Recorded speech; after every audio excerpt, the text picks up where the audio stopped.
Okay. Mulisha, after you just said, because I worked on the financials.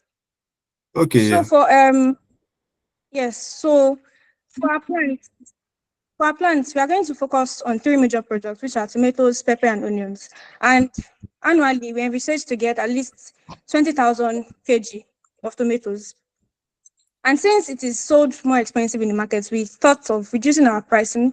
I think one of the major reasons why it's sold expensive in the market is because it's coming from the north, and while they include transportation costs, cost of the ones that have been lost, they increase their prices. So since we are going to be making it in Lagos, we are going to have the farm in Lagos.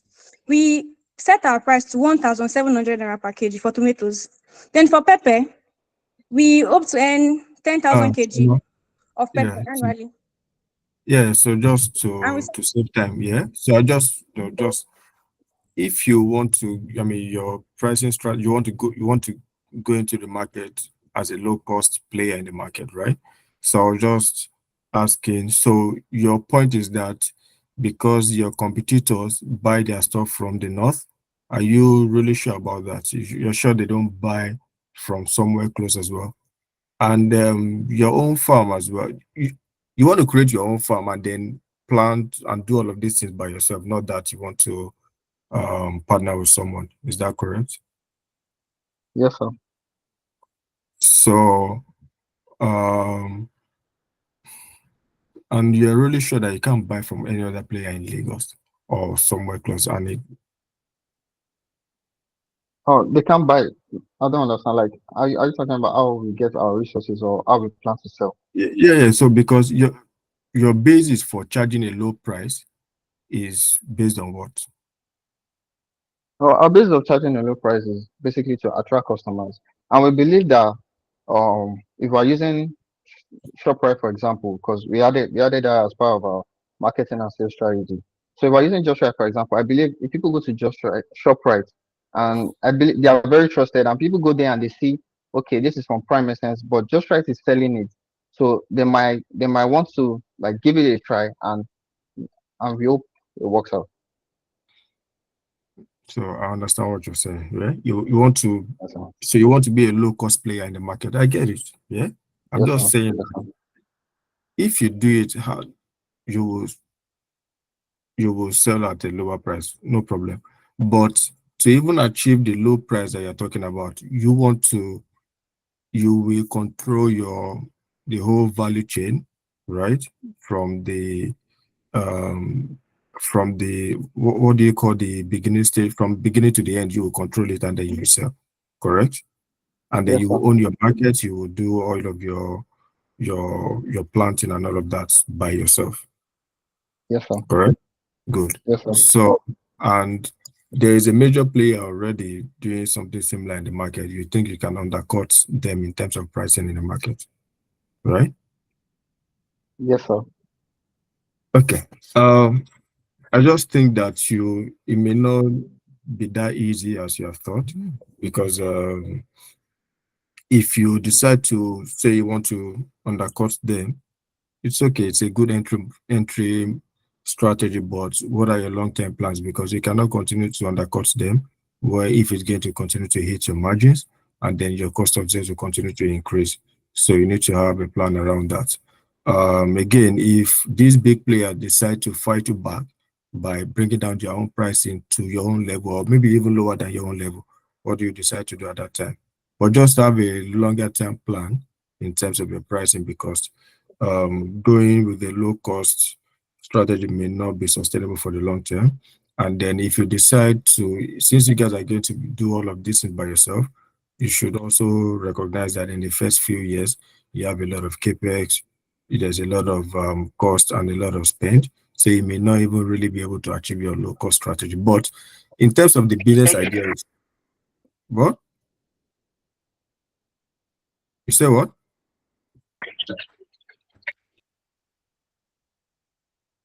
No, Okay, yeah. So, but the business idea, I like it.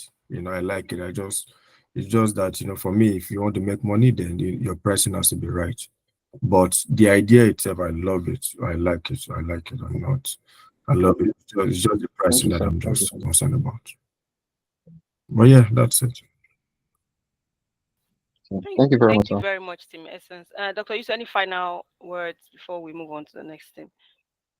No, no, not at all. I just love the transition, and I love the fact that even though some of them had some network issues, it wasn't that obvious. As I was seeing good good team synergy in there. I was seeing normal Oluwashola sometimes take over from Chioma, and it was like that. It was good transition as well. But generally, I also love the idea. Well done. It's one of the teams that have really put in a lot of details to their business, and I love the financials. That's why I said, well, I don't really have much comment for this team. Thank you. Yeah, they, Thank they you, did a sir. great Thank you, job sir. with the financial. I saw it, I liked it, and I think there was once I can't remember. I took a note somewhere that there was something particular that I loved about the slide. I just can't find where I wrote it down. But you guys did a job with the financials. What's the team name again? Team Team what? Essence, sir. Essence. Essence. Okay. Essence. Yeah. Essence, yeah. All right, thank you very much. Thank you to Team Essence. Thank you to all the mentors that have given feedback. Quickly, we're going to move to Thank Team you, ma'am. Maverick. Thank you very much. So Team Maverick have been cooking, but now it seems like the food is done. So let's see what they've been cooking. As usual, David and Confidence, they are always cooking. So let's see if this time they are serving us with hot jollof rice or hot slap. Ah, yeah, well, All right, over to right. you guys. Yeah. Thank you, ma.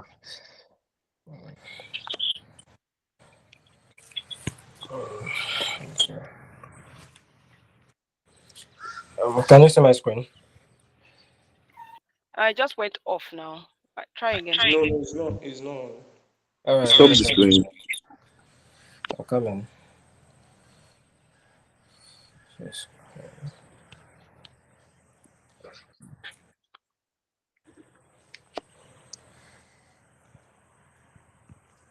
Can you see it now? Yeah. Yes.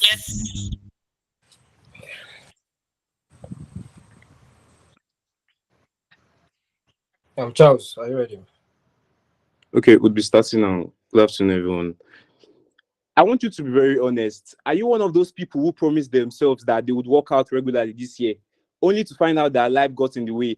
Or maybe during the start of the year, you signed up for a gym membership in January, but stopped going after a few weeks.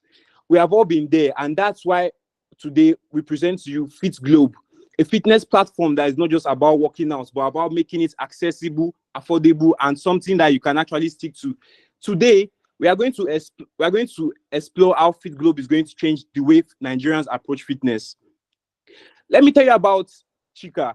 She's 24, living in Lagos, and like many of us, she started here determined to get fit. But here's what happened. Chika quickly realized that good fitness options were mostly in urban centers. So when work took her out of town, her routine fell apart. Also, without the right motivation and support, it became easier to skip work routines. And before she knew it, she had stopped altogether. She also wanted regular help from a trainer and nutritionist, but the costs were just too high for her to keep up with this. Also, she tried out online platforms, but they felt impersonal with no sense of community to keep her going. Chika's experience isn't unique. It's something that a lot of people face. And that's exactly why we built Fit Globe, a, to make fitness more accessible, more affordable, and to keep you motivated with the support of a real community. Now that we have identified the challenges, let us show you how Fit Globe solves them. Our platform is designed to address the plain points, offering a holistic and user-friendly solution that keeps people like Chika motivated, engaged, and on track towards their fitness goals. Fit Globe is a comprehensive fitness and health application designed to build a community around fitness goals. While seeking for investors, we have taken the initiative to start up the development of this app. Let's take a survey on this app. Here we have the login, the homepage, and the profile page, respectively. The first page is the login page, where users get to log in and register an account with us.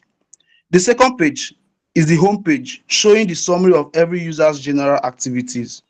Now to the profile page. The profile page shows the user's profile, including the numbers of friends and the level this user has attained. It also shows the challenges this user has embarked, participated, and completed. A crucial aspect of this profile page is the is the wallet integration, which the users can fund to actually partake in challenges and to actually receive their reward if they win a challenge. Let's take a look at some of our services. FitGlobe aims at users achieve their respective goal. To achieve this flexibility, we have made this app for free users with free users package and premium package. Taking a look at the categories we have fitness categories in our app, which encompasses articles, healthy eating tips, and muscle building guides.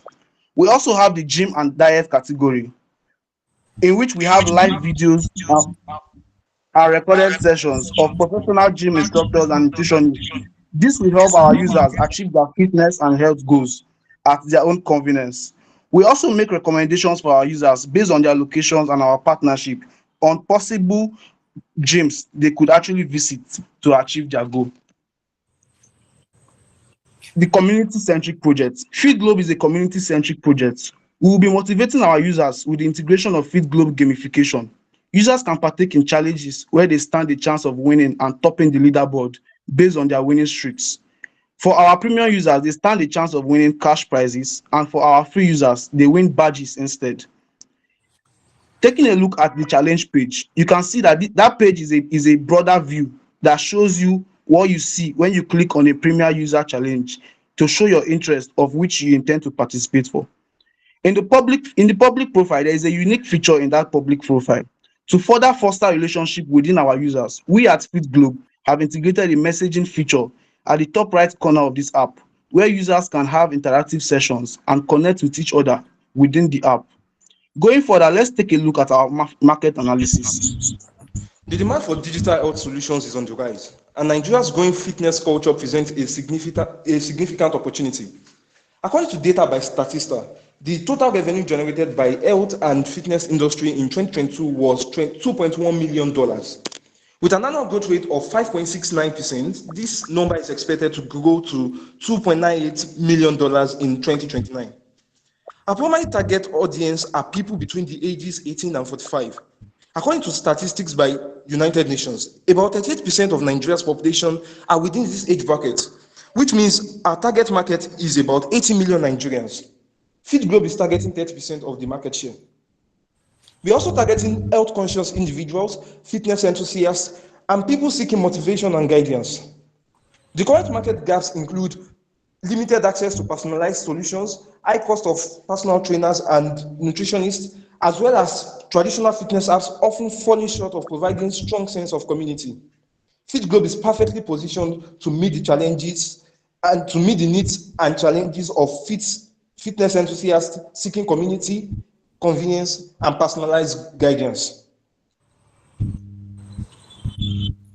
Survey was conducted on students, and we had our representatives go to gyms in Lagos. Our initial market research revealed strong interest in FitGlobe, with over 170 survey participants expressing their excitement about our community-centric app. After sharing our features, more than 140 persons said they were interested in FitGlobe, while 17 persons said they were neutral, and 10 were not very interested. Also, our research revealed that 52.6% are willing to pay between 500 and 1,000 as monthly subscription. 38.6% were willing to pay between 1,000 and 1,500 as subscription, while 10.5% were willing to pay more than 1,500 as monthly subscription. Now, to our go-to market strategy. We intend to start by capturing the vibrant fitness market in Lagos. Based on user feedback and market response, we'll strategically expand to other regions. Our markets include fitness enthusiasts, gym goers, and health-conscious individuals. Our unique selling point lies in our community-centric approach and the premium benefits that we offer our customers. Our promotion strategy is designed to reach a wide audience and drive user acquisition.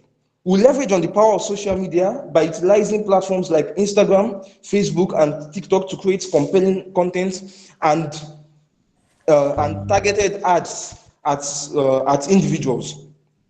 We also partner gyms and universities by recruiting students and ambassadors to spread the word about FitGlobe. For our user acquisition and retention, we host challenges and referrals where people can join for free and stand a chance of winning money. And for our sales and for our sales revenue, we'll be generating revenue from premium subscriptions, challenge fees, and transaction fees from processing stakes. Now, let's take a closer look at the competitive landscape. We have identified both local and international competitors that are significant players in the health and fitness app space. In the local market, we have two primary competitors, which are Keep Fit and Fit Farm. Keep Fit provides tailored workout plans for Nigerians, but lacks a comprehensive wellness approach, focusing mainly on fitness routines with limited nutrition and health management options. Fit Farm excels in community engagement and user loyalty, but struggles with scalability and offering expert advice as their user base grows. Internationally, MyFitnessPal is great for calorie counting, but lacks cultural relevance and a holistic wellness approach.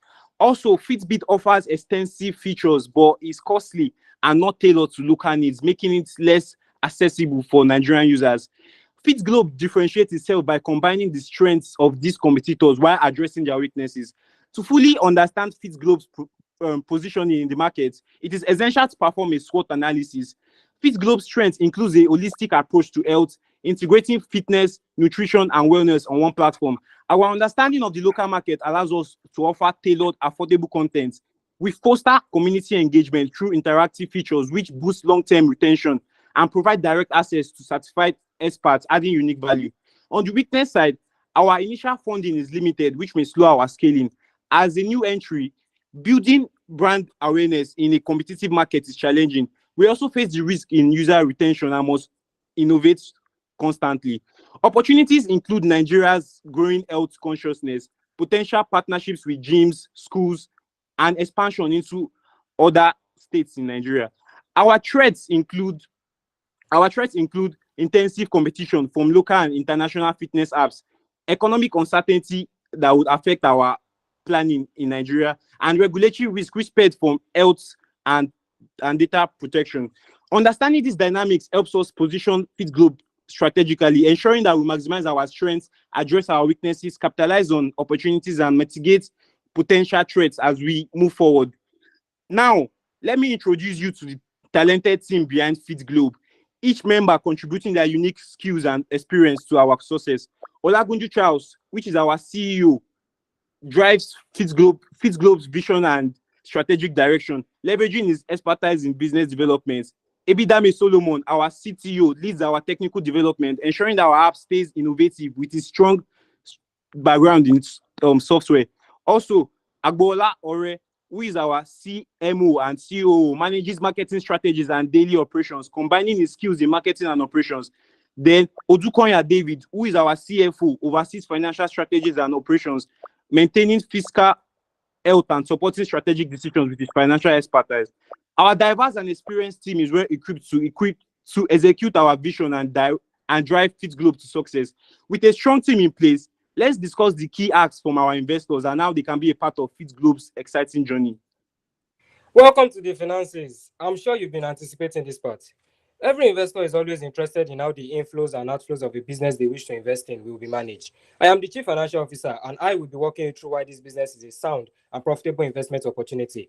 Before I continue, allow me to state categorically that we, the founders, are quite invested in this business. And as a show of our commitment, we have been able to come up with a total of 5 million naira. This table on the left side of the slide shows how we have used this amount to cover some one-time expenses. After the expenses, we were left with a surplus of 1.4 million naira. But this amount is not sufficient to carry on the business, which is why we are pitching for an investment of 60 million naira in exchange for a safe, that is, simple agreement for future equity. We have drafted out how we intend to use this amount to cover certain expenses and still be left with an unspent capital of 2.8 million naira. We plan to allocate this surplus as a strategic reserve, which will provide us with financial flexibility to address unforeseen challenges or to seize new opportunities for growth and expansion. Here is our revenue projection, which shows that we have 4 major revenue streams over the next 5 years. Our revenue projections have been carefully drafted in compliance with the prudence concept, ensuring that they are realistic and conservative. We've taken a cautious approach, recognizing potential risks and uncertainties to provide a reliable financial outlook that investors can trust. Our major revenue stream is the premium subscription, which will cost users 1,000 naira to have access to the app's premium features. We have carefully and without excesses projected the number of users that will pay for these premium features. And as you saw from the market research carried out, these figures are not in any way overestimated. Our next revenue stream is the in-app purchases, such as the step challenges, which users can participate in with a sum of just 500 naira. And we project that at least 30% of our users will engage in this, and 40% of the amount we gain for this will be used as rewards to winners of the challenges. Our third revenue stream is the processing fees on individual stakes. This is where individuals can challenge each other apart from the group challenges. We will be charging a 5% processing fee on the pool sum, and the rest will be paid to whoever wins the challenge. Our fourth revenue stream is the in-app advertisements and partnership with fitness brand, which we project will come in around the third year when we have gotten enough visibility. The addition of all this gives us our total projected revenue for the next 5 years, and this is used to project our net profit in the income statement. On the income statement, which you have probably been looking forward to, we have identified 3 fixed costs, that is marketing costs, app maintenance, and salaries of both our employees and ourselves. Now, our core team has decided not to receive a salary until the third year to prioritize reinvesting in the business and ensuring its growth and stability. We have also identified 2 one-time costs, that is the app development as well as business registration and regulatory compliance related to data privacy and security measures, which are essential to establish a solid foundation for our app. We have also identified 2 variable costs, that is the royalties to authors and publishers for their articles, cookbooks, and other health and fitness publications, as well as the challenges reward which will be paid to users who win the in-app group challenges. Now, we project to incur losses in the first year, and this is especially due to the one-time cost of starting a business and the freemium period, which will run for 5 months before we start getting revenue. However, in the following year and subsequently, we will start to see profits as we scale our operations, expand our user base, and leverage our brand presence in the health and fitness market. This trajectory will allow us to cover initial investments and drive sustainable growth. Over the next 5 years, we project a robust return on investment of 116.16%, translating to an annual return on investment of 23.23%. Our analysis of revenue per user, alongside our variable and fixed costs, indicates that we will reach our break-even point with approximately 1,300 users on the app, which we have already even surpassed in the first year. Furthermore, we anticipate that our payback period will occur around 8 months into the fourth year, demonstrating our commitment to financial sustainability and effective resource management. In conclusion, we believe that our financial metrics showcase the strong potential for growth and sustainability in our business model. By offering investors a safe in exchange for their investment of 16 million naira, we are not only aligning our interests, but also providing an opportunity for significant returns as we achieve our projected milestones. With a solid plan for revenue generation and a strategic approach to managing costs, we are excited to invite you to join us on this journey towards success. Together, we can transform the health and fitness landscape while delivering substantial value to you, our investors.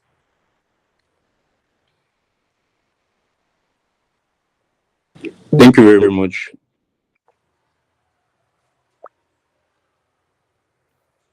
Thank you very much,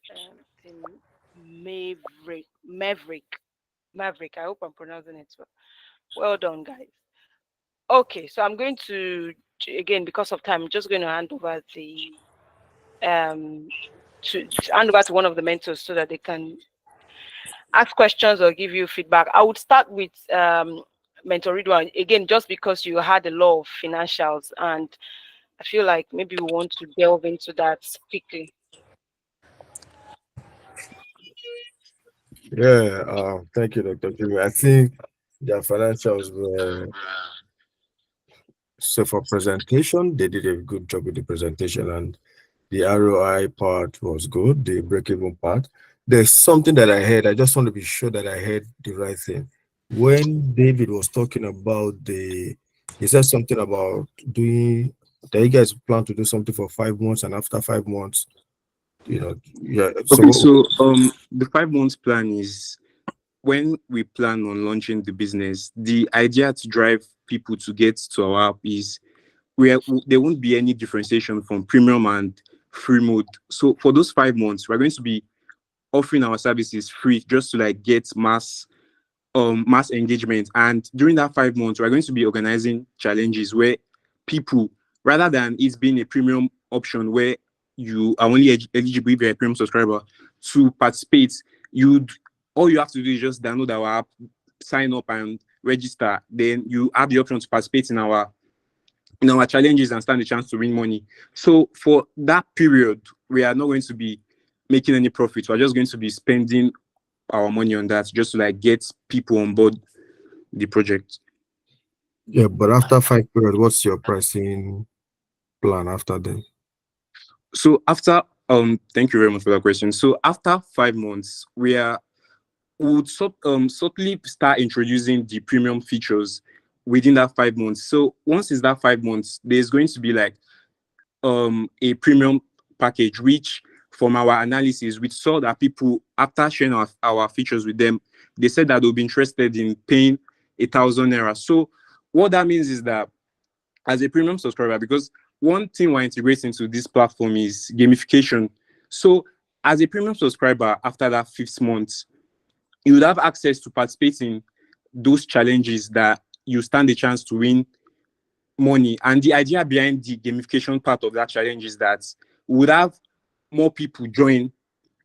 For instance, the registration fees to participate in the challenge would be 1,000 naira. Yeah, you pay 1,000 naira to participate. Then for the first 5 people, they stand a chance to win 10,000, 100,000, 50,000, and 20,000. So the model behind that is that the amount of people that register to participate in that challenge would cover the cost that we're going to disbursing out, and would in return will get a profit from that. So how many pricing plans do you have? Is it just one pricing plan? Yeah, it's just one pricing plan that we have. So as a premium subscriber, once you pay 1,000, you would have access to that feature I just mentioned. And also, in during our presentation, we spoke about our contents, where our presentation is going to have contents where you have access to workouts, routines, cookbooks, that healthy cookbooks. So for those premium parts now, because as much as we are going to be introducing the premium feature, there's also still going to be access for free users, but they'll just be restricted to the free content. So the plan for the free content is that for our free resources that will be uploading on the payment on the platform, we're going to be making a one-time payment to people that come up with these resources. Then for our premium users, for our premium feature, how that would work is that for those features now, we would have done our carried out our research and how we intend on getting, because our app involves that we are having nutritionists, we're having fitness instructors upload materials in the platform. So how we intend on making them profit from this is that per view, they would get a 1.5 royalty on that. Who will get the royalty? The content Yeah, owners. yes, the content owner for every view. So let's say I'm an instructor now. Sorry, Right? 1.5 naira, 1 naira 50 kobo. So what you're saying is if I'm an instructor and I upload my content on your app, I get 1.5 naira per view. Is that what you're Yes, saying? so yes, that's how it works. So how it works is that we are going to have free content and premium content. So for the free content, it's going to be a one-off purchase from those people. We're going to have an agreement where we just purchase it and we come to an agreement that your resources would be uploaded. But after that one-off payment, you don't get any payment because the resources is available for all the users. So we're not really getting any money Okay. from that. So But for yeah, I get you. So in your business model, there is no physical facility, right? So from that, we are considering that over the next couple of years. But for now, we are starting off as a fitness app where people log in and where people join and they have access to all these features we've listed earlier. So no physical outlets for now. Okay, that's fine. And the 1,000 naira is per what? Per year? Is a monthly subscription. Okay, so anybody that comes there will take 1,000 per month, right? So what Yes. I would ask you is this: if I log into YouTube today and I want any kind of workout or fitness exercise, whatever it is, right? I can get them on YouTube for free. So why do I need to pay to access the same thing on your app? So what is special about your app? So what differentiates us from YouTube is that number one, it is easier to navigate because we would have resources that are uploaded specifically for the Nigerian content. For So the are you saying Nigerian, that if you go to YouTube today, do you find it difficult to navigate through YouTube?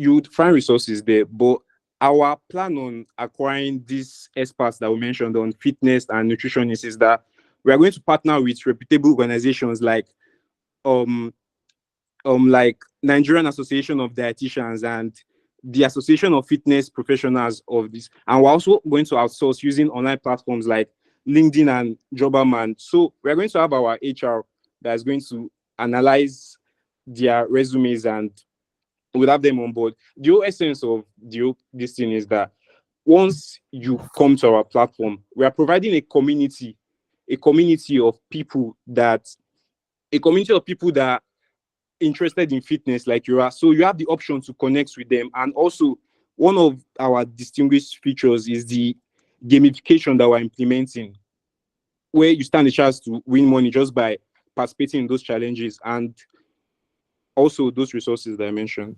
Okay. Charles, I'm sorry, read one. Charles, I think the first thing that you're meant to say is what you said last. The what makes your content different is that sense of community that it brings, as well as the fact that you've introduced this dieting side to it as well, and the fact that maybe your content are structured in such a way that people can easily access it than YouTube, whereby you have to search for it. Just Okay. straightforward. Yes. Yeah, Thank you yeah. very And much. did you guys also consider doing personalized um, fitness training too, or for some of your customers that just want maybe an instructor that can just give them routines that they can work on personally and not just general routines? Yes, that's also one of the essence of the No, did premium you subscribers. consider that before? I mean, but it's something that you can consider in case you've not thought about it. Yeah. Thank you So, very much. because for YouTube is accessible to everyone, but you can give personalized content to someone that just wants, a separate routine. Okay, yeah, I mean, good idea, really. I like ideas that are low cost to start and then high potential for revenue. The only thing is that there will be you guys will need to do lots of marketing and advertisement because you just have to be out there. You just have to be out there. You see people like, say, Gigi, Jumia, everybody knows. I mean, okay, almost everybody knows these brands in Nigeria, but they keep advertising, right? So how much more a startup? So you just need to allocate a lot of money to budgeting and marketing so you can reach out to more people.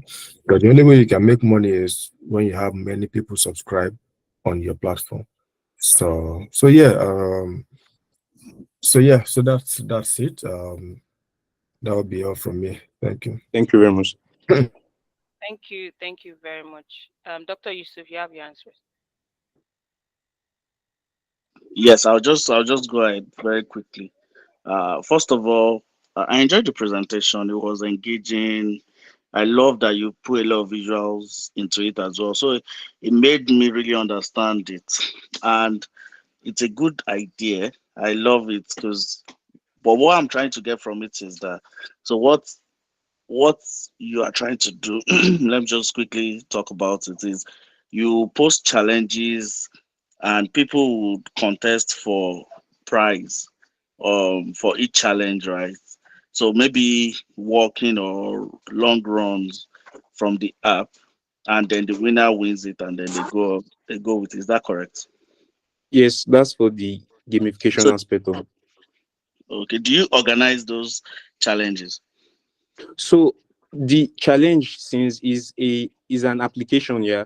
This Yeah. challenge is for a start while we're still sticking to the digital outlets, with making use of just steps challenges. So the idea is that the person for a particular time now, the person would be just join the challenge. And if you know that, like, the idea is that we're trying to promote people to exercise in a way and also get them paid for that. So when you join the challenge, is a steps challenge because in our phones we have these sensors that connects to that measures our activities. So that's what we're going to be implementing. So the challenges for now is just those that used to get like the highest amount of steps after a particular period tops the chart and they get rewarded.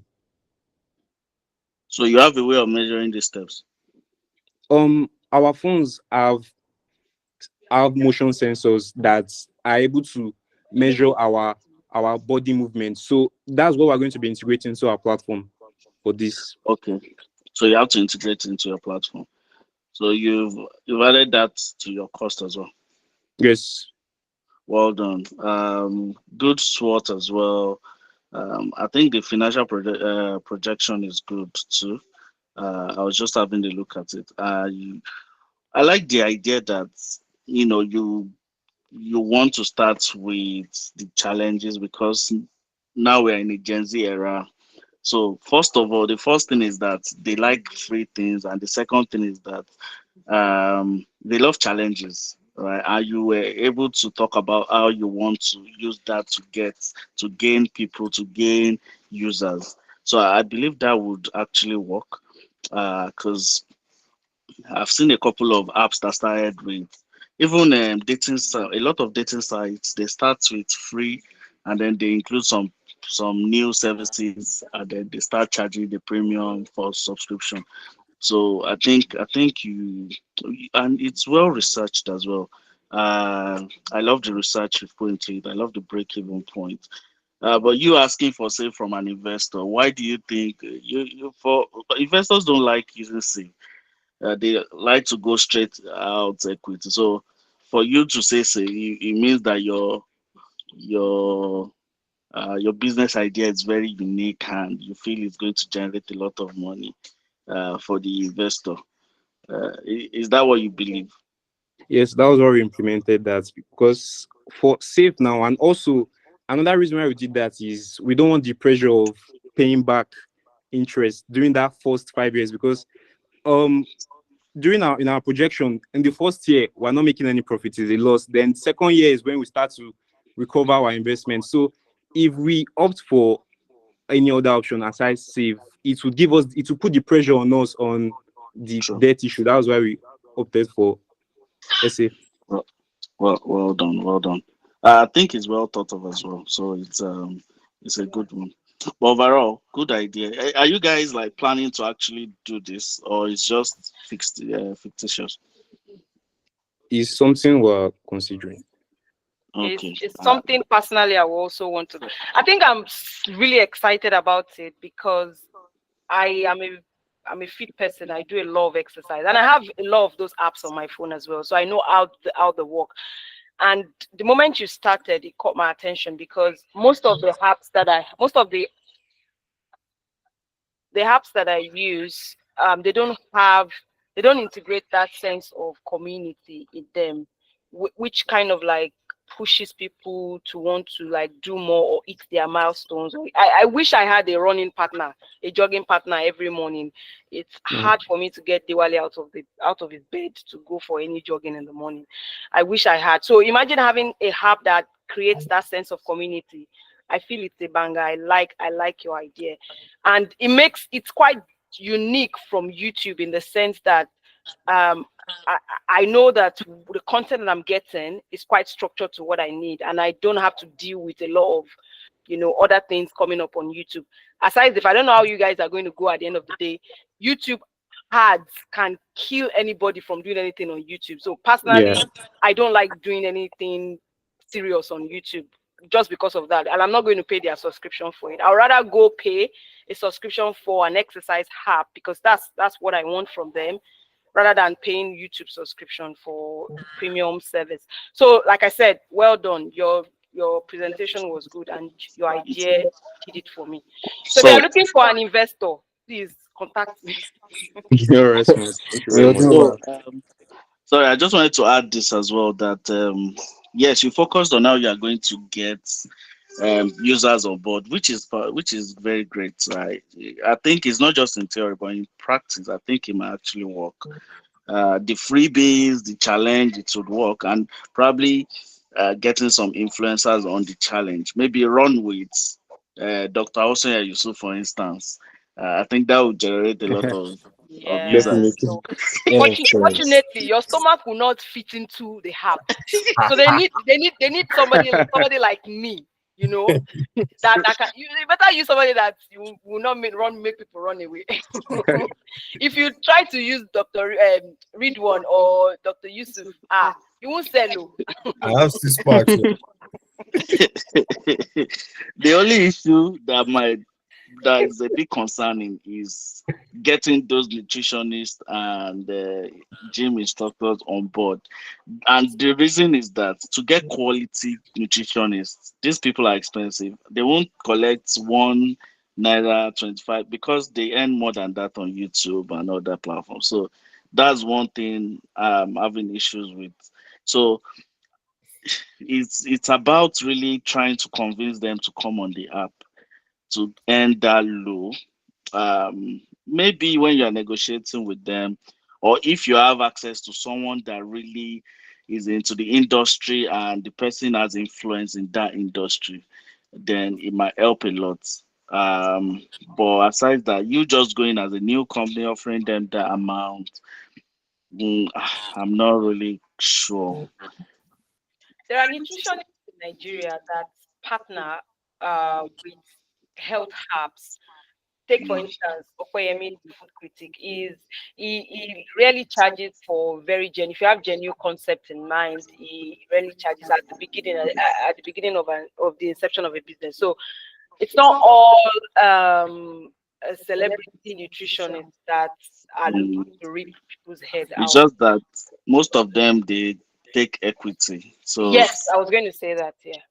and you guys, even for investor, you want to start with the safe. So it's not something you don't want to release equity, and you know, it's you don't really have the cash flow. So that's something that you might want to think about. How can we influence these people? And a way is actually getting board members that are into this. So board members within this industry will help you guys a lot. I was part of a business where it was about transportation, but the board members helped a lot. They opened a lot of doors and they made things a lot cheaper for us. It was cheaper to work with people because of those board members because they were in the industry. So it was just easy for them to link us up. So having those board members will actually help you. But aside that, well done, team. Well done.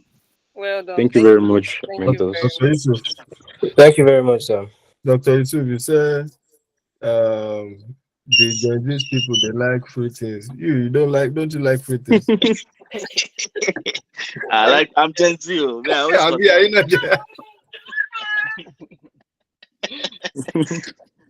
But yeah, it's a business I would definitely like to invest in. Well done. Definitely. It's a very good idea. Well done, guys. Good job. I like the app as well, the app side of it.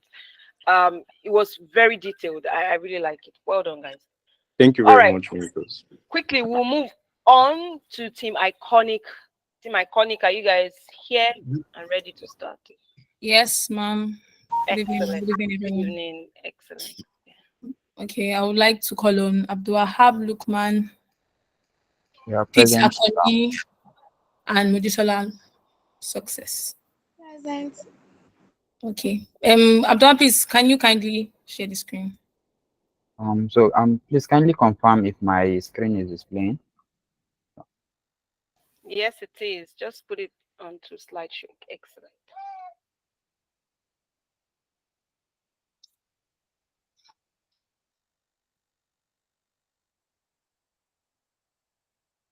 Yeah. So you need to on your account. Thank you. Okay. Ladies and gentlemen, hosts, investors, and fellow entrepreneurs, I'd like to begin by posing a thought-provoking question. Here goes. What if the waste you consider worthless could be turned into a valuable asset, helping to reduce plastic pollution, conserve natural resources, and drive sustainable growth? The truth is, our current waste management practices are unsustainable, with plastic waste being a staggering problem.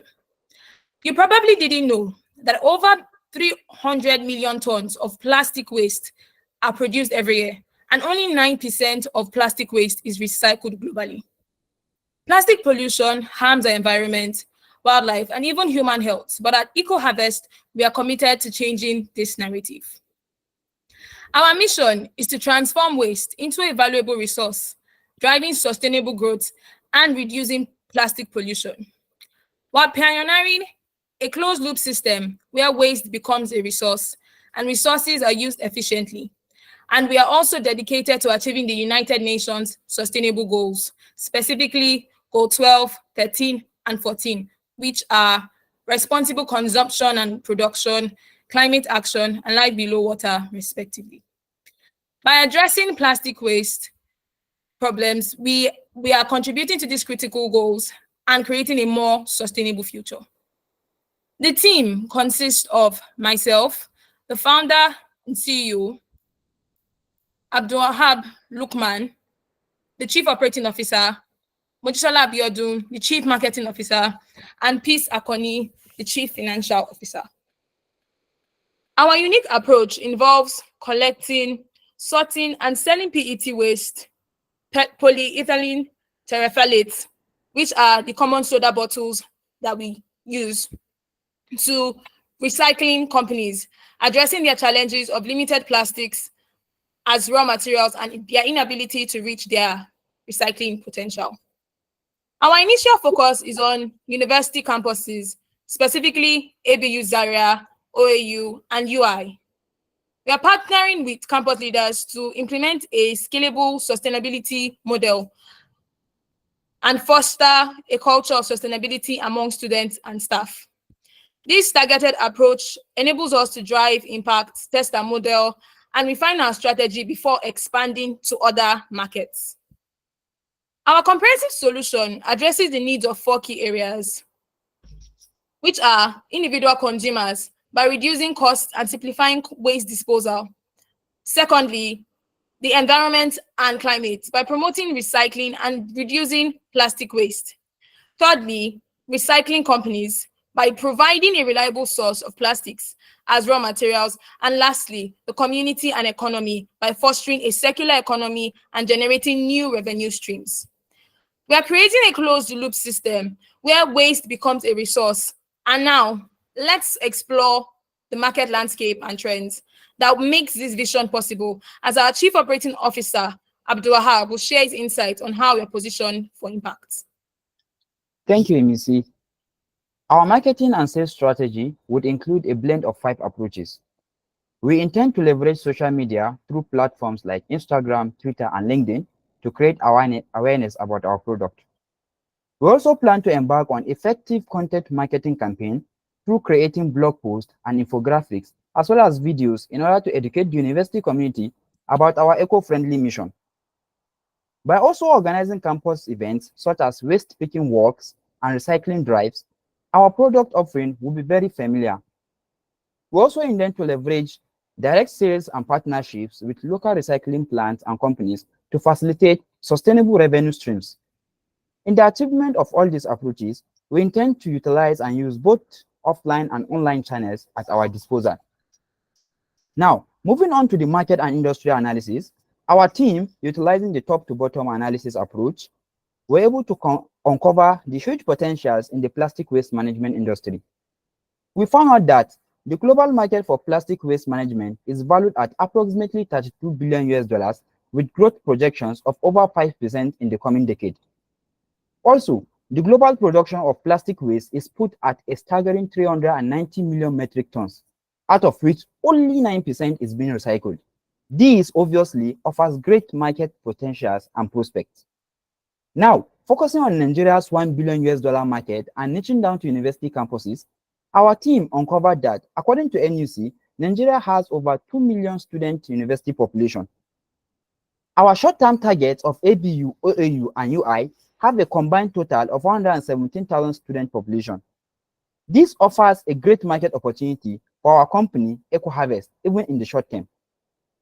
Our growth will be driven by government initiatives, private sector collaboration, and the rising consumer awareness on sustainability practices. EcoHarvest would also be leading in adopting circular economic principles by turning waste into valuable resources on our campuses. Now, moving on to the competitive landscape, our team, utilizing the SWOT analysis technique, assessed strengths and weaknesses. At EcoHarvest, our strength lies in our strong focus on sustainability and strategic partnerships with universities and recycling companies, thereby allowing us to transform waste into valuable resources. We intend to be innovative in our approach to campus waste management, and with our operations at ABU, AAU, and UI, we would have a solid foundation for scalability across Nigeria's $1 billion market. However, as a startup, our current operations will be limited to 3 universities, as it's limited to 3 universities in the short term, and our focus on PET waste alone presents challenges in diversifying our recycling streams. Despite these weaknesses, however, we see significant opportunities in Nigeria's growing awareness of sustainability practices, which offers great prospect for expansion. Our threats include competition from established waste management authorities and potential regulatory changes. However, with our strategic approach and commitment to innovation, we are well positioned to navigate these challenges.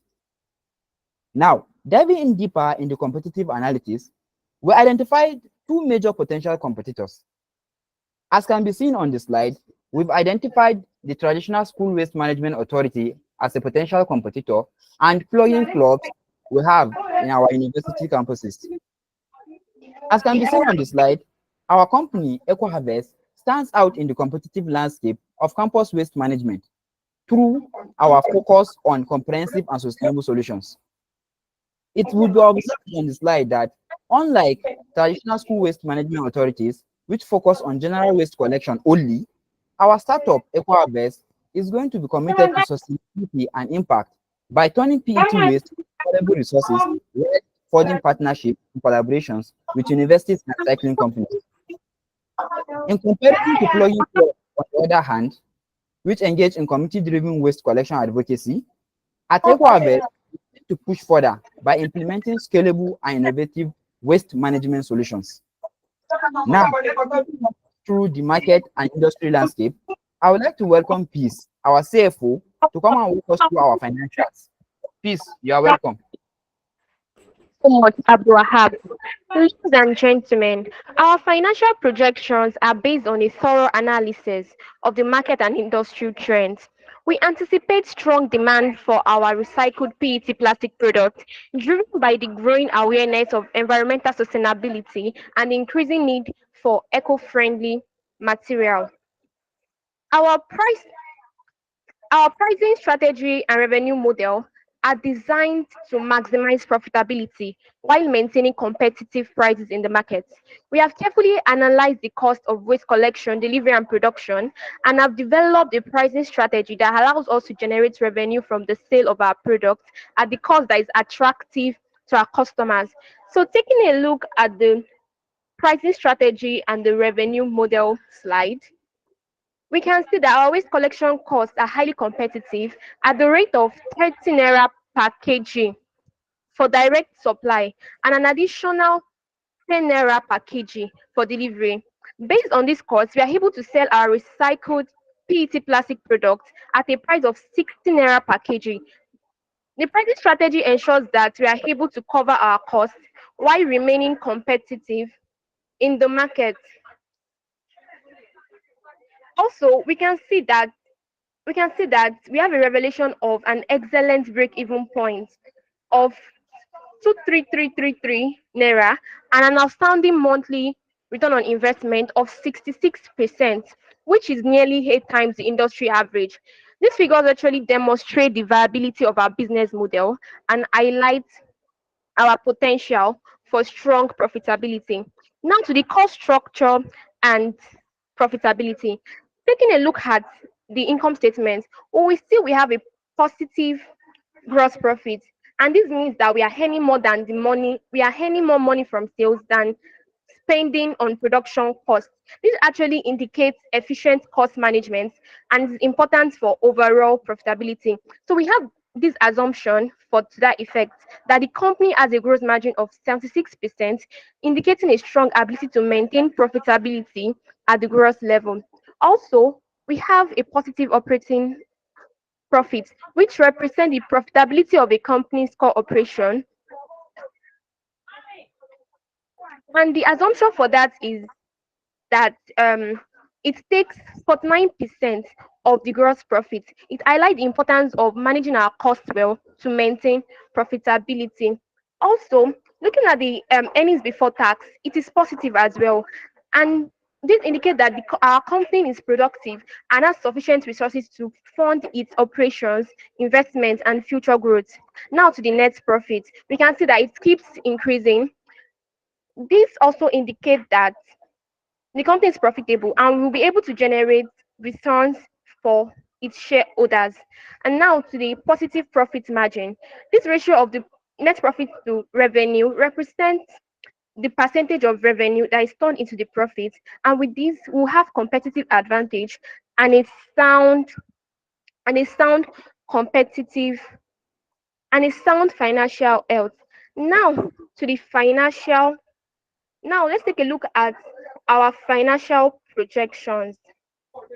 Looking at it, we see how the net profit margin keeps increasing year in, year out.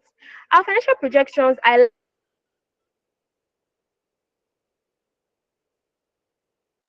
and our ability to achieve sustainable growth and profitability.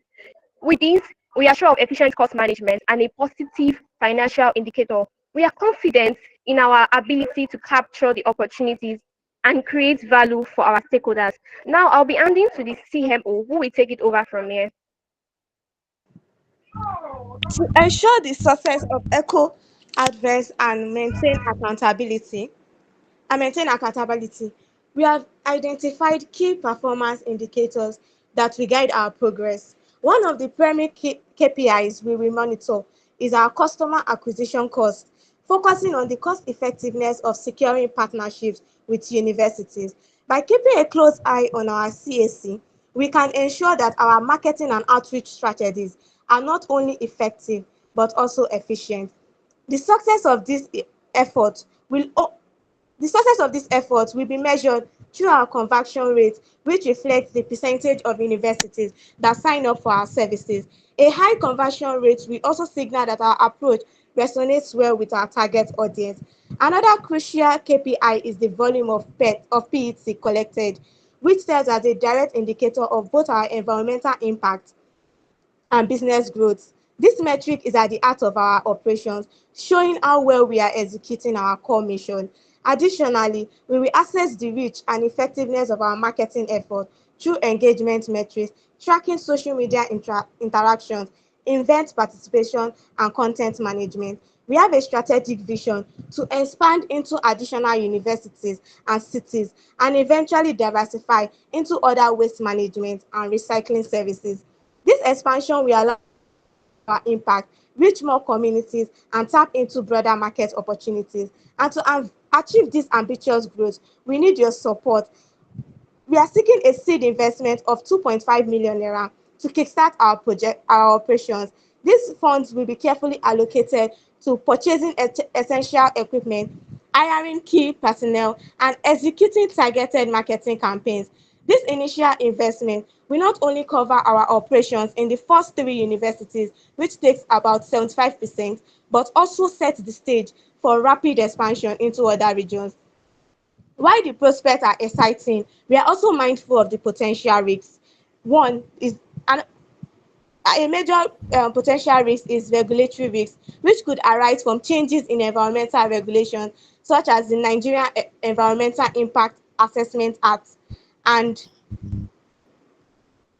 such as the Nigerian Impact Assessment Act and the National Environmental Standards and Regulation Enforcement Agency guidelines. Understanding the macroeconomic peculiarities of Nigeria, particularly with an inflation rate estimated at 33.4% in July 2024, we recognize the need for efficient operations to manage costs, especially in fuel and labor. The fluctuating naira exchange rate may also impact our equipment costs. There are also potential operational and market risks, such as fluctuations in PET bottle prices and disruption in our collection processes.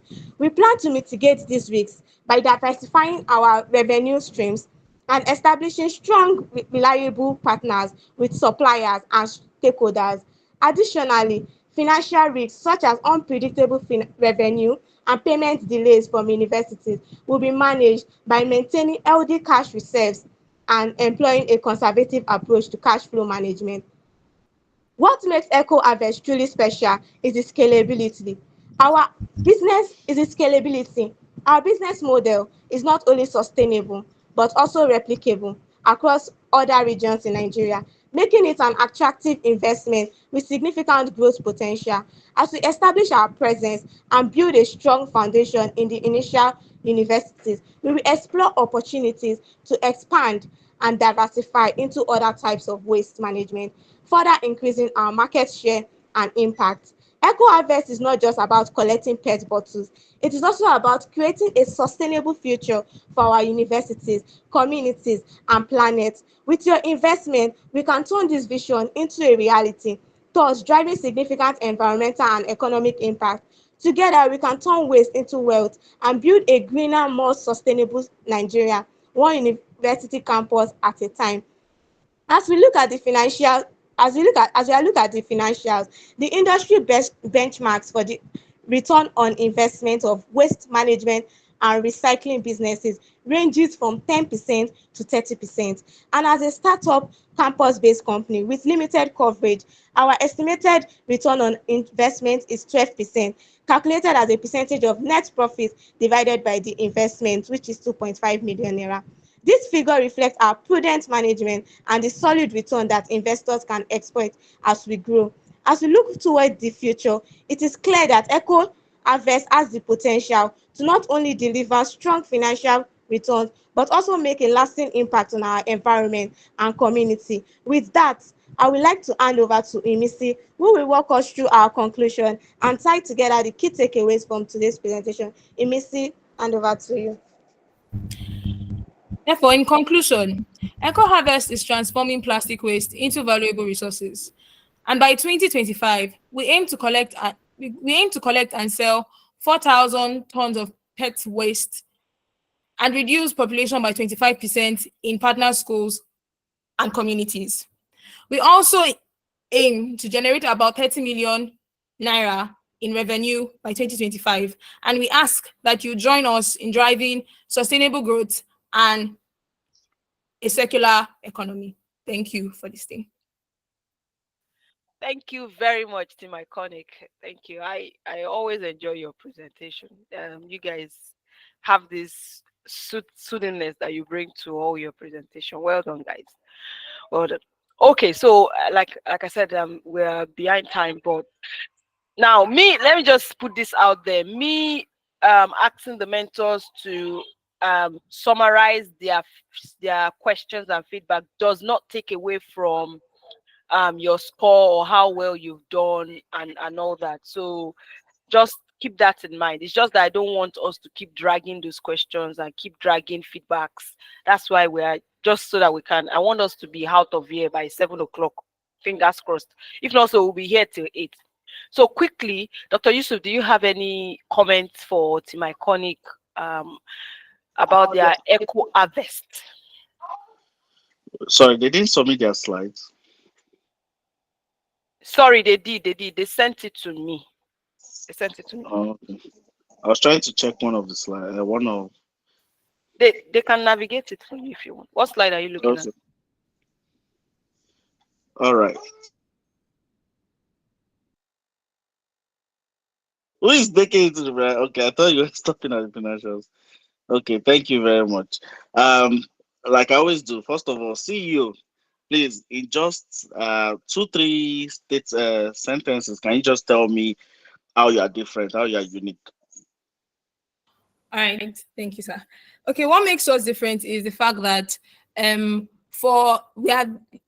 we will say like we are the first company or business that is looking into working on revolutionizing campus waste management. That is, he talked about our other competitive edge, which is plugging, and plugging is a club, so there is little or no profitability projection for plugging because they are doing it as a voluntary service. And then there is there's also another competitive edge, which is Kaltani. Kaltani is also a recycling company, but what makes us different is that we focus on campuses, and our first initial focus is these 3 campuses: OAU, ABU, and University of Ibadan. All right, thank you very much. So who is the CFO? Can you take me through your slide, financials, please? So we already have one that is, because usually what we see is that they do, it's usually for non-profits. But let me see, where is it?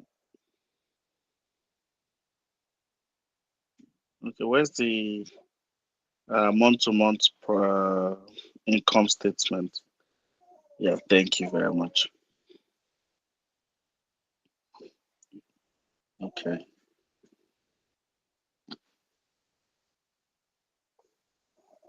right. So you imagine that your revenue will be the same for from month one to month 11. No growth in revenue for the first year. CFO,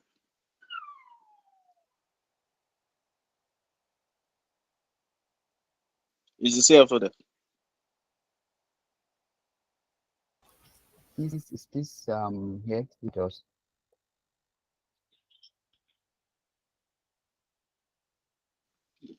Can the CFO hear me? Or anyone can just answer. Why is it that so you're anticipating that there will be no growth for the first year? I just want to know the assumptions behind it. That's all. Um, so well, if I would take that question up, we kind of maintained a conservative estimate. So as such, we felt it's better to be conservative than to be too optimistic. And since it's the first year of operation, so we kind of go with that projection. Okay, thank you. So there's one. Yeah, it's good not to be too optimistic, but saying that you'll be stagnant for 12 months. The thing is, you can increase in revenue, but it's the profits that I'm always concerned about. That uh, people think that they will get more profit than they usually do. You're okay to say, right, the revenue will increase. It has to increase because we have to see growth in the business, right? Revenue is just the number of sales you make. So you're telling me that the first year you won't get more users, you just get the same users for the first year. I don't think that's good. I want to see growth. So even though there's loss in the first year, I don't investors don't really care about, a lot of times they don't care if there's loss in the first year. They just, the first year is about showing traction, right? The first year is about, okay, how can this business grow? How can they get users? How can they get traction? So we want to see traction, but it's a red flag when I'm seeing that you plan not to get, you plan to have the same number of users as you initially started, right? So that's a lot of red flag. That's the first thing I noticed. Also, um, maybe because you've said your revenue will be the same, you're thinking the expenses will be the same, but at the same time, the amount you buy something in January is not the amount you buy it in December. So even if your revenue is not changing, you have to consider inflation and a lot of things in your expenses. So a lot of times they change. The only ones that don't change are the ones that you have contracts on. So probably if you rent a place and you lease it for 5 years, right? Those ones they usually obviously you have a contract with them, so we don't expect much change with that. Your depreciation, if it's straight line depreciation, it should be the same, right? So that one should not change as well. But advertising, salaries, all these things will change, right? Just bear it in mind when you do your profitability. So profit is not really showing the true figure because your assumptions are not so accurate. Just next time want to um, when you want to do the analysis, try as much as possible to work on your assumptions. Yeah, Yes, sir. Thank you, sir. no problem. But overall, I love businesses that help the community or that helps the economy. Uh, yes, that helps. the art. So it makes us it makes us last longer on earth. So it's good. And like you initially started, I love the fact that you mentioned the problem. Campus waste has been an issue. General waste is an issue in Nigeria, and they don't have good ways to really effective ways to curb those wastes. So it's a good idea. But thank you very much, guys. Thank you very much, Dr. Yusuf. Mentor Ridwan, do you have any final add-ups or feedbacks or comments that you want to make before we move to the next thing? No, I mean, I took a short break. Okay. So I didn't listen to everything. Yeah. That's all right. Thank you very much. Thank you. You guys have tried. All the mentors, thank you so much. Thank you. Okay, so Team Iconic, well done, well done, well done. Good job. I love your idea. I love your business outline, and I like the fact that you've brought your own unique perspective to it. So well done. Your slides are also very, very good. And the presenters, you guys, now you have strong presenters in your team. So well done. Well done, Imisi. Well done, Success. Well done, Lookman. Well done to all the team. All right. All right, straight up, we'll move to Team Visionaries. Visionaries, are you guys here? Yes, we are, ma. We are right here, ma. Thank you, thank you, thank you. Good evening, ma. All right. I So would after also team, want to sorry, request. Okay. you wanted to request what? That you help us present our slides. Okay, that's Please. fine. So after Team Visionaries, we have 4 more teams to go, and the good thing about it is that it's only going to get better from here, from hencewards, from now, going to get better. So our mentors, please don't switch off on us. We oh God, I know it's a lot, but we're almost there. We're getting there. Okay, so let me project it.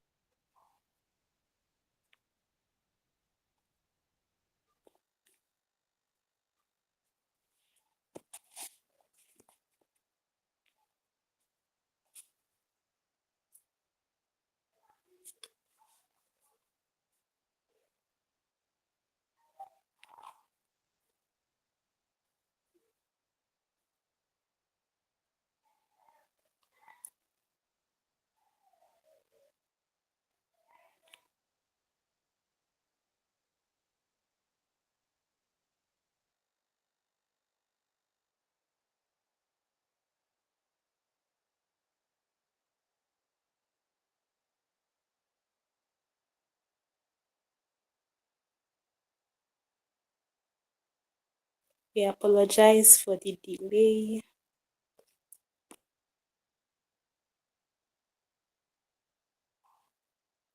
All Right. right. Thank you very much, ma.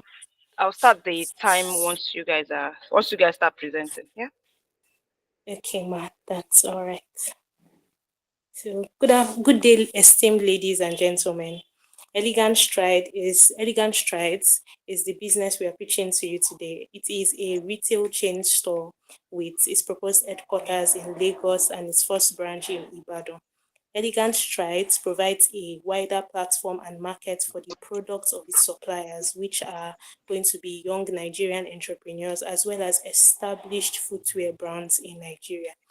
So our business pitch is going to contain so many other details, but this is just a brief overview as to what this business is going to be about. We're going to go in depth into the SWOT analysis, the marketing strategy, the financials, as well as our amazing management team. Welcome as I usher you into the capable management team of Elegant Strides. From our left, we have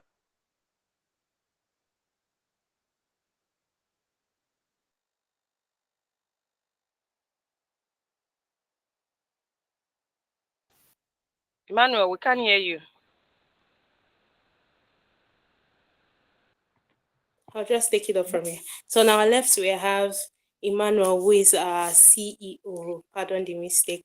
Our CEO is Emmanuel. Bukola is our CFO. Ayanfe is the COO, and Dorcas is the product manager for this business. Elegant Strides. Sorry, next slide, please. Elegant Strides is a retailing company that specializes in the sale of high-quality, stylish, durable, and affordable Nigerian leather footwear. That means that this business is focusing solely on leather footwear and leather footwear that is made in Nigeria. Next slide, please. The mission statement for Elegant Strides is to offer high-quality Nigerian-made leather footwears that empower every customer to step out with confidence and grace. Our vision is to be the top provider of high-quality leather footwears made in Nigeria. We're going to be strengthening the relationship between local manufacturers as well as consumers, and we're going to be championing local crafted products in Nigeria. So why leather footwear, you might be thinking, which is on the next slide. Leather footwear is what we are pitching to you just because it is the second most important fashion segment within the retail business. And I'm going to use an example to back up this point. Have you tried going out without a footwear? I mean, you put on your best apparel, your accessories, and even make your hair if you're a lady, but you still are not planning to wear footwear. Something is missing, right? Well, that's how important footwear is. The footwear market comprises of all kinds of shoes that are designed and intended for women, men, and even children. It could be made of leather, textile, rubber, and even upper plastics. There are different product types and different ranges. But leather footwear specifically encompasses boots, sandals, town footwear, and so many other examples. There's an increase in demand currently for locally made and handcrafted leather footwear designs due to a growing interest in traditional Nigerian design. And this is something we are seizing. This is an opportunity we are seizing in Nigeria currently. Nigerians want to rep their brands, want to rep Nigerian-made brands, from Okonjo-Iweala wearing Nigerian-made clothes, Adire and Kampala, regardless of the meetings that she's going to even celebrities wearing and repping Nigeria. And this is an opportunity we are seizing in the market right now. Currently, the leading footwear producer in the world is China, but there is a huge potential in the Nigerian leather industry, especially with Nigeria being one of the highest producers of leather and finished leather products in Africa. According to the Nigerian Institute of Leather Science and Technology, that is NILEST, in 2023, it gave a report that Nigeria has the capacity to make 200 million pairs of shoes yearly, yet we are producing less than half of that capacity. And like you can guess, we are importing way more. I'm very sure if we are to take a poll on this brand, on this platform today, a number of brands that we'll be mentioning are brands that some people have never even heard about. Yet these brands have been in business for many, many years. And this is mainly because we're importing so much more, and there are so many foreign products in circulation. According to Statista, the leather footwear segment in Nigeria is expected to generate a revenue of $900 million in 2024. It is also projected to experience an annual growth rate of 8.78% over the next 4 years. These are things that the leather industry can bring into Nigeria's economy at this time, and it's something that we should seize as Nigerians. Let's take a look at the SWOT analysis for Elegant Strides. Our strengths include a unique selling proposition, which is the sale of authentic Nigerian-made leather footwear. That means that we are going to be selling different brands of only Nigerian-made leather footwear. We're not going to be selling foreign products, just Nigerian-made leather footwear. And they're going to be high-quality products with attention, in which our manufacturers and suppliers are people that pay attention to detail. We're going to be partnering with local manufacturers for a consistent supply. Currently, we are looking to partnering with 6 brands for our first year, after which we'll expand into more brands and do more partnership and collaboration with more brands. Currently, we plan to work with 2 categories of brands: established brands as well as upcoming brands or student brands. For the established brands, proposed suppliers include Morox Expression, DYDY Shoes, Look More Shoes. And for the student brands or upcoming brands, we are looking into Brianzi, Works by Oxygen, as well as Dero the brand. The weaknesses for this business include limited brand recognition, which is something that doesn't just plague Elegant Strides, but the whole of the leather footwear industry in Nigeria currently. There's limited brand recognition for Nigerian-made leather footwear as opposed to their foreign counterparts, which are I'm very sure on this brand, everybody can mention at least 5 foreign footwear brands, but not everybody would be able to do the same for their Nigerian counterparts. There's also going to be a dependence on local manufacturers for supply. That can have its pros as to our unique selling proposition, but it also has its cons as a weakness for this business. Finally, there's a limited product range and style that we would have to be there's just a limited product range and style that we'll have to stick to as a result of the fact that we are using just Nigerian made leather footwear and their suppliers. Let's go into the opportunities. The opportunities include a growing demand for locally made products in Nigeria, which is something we want to seize, as well as an increasing awareness of the importance of supporting local industries. The government is doing a lot in this respect through the Bank of Industry, as well as many other grants that they are giving out to SMEs to ensure that local industries are getting enough recognition, and not just recognition, they're pouring in investment into those local industries because they have an effect on the economy at large. Finally, we'll be expanding into new markets because new markets are available for us to step into. Right now, we are planning to go into just 2 cities, which is Lagos and Ibadan, but there are so many other cities we also would want to expand into as the years go by. The threats for elegant strides include economic instability. Right now in Nigeria, we have very high levels of inflation, and that's something that is going to plague the business. There's also a lack of regulation by quality standards. As it is in Nigeria right now, there's no specific quality standard that is tailored to leather footwear in Nigeria. And it's the same not just for Nigerian brands, for also foreign brands. That's why it's difficult for people to actually ascertain, is this of lower quality or higher quality? Just because a brand has a name or more recognized name doesn't mean that their quality is higher than brands that do not have as much influence or as much name, or how do I say, as much influence as their foreign counterparts. Finally, there's changing consumer preferences and trends, which is something that would always plague the fashion segment. Everybody understands that what is in fashion and is trending this month isn't necessarily what's going to trend in the next month. There are so many other things to consider, but we'll be looking at the positioning and unique selling points for elegant strides. Right. So there are a number of ways we wish to be different from other footwear retailers out there. And the summary of it all is in ensuring that our consumers or our customers are satisfied.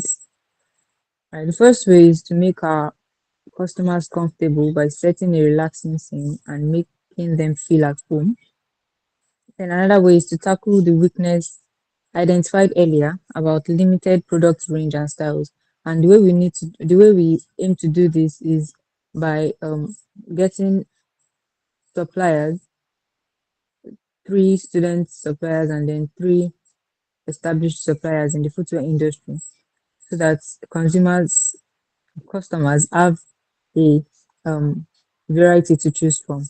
So apart from the brand wear type, we also aim to offer a variety in terms of the types that they wear, which will be seen later.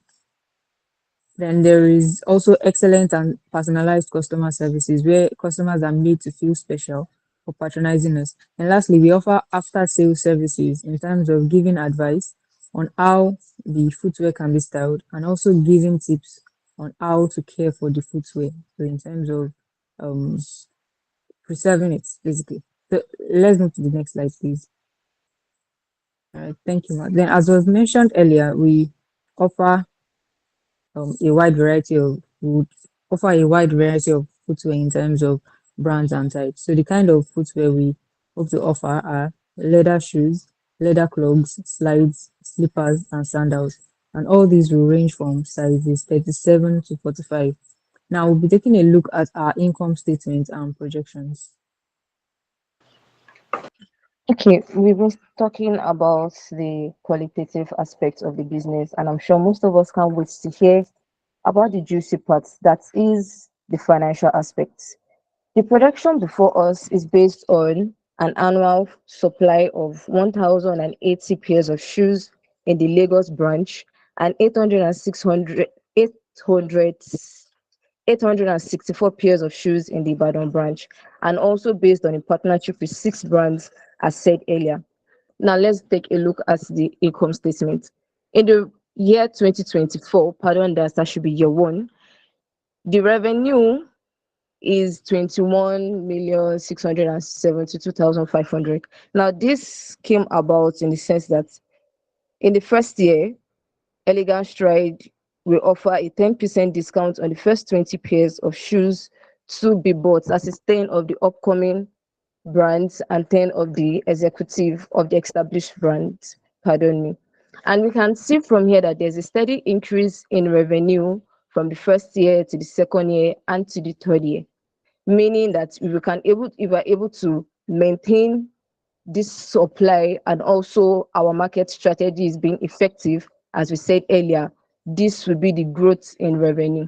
Now, coming to our cost of goods sold, yes, there's also an increase in cost of goods sold, but this is as a result of several factors like economic factors, inflation, exchange rates, political factors, and even change of customer preference and several other things could affect our cost of goods sold, but that does not still affect our gross profit. You can see over the 3 years that the gross profit is still good for a company that is just coming into the market. Moving down to operating expenses, under the salaries, the management team is going to be paid annually. Yes, and also the branch manager of the Ibadan branch will also be paid. The advertisement cost for the first year 50,000 naira because we aim to push publicity, public awareness to be able to improve sales and in turn the revenue and the net profits of the business. We are also going to continue this intensive advertisement in the second year, although it's going to be reduced because we are gaining ground in the market already from what we've already earned from the first year. And in the third year, we've already gained stability to an extent in the market where our products speak for us, even without much advertisement. Our depreciation is calculated based on straight line method and several other things that we can see in the operating expenses. Now, coming to the net profit before tax, we can see that there's a steady increase also in the net profit. And this is because we are able to manage our expenses as an organization and still able to present and deliver a good customer service to our customers. Please, the next slide, please. And all of this will not be possible without our target audience.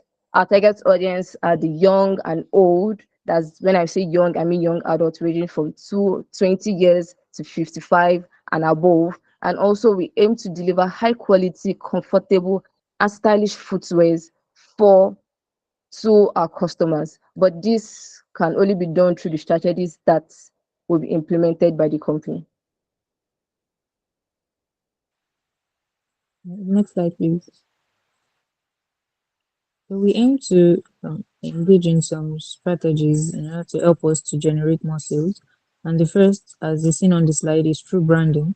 We aim to build a name for ourselves by delivering sales through branded packages that would display the company's logo as well as a simple thank you message, just for a touch of originality. Then we also aim to engage in digital marketing strategies by making use of excuse me, social media platforms such as Facebook, Instagram, and also WhatsApp to promote the business and also to follow up on the customers. Then we also have identified how important it is not to stand alone in this industry. So we aim to engage in partnerships. We have already we aim to engage in partnerships, and part of these partnerships are the student brands we earlier mentioned and established brands. So the student brands are brands by students in universities, so students that have businesses probably that make leather footwear, and then the established brands would be much more bigger brands that are not on a student level. So we also plan to partner with models that will style our footwear. That will give them a platform to promote their brands. And lastly, we would encourage referrals by giving discounts to customers who come with friends or family. Then we another way that we would encourage referrals is by gifting shoe care products like shoe brush, polish, and so on to customers for engaging exercises like referring a certain number of people, and getting the highest number of likes they are able to generate on our posts, and so on and so forth. Now we'll take a look at the risks that we have identified in the market for leather footwear. Okay, there are two sides to a coin, and we have looked at the opportunities. We have to look at the risk. Please, the next slide, please. The potential risks facing elegant strides include the market risk. That's where we say inflation. We talk of things like change in the naira. Yeah, the change in naira is going to affect us. Change in consumer preferences, economic downturns, even something as small as fuel increase in fuel price is going to affect the business. Look at the financial risk as high overhead costs. Yes, at the beginning, to be able to deliver good customer service and be able to keep our customers satisfied. The high costs, the overhead cost is a bit high in the very few years of the company. The operating risk could include supply chain disrupts. Yes, we are representing brands. That doesn't mean that sometimes our customers could boycott us and go to the suppliers directly, because in as much as we are representing and promoting elegant stride, we are also promoting the brands that we represent. So these are the risks that elegant stride could face. So I'm certain that we have provided answers to some of your questions, and I've also given concrete reasons for why you should invest in elegant stride. Invest in elegant stride and you get good returns for your investment, and in conjunction encourage the growth of young upcoming entrepreneurs and the Nigerian economy at large. Thank you for listening. This is Team Visionaries. Thank you very much, visionaries. Thank you very much. Okay, so I have a lot of questions in mind, but what I'll do is I'll open the floor up to the mentors first, again, because of time. Mentor Ridwan, are you Dr. Jimmy, shoot. okay? So in my mind, I'm just thinking that let me just understand what you are doing. So you are selling footwears, right? Yes, ma'am. But you don't have samples of the footwears that you are selling. Do you have samples? Currently on ground, no. We You just would have, added pictures to the background. yeah, because I'm seeing pictures. I'm not sure if you are pitching something to somebody. I have to see samples of what you are selling, at least to give me an idea if you sell the kind of things that I want. There are different types of Noted. footwear, and people have different types of legs as well. Let me use that word. Some have puffy legs, some have tuck legs. You understand what I mean? So people have Yes, I different kind do. of shoes that fit their style, that fit their legs. So understanding the types of shoes that you sell will make me understand if I'm going to buy something from you, or if I'm going to invest in you. And as well, are you targeting a particular? Is there a target audience that you are address or you're targeting? Because that in itself would help better. People that are on the big side, they find it difficult to find a shoe that perfectly fits them and um works well with their proud bigness. Yeah. So Yes, if ma'am. those are the community or target people that you're targeting, I feel like that would have been much more interesting to me than just making footwears, because we need to have people that we are specifically targeting and have a market for them as well. That's my thoughts for now. Dr. Yusuf, you have your hands raised. Yes, thank you very much, Dr. Edmund. Um, First of all, well done to the team. I wanted to ask, so are you the ones making the shoes, or you are partnering with brands? Because at some point in the Yeah. present, okay, are you Yeah, making it, or so you are the yes, ones We making are it? not we are the making one the making the shoes. shoes. We are Go on. You are not making the shoes. You are what? we are not making the shoes. We are representing the brands that make the shoes. So we Mhm. have, that's why I say we have two major suppliers categories. We have the Right. upcoming We have the upcoming entrepreneurs as students and a regular average upcoming Nigerian entrepreneur. And we have the established brands, which we stated earlier. So we are not the ones making the shoes. We are a retail store. We are just representing the brand and providing a brighter market for the brands. Right. So now that's a different conversation. So the brands that you're representing, why are they coming to you rather than selling directly? Because you are also a startup, isn't it? Yes, sir. Okay. Okay, So they are coming to why do I choose? us. Okay, go on. They are coming to us because one, we let me start from the angle of the upcoming entrepreneurs. An Okay. average student, let me say an average student in a campus environment, it's his or her market does not go beyond the campus. Even if it does beyond the campus, probably to friends or to friends or family's friends or cousin of cousin of cousin. But if such brand come to us, we are giving them the opportunity of a wider market. We're giving them the opportunity to stand, pardon my words, to move with the big boys.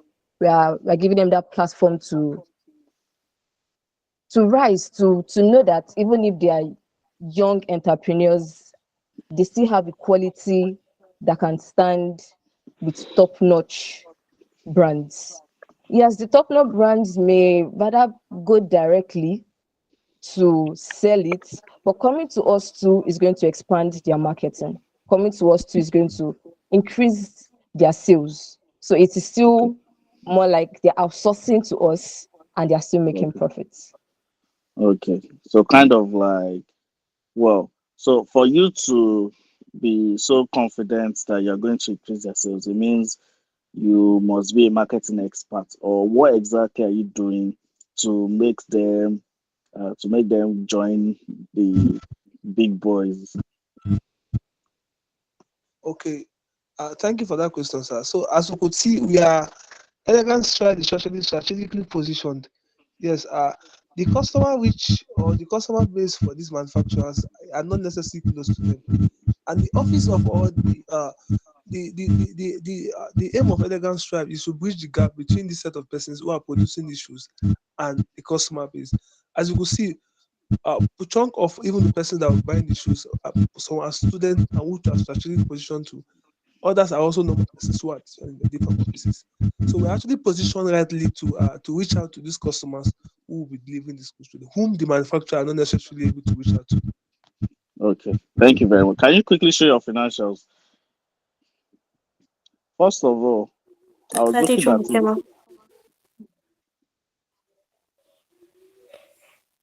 Oh, okay, so Sorry. Thank you, ma. okay. All right. So first of all, you are not making the shoes, but you aim to get 21.6 million in just Lagos, 14.6 million. It's not your shoe, oh. So I want um, any of you to explain how exactly you plan to reach this figure. First of all, it's even 2024, so it means that, or maybe it was a mistake, because it means that within 4 months you want to make this. But let me just assume I'll put year one there.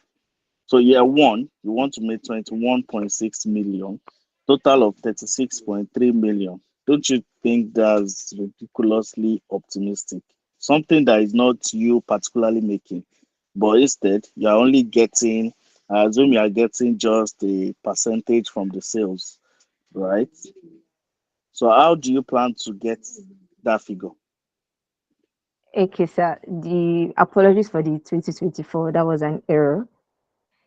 Then the revenue. Let me break it down. The idea is we have, like I said, we have a constant supply of 1,080 pair of shoes for Lagos. So meaning each brand is going to be supplying us 15 pairs per month. So meaning in total, we're having 90 pairs of shoes for all the brands that we are representing. And another thing that influenced the revenue is our pricing system. yes, we want to make it affordable. That's why we have the range of upcoming and the established. So meaning we are cutting across every class, every economic class in Nigeria. An average Nigerian can afford it, a working class can afford it, and even the rich and luxurious can afford it. So this is a system of it where okay, we are getting it for imagine okay, a student brand, we're getting it at 20,000 naira. We are including okay the transportation costs, we are including the cost of bringing it in and every other cost, but we are having a fixed percentage of markup. So we're having a 25% markup per shoe, per pair of shoe rather, forgive me. So no matter what it is, no matter the price of transportation and the cost price of the shoes, that margin or that markup rather is fixed, is 25%. That's one of the major influence as to why the revenue looks so large. Okay. So you mentioned 90 pairs. Yes, Monthly, Is sir. sir. that 90 pairs for each brand? 15 for each brand monthly. For 15 It's for each 90 brand. pairs. okay, 15 from each brand monthly. So 90 pairs monthly. Yes, sir. Yes, sir. Right. So 90 pairs monthly. All right. So you think that you can successfully sell 90 pairs of shoes for month to month for the first year? 90 pairs. That's We can't 1,008. sell 90 pairs. But Okay. that's what your assumption is, that you are going to sell that amount uh in, or close to that amount in the first year. And Okay. what you should have done, probably, let me just, because of time, what you should have done, you should have it's too optimistic, first of all, because these are not your shoes, right? They are just normal shoes that people can get anywhere in the world, right? But for you to drag people to your site, I've not seen something very unique about you. You are saying you are going to strategically position yourself, but in what way are you going to do that to make sales of 21 million in a year, right? And it's not your shoes, so it means that cost of sales, I can say the cost of sales is obviously high because it's not your shoes. You're only getting a markup of 25%, right? So that gives me a lot of concern with the whole thing. And I think starting from year one as well, because it's not really, it's just a market. So you don't really need the Sorry, rent in year one. sorry, Dr. Yusuf. Just being cautious of time. Yeah. Yeah. I'll just round up now. Sorry. So you don't really need rent. You don't need to start with because it's an online business, right? So you're just having an online store for you to connect um, the young entrepreneurs that make shoes and the customers. You need to, for your business model, you need to increase your advertisement. 50,000 does not 50,000 in a year. Abi? Ah, that does not even cut, because that's the main thing. You have to be able to market to like daily visibility, so you have to spend a lot on it. And you said you want to collaborate with influencers. I'm not sure how that will work, but as a new business, you'll be spending a lot of money, and I can't really see that in your financials. But I'll leave that for now. Thank you, guys. Thank you, Dr. Yusuf. Mentor Edmond, you have your answers. Yeah. So just very quickly, yeah. So the to understand the business model well, you are reselling other people's shoes, right? Yes, sir. Yes, So what sir. you're doing is you're just retailing. I'm just so how do you get the shoes? Do you get the shoes directly from the producers and resell, or you just go to the market, buy and sell? So the plan is to get the shoes from the producers and Okay. resell. So they get the shoes. It means you use your money to buy and then go and sell it. Yes, sir. Not that you are selling on their behalf. So you are using your money to buy and selling, and then you sell it Yes, with sir. your own margins. Not that the producers will give you the shoes, and when you sell, you return their money and take So your we are own. going to have two different sides. For some who would buy the shoes because it's a startup, as it were. Not every business would be comfortable in just like doing a collaboration at first with you. By the second year and third year, when we have gained traction, we can get the shoes from them and sell on their behalf. But for the first year, yes, we are just going to buy the shoes from them and sell it. And sorry to cut you. I want to also mention something for what Dr. Yusuf also said. For the rent is because we are going to actually have a physical store. We talked about the fact that we want to have two branches, as it were, one in Lagos and one in Ibadan. We are going to also at the same time be using our online store, that is the social media marketing and digital marketing. So that's why the rent is there for the stores where we would have the Okay, all right. All right. So I don't want to drag this too much. From the comments that I have here that the mentors have posted, it seemed more like it's just like a normal shop, like you go to Yaba and go and buy stuff in a shop. I understand Yes, ma'am. that the second year things might change and you might change the dynamics, but at the moment it's seeming like that.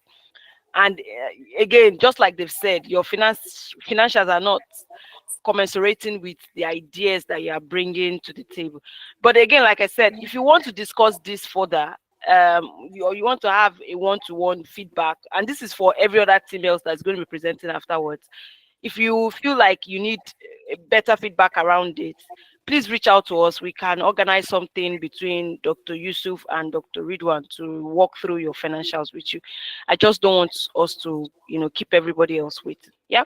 All Thank you right, ma'am. very much, It's team. okay. Thank Thank you, you, ma'am. team Visionaries. Thank you. Yeah. Okay, so we're going to move on quickly. Well done, guys. Oh, God, well done. To everyone that has stayed here till this time, you guys are the real G's. So well done. Okay, let me stop presenting. All right, quickly, we'll go to Team Invicta. You guys there? If you guys are not here, I'll just move to the next team. We're present, ma. Excellent, excellent. So you can share your slides.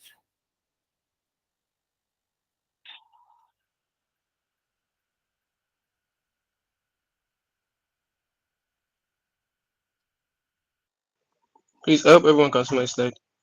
You can see your phone, your screen. Yeah, but the slides are not up yet. Excellent.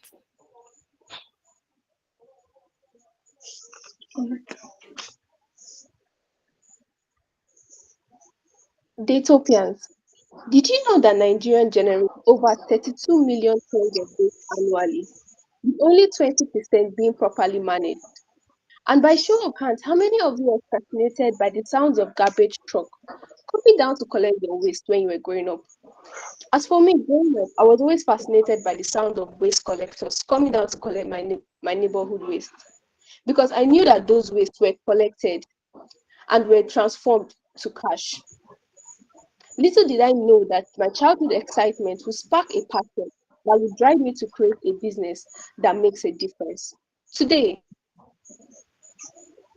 is dedicated to bridging the gap between waste generation and recycling, ensuring that those wastes become valuable resources. Let's share our story, but before we continue,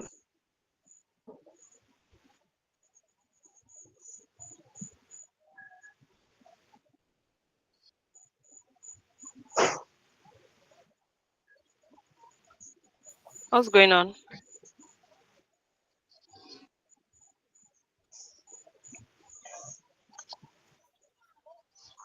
Who is presenting?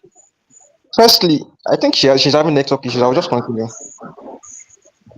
So, firstly, we have the pioneer of the company who is Chisom, and then we have Victor Alepo, who is the chief operating officer.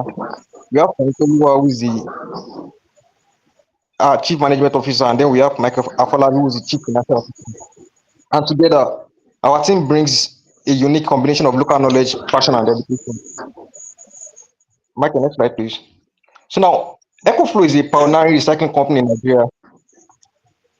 Okay. Our problem statement: despite the growth in SDG, recycling industries in Nigeria still faces challenges in converting waste into valuable resources, which result in environmental harm. And according to the World Economic Forum, only 9% of this plastic get recycled, while the remaining 91% end up in the environment. Also, Nigeria generates 32 million tons of waste annually, with only 10% being properly managed. And now, here comes the solution. Our solution is to create a stable and inclusive recycling program that benefits both our customers and environment. Through its holistic approach, EcoFlow aims to bridge the gap in Nigeria's waste infrastructure, creating a cleaner, a greener, and a more prosperous environment for future generations. Then we have our key operations. Firstly, we aim to build relationships. We aim to develop and maintain a positive and long-lasting relationship with recycling companies who we are going to be making transactions with. And then we have the supply chain management. Yeah, after we've identified and we have onboarded these recycling companies, we establish contractor agreements with them, establish clear terms as regarding pricing, payment, delivery schedules, and quality requirements to ensure a smooth supply of materials to these recycling companies. And also,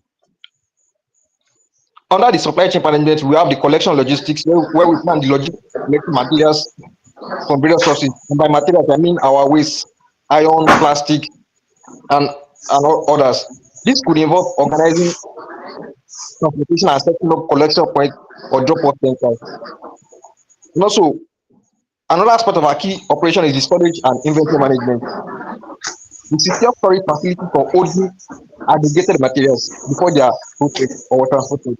And we ensure these facilities are equipped to handle and store these materials and waste safely. And we also implement an inventory management system to keep track of the quantity and the type of material that are stored. And this helps us in managing our stock levels and forecasting supply needs. And then lastly, we have the external relations. As a business, we aim to maintain favorable relationship with fellow businesses, impact investors who are so keen in investing in the sustainability realm, and also stakeholders in the sustainability value chain. Now we have our key performance indicators. Firstly, we have the revenue per customer. And this basically means our total revenue divided by the number of recycling companies or customers we have. And the purpose is to measure the value generated from each customer, which can help in assessing pricing strategies and our cost evaluations. Next, we have our turnaround time. This is the average time from the receipt of our materials and waste to delivering them to the recycling company. And this helps us in measuring and the speed and the efficiency of our supply chain and processing operations. Then lastly, we have the sustainability key performance indicator. Here, one of our metrics would be the amount of materials that have been collected over time. As the more the quantity of these materials collected, the more effective we are in protecting the environment. And this also involves the economic benefits we provide to the society through jobs that have been created. Next, our CMO will take us through our impact and milestones. Victor has given us a snapshot of our operational performance. As we continue to drive growth and sustainability at EcoFlow, I'd like to shift our focus to the impact and milestones we have achieved so far. As CMO, I'll guide you through our key milestones and strategies that has helped us make a difference in the communities we serve. We have successfully collected 4 tons of plastic bottles and 2 tons of other recyclable materials, contributing to a more sustainable environment. Building on this success, we have also achieved 20% waste reduction in slums and waterfronts, improving community health and cleanliness.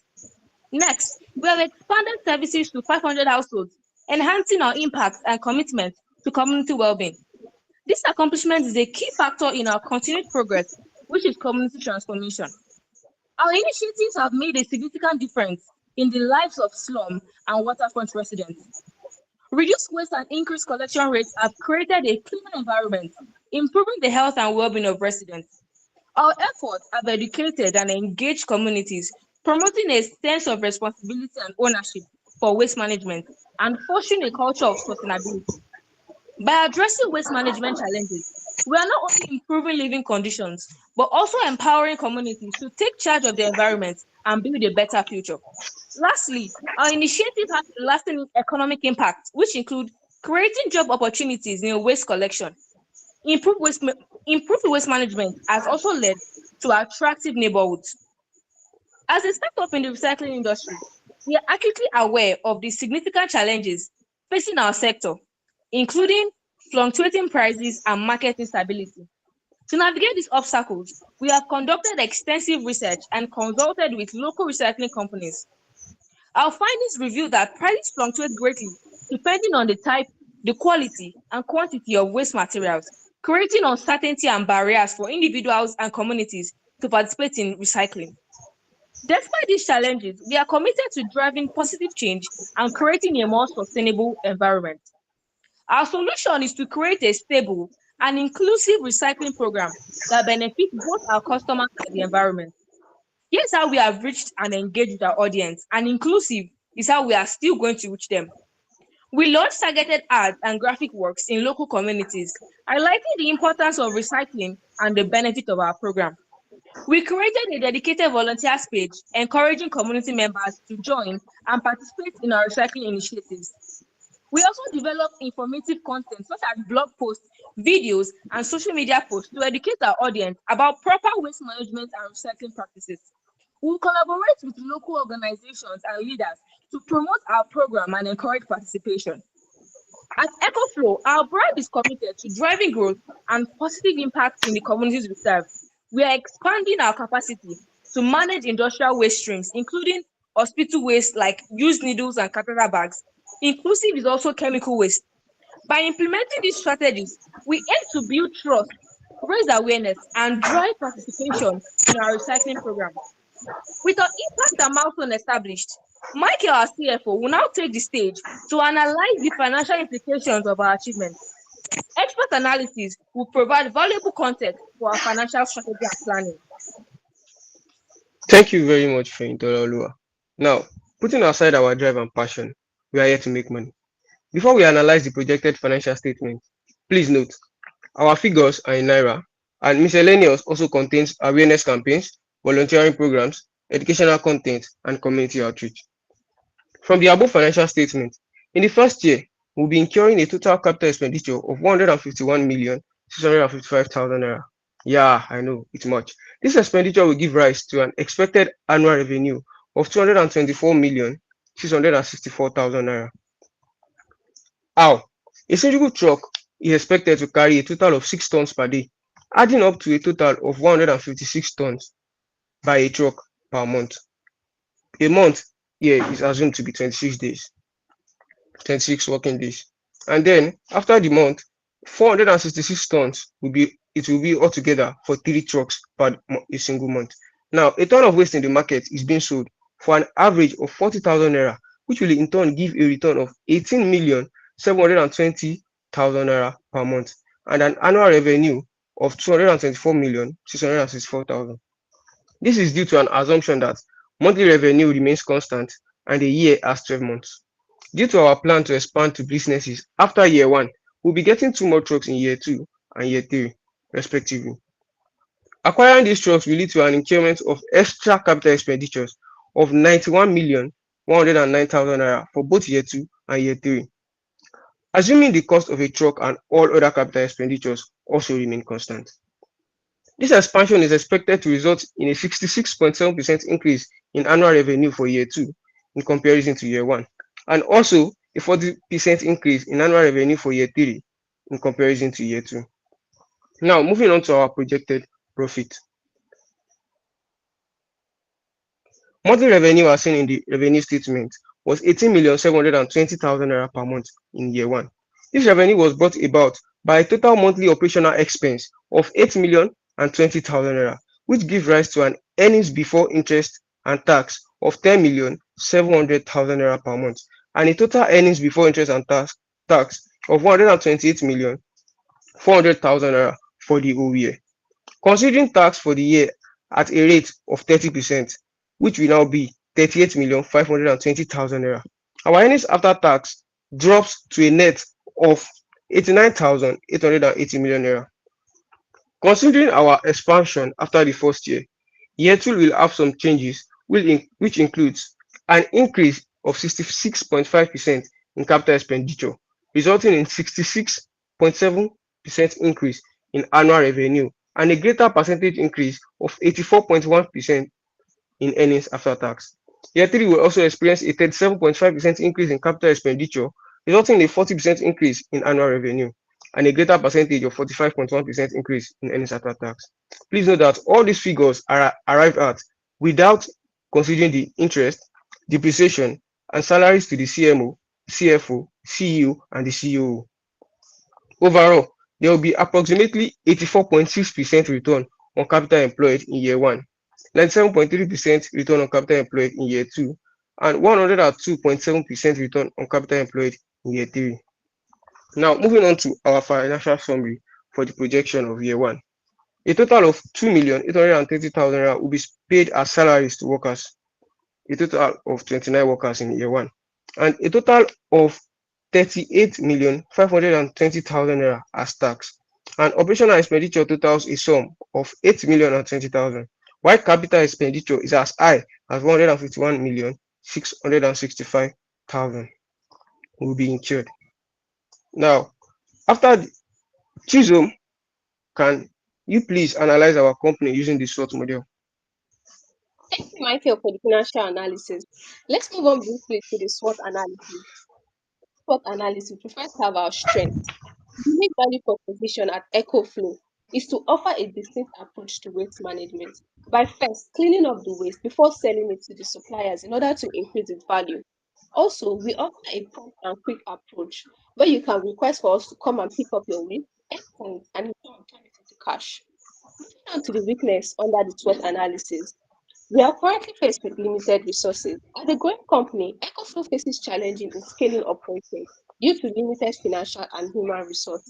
And the current infrastructure that we possess does not allow us to rapidly expand, thereby posing as a potential barrier to our growth. Also, under opportunities, we have diversification. There's a significant opportunity to diversify into new waste. While our primary focus is on papers and metals, we are currently looking into waste produced like components, factories, and hospitals. So our Threat.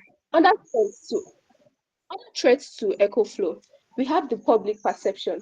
The perception that Nigerians have towards recycling and waste management is poor, and this could impact EcoFlow's operations and market acceptance. That is why we embark on school visits and info sessions, both online and offline, in order to educate people.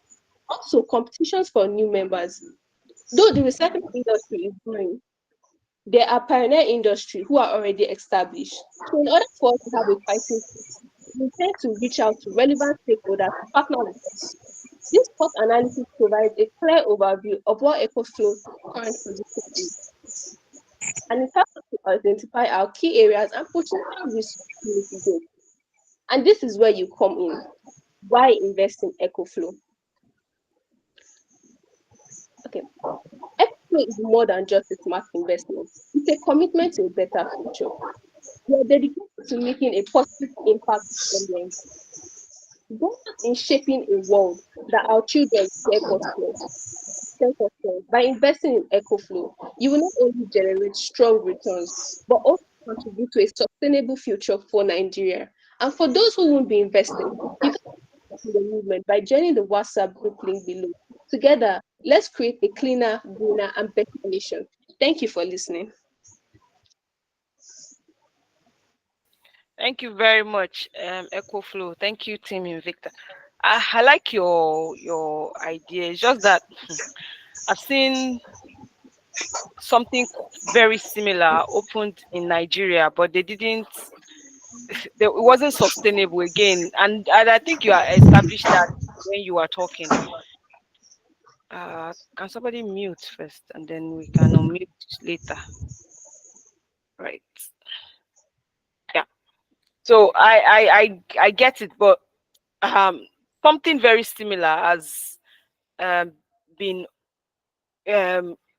pitched to us before in our community back when I was in Nigeria a while ago. But it wasn't sustainable because people started they started subscription, and but later they just, again, it's the perception like you have talked about of Nigerians, about recycling, even about anything called waste. People would rather, maybe, I think for this to really work, a lot of policies and a lot of laws needs to be in place in Nigeria, especially for somewhere like Nigeria. It has to be deeply rooted within the government in itself. But anyways, I would call on either mentor Yusuf or mentor Ridwan to just quickly look at your financials, and then we'll move on. This will just be a quick look at your financials. Okay. Yeah, thank you, Dr. Jimmy. So just quickly go to the financial. Yeah, yeah. So, but before we look at it, I'm really curious about the business model itself, right? So, can you just maybe in 30 seconds just walk me through the whole value chain of how you want to get the materials, how you want to recycle it, and how you want to make money from it? Okay. Good evening, sir. So our business model is basically us going to areas that are prone to waste. So, for instance, the beaches in Nigeria are usually tagged as dumping sites. So areas that are prone to waste, that's where we're going to source our materials from, and also underdeveloped areas, whereby, because currently in Ibadan, I'm using Ibadan as an example because that's where I'm currently staying. So there's a particular place where waste management truck do not visit. So areas like that are prone to waste are our target audience to like source for our waste. And after we source for it, we clean it up and then sell it to like people that are already into the business of collecting and recycling waste. Okay, so you are not recycling, you just want to collect the waste and sell it to recyclers. Yes, sir. Okay, so go back to the previous slide. So, oh, no, sorry. The next one. So if you go to so I'm just curious about, so what you're saying is, where's that pricing? I saw that pricing somewhere. Okay, yeah. So you're saying that you collect 18 tons per day, right? Or per month? The 18 tons, is it per day or per month? So it's monthly. The 18 ton is per day, sir. You people should not confuse me. Sorry, I'm with you, sir. The 18 tons is per day. So the 18 tons is per day. And you want Yes, to sir. get 18 tons by going around picking bottles. It's not just bottle, it's a ragged of bottle, copper materials, metal. Yes, I think you just need to properly define how you want to get this waste, because you definitely will not just be walking around trying to look for. So you need to strategize and then maybe do partnership with some people. You can have a collection box at strategic places, maybe somewhere like say ShopRite or any other marketplaces, right, where they get lots of waste. So you have to think about things like that to get all this waste. But I'm more concerned about, so your daily waste is 18 tons now, it's here, and then monthly you want to collect 468. Yes, This sir. price of 40,000 per ton, yeah, where did you get Yes, that? sir. Is that an assumption? It's not an assumption, it was taken online, sir. So based on the price for metal and or metal or plastic, so it's an average of the prices. Okay, so the average is 40,000 per ton. Yes, sir. Okay, so just a second. Okay, so that's how you got the 18 million per year. Yes, sir. Okay, so I Per just month. want per month. Oh, Yes, okay. sir. What's the size of I go back to your capex, the previous page, previous slide.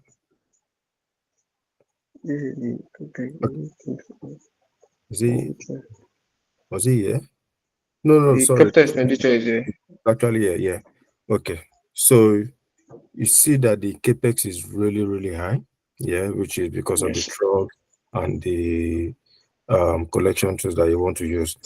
So you probably would want to, I don't know if you really need 3 trucks if you want to start, but the people that you want to sell it to currently, do you have any contact with them and you are sure that they have enough capacity to accept your waste? Because you don't want a situation where you are collecting the waste and then nobody is willing to buy them from you. Yeah, the CMO reached out to different 2 companies through waste, and I think she can talk more on that. Faye, can you please No expatiate on need. this? No need. I will just No bring problem. your attention that, that's all. Then one other thing that I saw, from your projection too was you did, so your capex here is 151 million, right, for the first year. Yes, sir. And then Yes, sir. it's very capital intensive, which is one of the reasons why a lot of people are probably not into this business, because if it's this lucrative, then everybody needs to be doing this business, right? But looking at your capex, you have a capex of 151 million per year. Um, if you even depreciate it by 4 years, yeah, your depreciation Yes, is sir. 7 million per year. So go back to that your previous slide. So by the time you put in depreciation of 37 million per year here, right? Um, so that brings down your what's it called? Your annual income too. And then Yes, sir. so I don't think you also factored in fueling properly, fueling, your maintenance. I don't think you did that too. Uh, For Fueling yeah, is yes, sir. yeah, I know, but I just think that this amount is really too small to service 3 trucks every day The, for a whole year. So, no, the fuel is per month. so I think the way you just did this projection is even confusing too. So, Sorry, sir. so it's better to just have everything per year. So I know that everything I'm seeing on your screen is per year, not that some are per month and some are per year. No. But yeah. So those will be my comment. It's very capital intensive, right? Getting the weight. The easy part may be getting the weight, but you also have to be strategic about it. And then, do you have ready demand for it too? I don't know if if you can demonstrate that, but you need to have ready demand for this thing. If not, you just have a pack of rubbish that nobody's going to buy.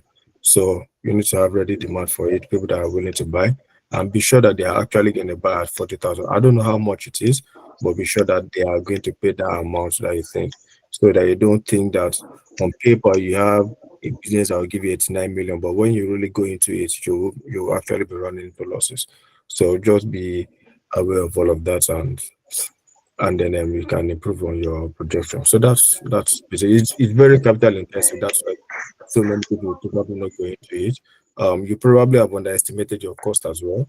So yeah, those are my comments. And but the idea, of course, is it's yeah. So people, unfortunately, there's a growing need for recycling and sustainability, but that drive is not really there in Nigeria, right? So that's another thing that may not really work in your favor, because people do not, really believe in it. But if you were to come to, I mean, yeah, I'm in Canada now, and then we have different boxes where you don't even need to. I mean, where you keep your waste, you have different boxes where you keep different kinds of waste. So it's easier to collect waste in, because these people have already made it part of their culture, but it might be a bit difficult in Nigeria. So yeah, those Yeah, are the comments. Yeah. exactly what I was saying. Here, if you don't separate your bins, you are being penalized for it, and you can't just start burning things by the side.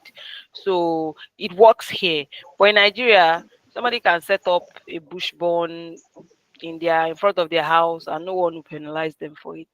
Rather than paying somebody to pick up my bottles and other waste products, why can't I just burn them? So again, like I said, it's embedded in a lot of policy adjustment as well. So at the moment, maybe in the nearest future, I don't see it like something that will yield so much profit at the moment.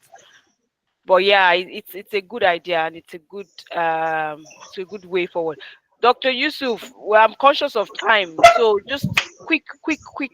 All right. Yeah, I didn't want to even talk at all. I just wanted to mention something area for improvement. So just this page we are on right now. So if you want to, first of all, I don't like the fact that it's monthly. But if you are going to do monthly, so that year 1, year 2, year 3 should be month 1, month 2, month 3. Because if you are telling us monthly revenue is 18.7, so it's showing year 1. So just try to adjust it properly so it doesn't. And you're just, if you're saying annual EBITDA, it means you are saying that it's going to be the same amount. So it's going to be the same, exactly the same amount of revenue, of expenses for the whole 12 months in that year. So I think that's incorrect. So if you want to do monthly, just do a long spreadsheet, month 1, month 2, month 3 to month 12. I think one of the teams did that. And then you can now have total for year 1. You get, rather than doing just 1 month and then multiply by 12. That's very wrong. Just for next time. But that's it. Well done, team. Well done. Thank you very much. Okay, thank you very much. Thank you very much, Team Invicta. Thank you so much for such a wonderful presentation. Well done and well done. Good job. Okay, I asked Dorcas and Ayofe to wait behind. Dr. Yusuf has something that you wanted to tell them. That's why I asked them to wait behind. Quickly, Dr. Yusuf, can you just pass your comments to them? Oh yeah. Sorry, I forgot to add the comment when I was talking the last time. Are they still here? I think they're not here. Yeah, Dorcas is here. Okay. Well, just the essence of this competition is to try to improve on yourself generally. So I just wanted to pass a comment about your presentation. Um, I don't know, maybe your spirit was a bit down today, but it wasn't. You didn't make it like a proper presentation. It was too lackadaisical and too relaxed. So I would please book a session with me. Let's discuss further. I don't want to, so that we don't waste more time. You know how to book sessions, right? Doctors. If you don't, just reach out to Chisholm, and then we can definitely talk about it. All right. Thank you very much. Thank you. Okay, quickly, we're going to go to Team Crystal. Team Crystal, are you here? Yes, I am. Yes, All ma'am. right. Excellent. Like I said earlier, we've shortened the feedbacks a little bit more. If you need to really talk about your business a little more, just send me a message or Dr. Yusuf a message, and we'll book a session with the mentor so that we can go through your financials and your business model a little bit more. But on this, as from now, it's just going to be short feedbacks for you guys. But like I said, that does not affect your grading or your scores in any way. All right, Team Crystal, yeah, you can go ahead and share your.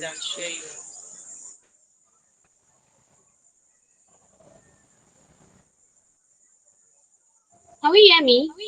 Yes, we can. Yes. Okay, all right. Okay, so Jubri, are you there? John. Yes, I am. Okay. Yes, I am. Okay, welcome. okay, so I'll go ahead now. Sorry, before you start, can I just say this?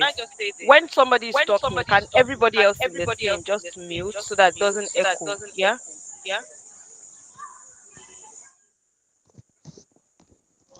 Okay. Can we start now? You can. Okay.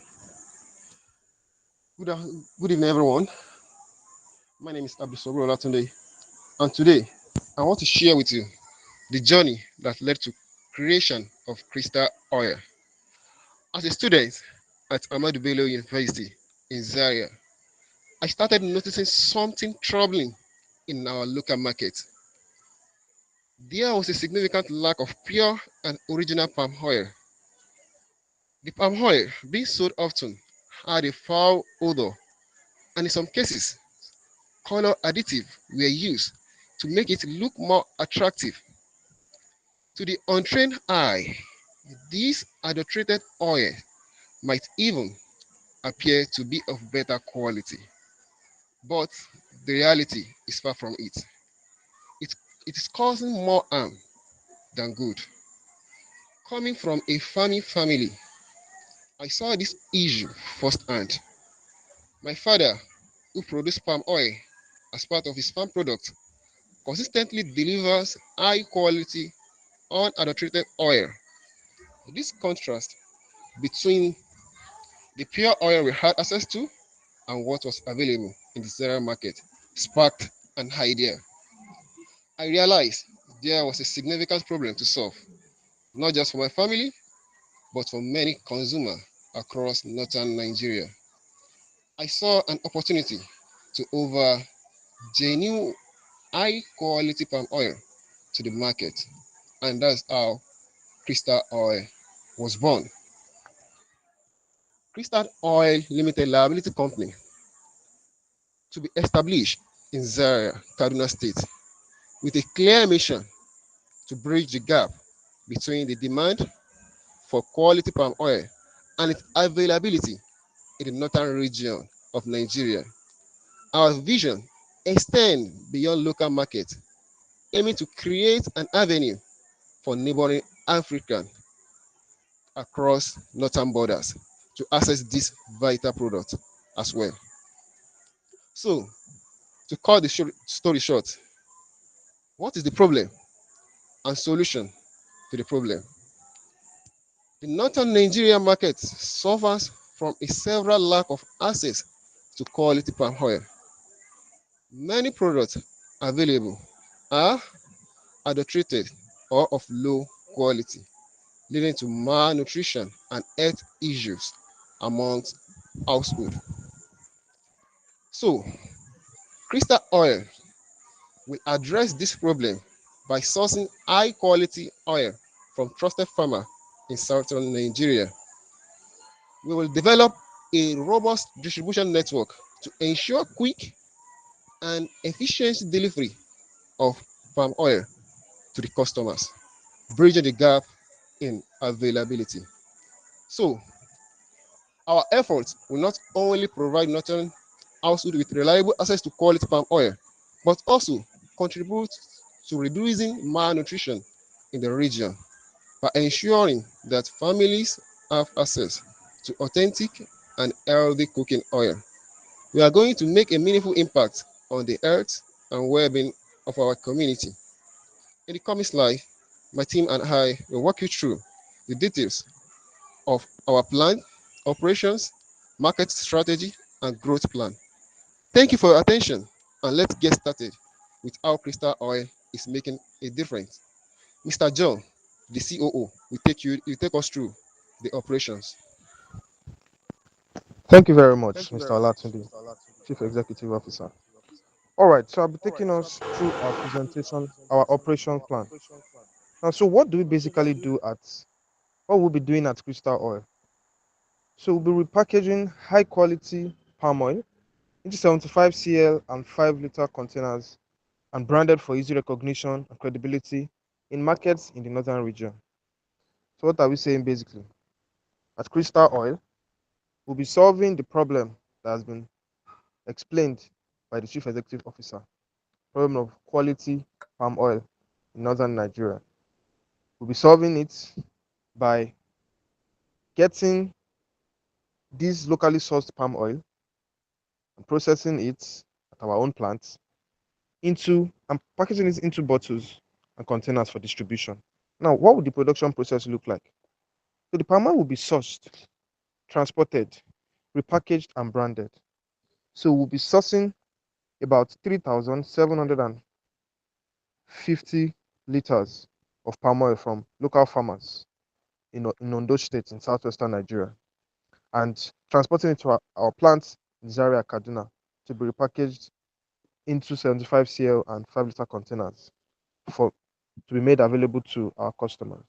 Now, the distribution channels will basically be through direct sales, online platforms, and even sales through personnel who connect with our customers through social media and physical networks.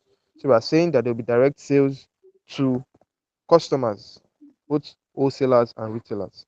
And the world being a global village, there will also be sales online, and there will also be sales through middlemen who will be personal sales agents of ours who would connect with our customers both online and through physical networks.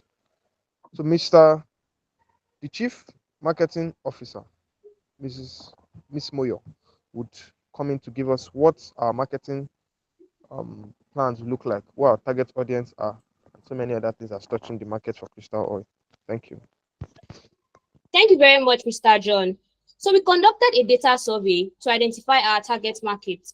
From the data we got, we had a breakdown of the local market into demographic and behavioral segmentation.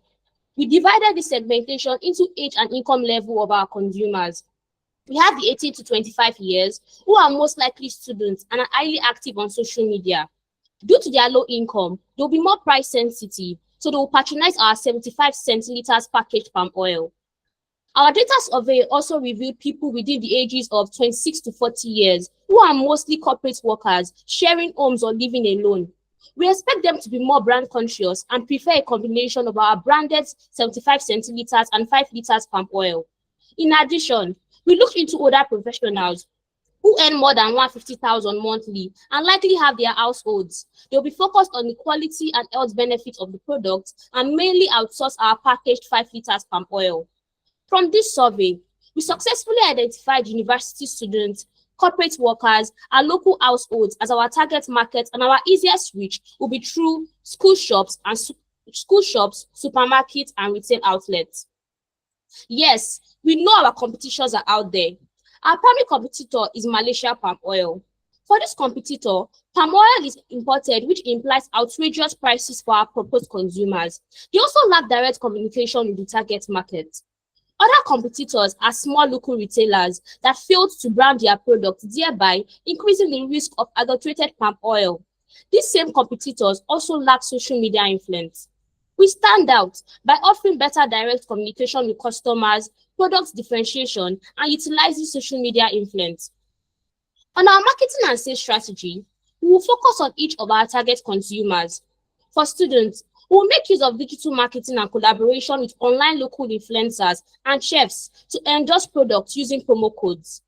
For local households and low educated, we will utilize physical contact marketing and seasonal promotions, for instance, promo during Ileya period.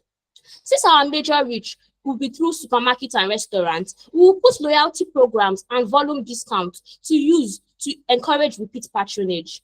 I will stop here now, and Mr. Jubil Adeshina will go on. Thank you, Moya. I'll be taking us through our financial operations. So our financial is segmented into two parts, our revenue part and our startup analysis. For our startup analysis, we'll be spending a sum of 9 million naira to acquire the following assets. The following is we are going to acquire a factory, which will cost 750,000 naira, the warehouse facilities for 450,000 naira, a mini oil filling machine for 6 million naira, and a small delivery van for 1.5 million naira, and a factory equipment of 300,000 naira, which sum up to 9 million naira to start off this operation. In terms of our revenue, in our first year, our revenue assumption is based on selling out our product and a growth rate of 15% in the first year and 20% in the second year, given that the population of Kano is going to increase by 2.8% annually, and also the increase in consumption of local palm oil increased by over 8% annually. So in our first year, we projected a revenue of 96 million naira, the corresponding net profit margin of 22 million naira. Also in our second year, we projected an 50% increase in units sold, which will give us a revenue of 110.4 million naira and a corresponding net profit margin of 26.7 million naira. Also in the third year, we projected an increase of 20% in revenue in sale in units sold, which gave us a revenue of 132.5 million naira and also a corresponding profit margin of over 32 million naira. Also, in terms of in terms of contribution to revenue, our 5 liters product will contribute 62% to our revenue, and the 75 CL will contribute 38% to our revenue. This is a result of our pricing strategy to ensure competitive and yet profitable margin. In terms of our cost analysis, the cost for 1 liter of palm oil directly from the market is 1,360 naira.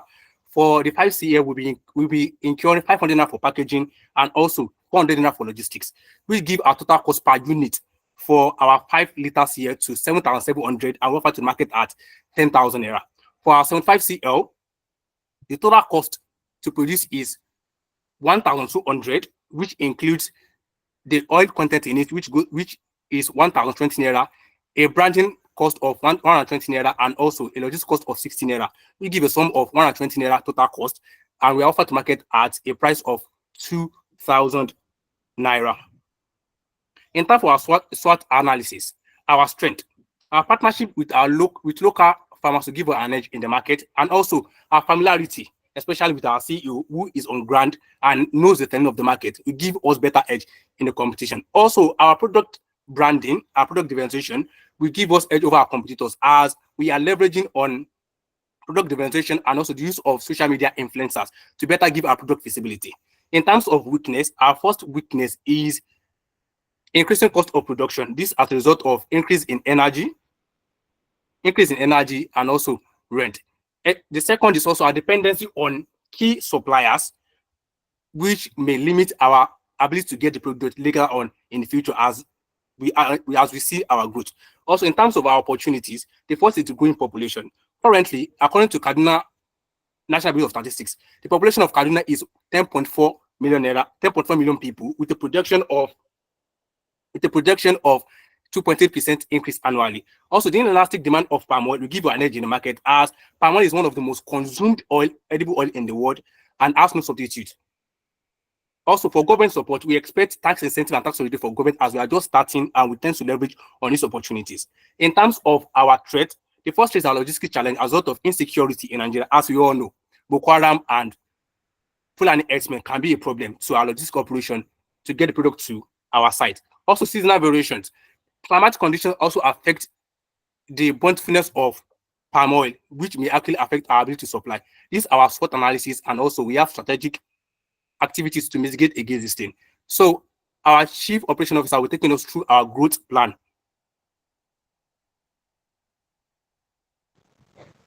Thank you, Mr. Additional. Right, so of course, we plan to expand our business and also make very valuable societal impact. Now, how would we be doing this? So in 3 to 6 years, as structuring our growth plan, we tend to generate revenue, just like is the goal of every business. We intend to generate revenue much more. So we intend to do this by expanding to neighboring states and even countries such as Chad Republic and Niger Republic. Now, if we do this, it will help us to make much more societal impact. And how would this happen? In about 2 to 4 years, our expansion will serve as a means of more employment opportunities for the community that our plants would be resident in. Now, opportunities for employment will be created for the youth populace in these communities because they'll be working on the plants with the distribution, with packaging, and getting it to our customers, the final buyers. Now, another opportunity for societal impact is our donations to refugee camps. So we understand that, like as we mentioned, Boko Haram insurgency is really real, and even aside Boko Haram insurgency, gunmen attacks and all of that has led to us having displaced persons all over the nation. And IDP camps are a good place where we can direct our corporate social responsibility. So we're making donations to refugee camps from some of the proceeds of our business, right? And this is properly and carefully planned for. And then another societal impact would be our efforts towards environmental sustainability. So we'll be contributing to the climate action in Nigeria by making sure that we make use of plastic bottles that are recyclable, right? So the containers will be packing this oil in, the The 75 cl bottles and the 5 liter containers are actually recyclable, and this helps to reduce waste. Another thing we'll be exploring is the use of a solar powered plant, right, where we'll be processing this oil and packaging and redistributing. In years to come, we actually look forward to actually doing this so that we'll be able to reduce our carbon emissions as a company. These are some of the ways that our growth plan would go. This is how it's going to play out, and also the impact we're making as touching our contributions to the society. Thank you, Mr. John. Now you have heard us speak, and it's now time for you to meet the management team. Meet Mr. Olatunde, with a background in farming and over 10 years of experience working with farmers across Nigeria. He has a deep understanding of the challenges in delivering high-quality palm oil to consumers. He also has extensive travels in all around Nigeria, providing valuable insights into the Nigerian market. We have Moyosoro Okunowo, the Chief Market Officer. She's an economic student with knowledge in micro and macroeconomic trends, combined with a skill of analyzing market data. Jubil Adeshino is the Chief Financial Officer. He's a final student of accounting with over 3 years experience in the business world and over a year experience as an investment banker at the Students Finance Club of Obafemi Awolowo University. With over 3 years in administration and operations and a solid knowledge of substantive and procedural law, Mr. John Kolade is the Chief Operations Officer and the Legal Officer of Crystal Oil. He's a penultimate year law student of the University of Ibadan, Nigeria. Thank you so much for listening, and you can contact us through these means. Thank you very much. Thank you very much. Crystal Oil. Wow. Thank you very much. Okay, so I'm going to call on the mentors, but I just wanted to establish some things within your slides. So slide 3. I'm sorry, I'm going straight to the point. But understand that you guys have done a good job. I just needed to quickly highlight. Okay. So slide 3, you made a very bold statement here. That Nigerian northern market lacks access to crude oil, and with no reference to what research that you have done to make that bold statement. So again, you don't just make statements, you have to have facts to support it or evidence to support it as well. And so let me ask, what brought the idea that palm oil is a major necessity that is lacking in the north?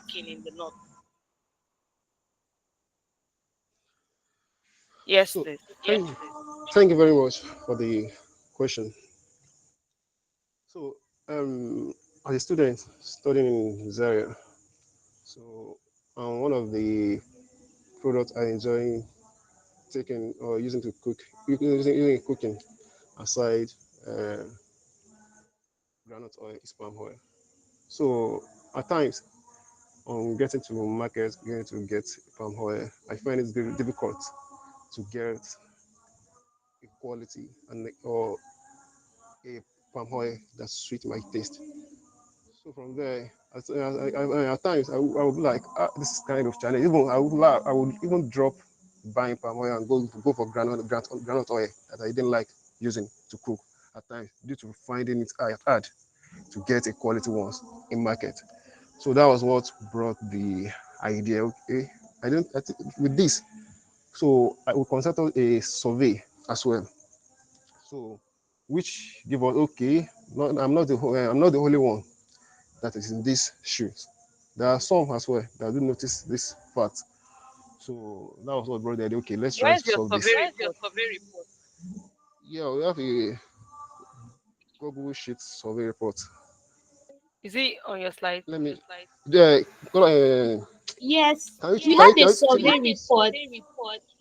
That was what can I you try? spoke about, but we didn't put in the data because it was more of behavioral responses on how like their reaction to the low quality of palm oil. So it was more of a survey regarding our target market. Okay, so because in my head I'm just thinking, what makes you feel? I understand that yes, you have the perception that there is lack of of that red oil, but what makes you think that you would sell, they would buy it? Because sometimes when people live in an environment, they kind of adjust to that what they have in that environment and might not see the need for getting that thing, especially when it's expensive. I don't know about your financials. Dr. Yusuf or Dr. Ridwan will go into that. But I'm just talking about the little ones that I can pick from your work. Yeah. Okay. Let me invite. Okay, Jubril, you want to say something? Yeah. Oh, so the reason why we feel like this will be a good product is that the first and foremost, the North is actually not producing palm oil at all because their climatic condition cannot support the plantation of palm trees. So in the market, there is deficiency in the market because I've contacted a friend of mine too, who also is schooling in Bayero at Kano, and he made this statement. He said that if he wants to buy oil, he had to taste it first to make sure at least does it meet a certain standard. And the reason why people adjust is that they don't have a choice. So when we bring our product to the market and with our visibility strategy, we believe that we are going to change their behavior to buy our product, and also they have a taste for our product, then drive our demand. Okay, excellent. So it's to me, it's seeming like this is going to be much more of like a pilot business, whereby you're going to get into the market, hoping that people would buy when they see the uniqueness that your palm oil brings into it, and that's fine. I just wanted to understand that. Okay, so because of time, Dr. Yusuf, Mentor Ridwan, do you have any more questions for this team, please? Yeah, Thank you just very one, much. and then Okay, go on. okay, yeah, just one, and then yeah, Dr. Yusuf can go ahead. So, in terms of your pricing, yeah. So I'm curious about how your pricing would be and how you want to make money. So what's the? I think you have pricing somewhere, but I just want you to walk me through your pricing with your other competitors' pricing. Okay, for our pricing, yeah, for our 5 liters palm oil, the total cost of production is 7,700. I'll put a price of 10,000 on it to sell it at the market. So in the market, actually, they are selling for 9,000 naira for unbranded at the local market, which is even not as we call it as our own. So our marketing strategy, which includes that we are giving a good product with a good features, which is product differentiation, plus our strategy of using influencers to market our product, will give us access and visibility to audience who can actually afford to pay for this palm oil. So that is for our 5 liters. For our 25 cl, we told it for university students low income. So for that, total cost is 1,200 naira for total cost. And we offer it to the market at 2,000 naira, basically. And also in the market too, it is going for around 1,009, 1,008 thereabout in the market. So as we said, that our product differentiation techniques will actually give us an edge to influence the behavior of the student to buy our product. And also as our CEO, Mr. Abdisobu actually understand better and also understand the plight of a student. For the kind of scenario of Mr. Abdisobu, he won't mind paying 2,000 for something quality that we enjoy and make his soup quite a recipe. Because it's quite a turn off when you are cooking and you are just trying to eat just to survive, not because you enjoy the meal. So people who are going to pay for it in terms of student is going to the end. It will drive our demand for our product. Okay, so riding off that point, yeah. So I like the way you said that some people just want to buy, just survive, just want to eat something and just, I mean, not necessarily care about the quality. And unfortunately, that's where Nigeria is currently because things are so expensive and people are just doing, the bare minimum to survive. So many people are not concerned about quality again. They just want quantity.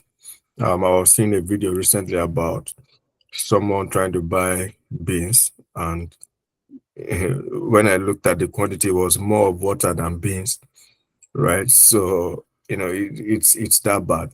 So when you're in a community where, I'm curious to know what specific area you want to sell this, and then I'm sure. So, but how do you want to sell it? Are you selling Are you distributing or are you selling online shop where people will come and buy? Right? Because that's another thing I would like to consider. But eventually, you need to be sure that people are willing to pay a premium for what you're trying to do. You know, if they're unable to pay that premium for what you're trying to do, you will just end up not making any money, right? So what the response I'm expecting is, what makes you think that people will pay that premium for your product? Do you think they really care about the premium the premium they get from your product, or they just want to survive and they just buy any product? And then, so just let me know your distribution strategy. How do you want to sell your products to your customers? Is it online? Is it do you want to have a shop where they come to buy, or you want to sell to resellers, or just tell me how you want to do that? Okay, Moyo will take that question first, then I will support her. Okay, so on the question on distribution strategy, so we very much understand that the Northerners are not very into social media. So we're going to start with something of physical contact, and that is something that our competitors do not have. So we'll start with physical contact shopping, then upgrade because of our student consumers will upgrade to social media. But on a large scale, we'll upgrade to online marketing. But on a large scale, we'll be doing physical contact shopping. We'll even do more of going to home shopping, just to publicize our products. Yes. And also, for the other side, we're also implementing is social media influencing. We all know the power of influencing, how it is and how it influences the choice of buyers. Yeah, so we are leveraging on the ecosystem of social media influencing for us to have access to some certain kind of customers who have the ability to pay for our product, which includes the corporate and civil servant, which have access to full internet, and they can see the visibility of our product and also buy our product. So that's one of the marketing strategy we are implementing to sell our product and distribute. And also we're making use of salesmen, which will be on ground, especially around for people who can access the internet, and also for our university local consumers too. And we are implementing something called a commission strategy too, where for each product that you sell, you are getting a commission. If you sell 75 CL, you are getting a 15 commission. And if you sell our 5 liters product, you are getting 300 as commission. Also for our social media influence and our chef too, if we get a demand, a consumer buying based on their referral, they will also be getting that same amount of commission. For 75 CL, they will get 15 naira for the product, and also for the 5 liters, they will get 300 as commission, plus the amount we are paying them to influence the product. So the influencing part, say you haven't really influencing is good, but it's only if you are influencing the right target market that can pay for the product. Say you cannot be trying to pitch like a $1 million product to me now, and no matter how much you influence me, I cannot pay for it now, right? So are you influencing the right people, or you just want to use influencer because everybody is doing influencer No, marketing? we are influencing the right people. As we said, we have 3 So segments so of who are customers. your target market? Okay, the first is our university student, the second are civil servant and corporate workers. So for the corporate and civil workers, they have the income capacity to pay first, and also they have the access to internet to see this product. As we all know, the ladies of our today, how many of us watch food content on how they cook? So we are the influencers we are using are actually chef or people who cooks online. They will make use of our product, they will recommend our product. I believe that this certain type of our audience, which is the civil servant and the corporate workers, we have access to these people, watch their content, and also thereby drive demand for our product. Okay. So I would like Dr. Yusuf proceed in the interest of time. But those influencers in YouTube, the YouTube example that he gave, yes, you watch the video, but do you have the money to buy the recipes? But I mean, but just as long as you know your target market and you're sure that they can pay for it, then that's fine. Yeah, right. Thank you very much. What I just wanted to mention one thing, or maybe ask a question. I can see you guys know the response. I feel the cost of sales is quite high. Can you take me through what exactly is making that cost of sales? Because you said 42. How much is it again? If you go back to financial cost of no, the next one. Yeah, 46.2 million. What exactly is the cost of sales? For our cost of sales, basically. So this chart is for our 5 liters analysis. So the total cost is 7,700 per unit. Our projected to sell 6,000 units of this product, which is 500 units per month and 6,000 annually. So the cost of this is actually annually, and the cost per unit is 7,700 naira, which we break into the content inside it. For 1 liter is 1,360 naira multiplied by 5, which gives us 6,800.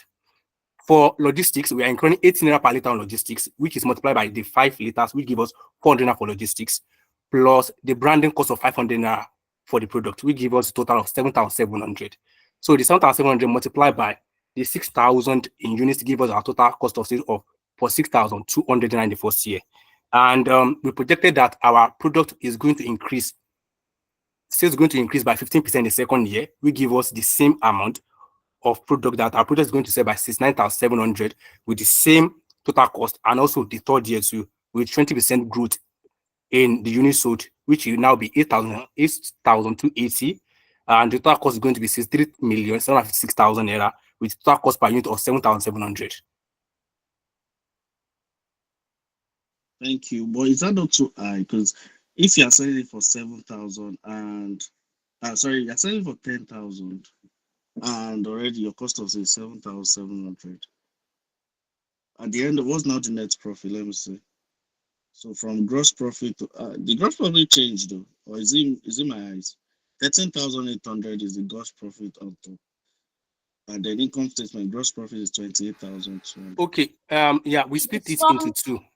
Yeah. Okay. So we split it into two, which is the first one is the 75 CL, the second is the 5 CL. Then in our Okay. income statement, we combine the gross profits together to get the overall net profit margin. So Right. the total gross profit is 28,000 to 28,200,000 naira, which for the 5 liters, we are getting 38,800,000 as the gross profit for that one. And for the 75 CL, we are getting 36. Moyo, can you move on the slide? Like we are getting, can you move on the slide? So we are getting 16,560,000 naira for our, okay, 14,400,000 for our gross profit for 75 CL. But how come if you are going from go to the next slide, Mayor, please. So if you are going from 6,000 units in year one to 8,280 units in year three, how come? What exactly are you going to do that is going to adjust for the increase in units? Because that's a large increase, and I can see your salaries are not even increasing. So we tailored the growth based on population. So we are leveraging all the population growth to drive our demand, basically. As I said earlier, the projected population of Kaduna is 10 million, 10.4 million currently, Okay. and it's going to increase annually by 2.8%. Okay. And also, the consumption of palm oil is going to increase annually by over 8%. So these two factors combined together, that's what give us the projection of using these two factors for determining the growth of units of product that we're going to sell. I love your assumptions. They are quite realistic. And that's why I was saying the margin seems a bit low, but it's good to be low so that you can adjust for any scenario. So the worst case scenario and stuff. But the salary has got to increase. There's no way the same people, the same number of people that are doing 6,000 units are going to also do 8,280 units after 3 years. They will leave your company because you are stressing them too much, right? Besides, you might want to increase, or probably the salaries might not increase, but the maybe you are adding more machinery, so capital expenditure, maybe in year 2 or year 3, we should see exactly how you are going to facilitate the increase in demand. So something has to give way, something has to be there to show us that so either you are adding more increasing the training and equipment for the current staffs that you have, so that they can adjust to the number of units, or the salaries are just increasing, meaning that you are increasing the number of workers you are using. But overall, I think you've done your research on this, and I like the figures. Sorry, go on. Okay, yeah. So the basic reason for the salary being fixed is that this ours is our big salary, not the amount we're actually paying. As I said, I mentioned something like commission. So the commission is additional we are adding to the overall salary that we are paying. So that's the big salary that we are paying them. So the commission will comes in. As I said earlier, if any salesman, one of our salesmen sell our 5 liter product, they are getting 3% as commission. 300 as commission rather. And they said Did you include commission in cost of sales? It actually it is part of our operating it's not part of our cost of sales. Yeah, it's part of our cost of sales. Yeah, cost of sales. It's included in it. It's included in it. Yeah. Okay, so it's included in your cost of sales. That's how it should be. Okay. All right, that makes sense. That's all I wanted to ask because of time. But well done. Good job, guys. I feel like the CEO employed a good CFO to do the job. Jubril did this actually made me. Jubril has been a subtle presenter all through, but this made me recognize the strength that Jubril has. And you've done. You did your presentation, your financial presentation, very well. And I would say this as well. You gave me a good justification as to why the business made sense. But again, I would have loved a situation whereby this was more from probably a feedback from the market rather than you just basing it on one person said and another person said. That's just my own feedback to the whole team. Anyways, well done, good job, well done, guys. Excellent. So we have 2 more teams to present, which I'm so happy, and this is going to move really fast. So thank God we are almost at the end. So mentors, please just spare me another 30 minutes, and we should be done by then. Please, guys, please wait behind. We'll be having some quick announcements with regards to a lot of things at the end. As we all know, this is the last competition, so we'll be having some quick announcements. So you can log out briefly, but make sure that you are here by the time Team Trailblazers are presenting their when they are done with their presentation. Okay, so without further ado, Juggernaut Achievers, are you guys here? Yes, ma'am, we are. Excellent. I'm sorry for the delay. You seem very tired, Peace. Yes, actually, I am. I'm so sorry. I'm so sorry. Wow. The business pitch is always something that we are unable to control, as you know, we just have to allow mentors to question the business and how genuine the business is. So, but we are finally here, yeah? Okay. When you are ready, just start presenting and I will start your time. As a student, I began to dream of finding the perfect off-campus housing and be comfortably home without worrying about scams or endless searches. Or maybe as a property owner, you've wondered how to rent out your property fast and stress-free. So, your imagination is now a reality. Welcome to Edu Living, the go-to platform for student housing. You can trust every transaction is secure with our partnership with registered bodies. Whether you're a student, an agent, or a landlord, Edu Living has the benefits for you. Sign up and get started today. Good day, Daytopians, and our highly esteemed investors.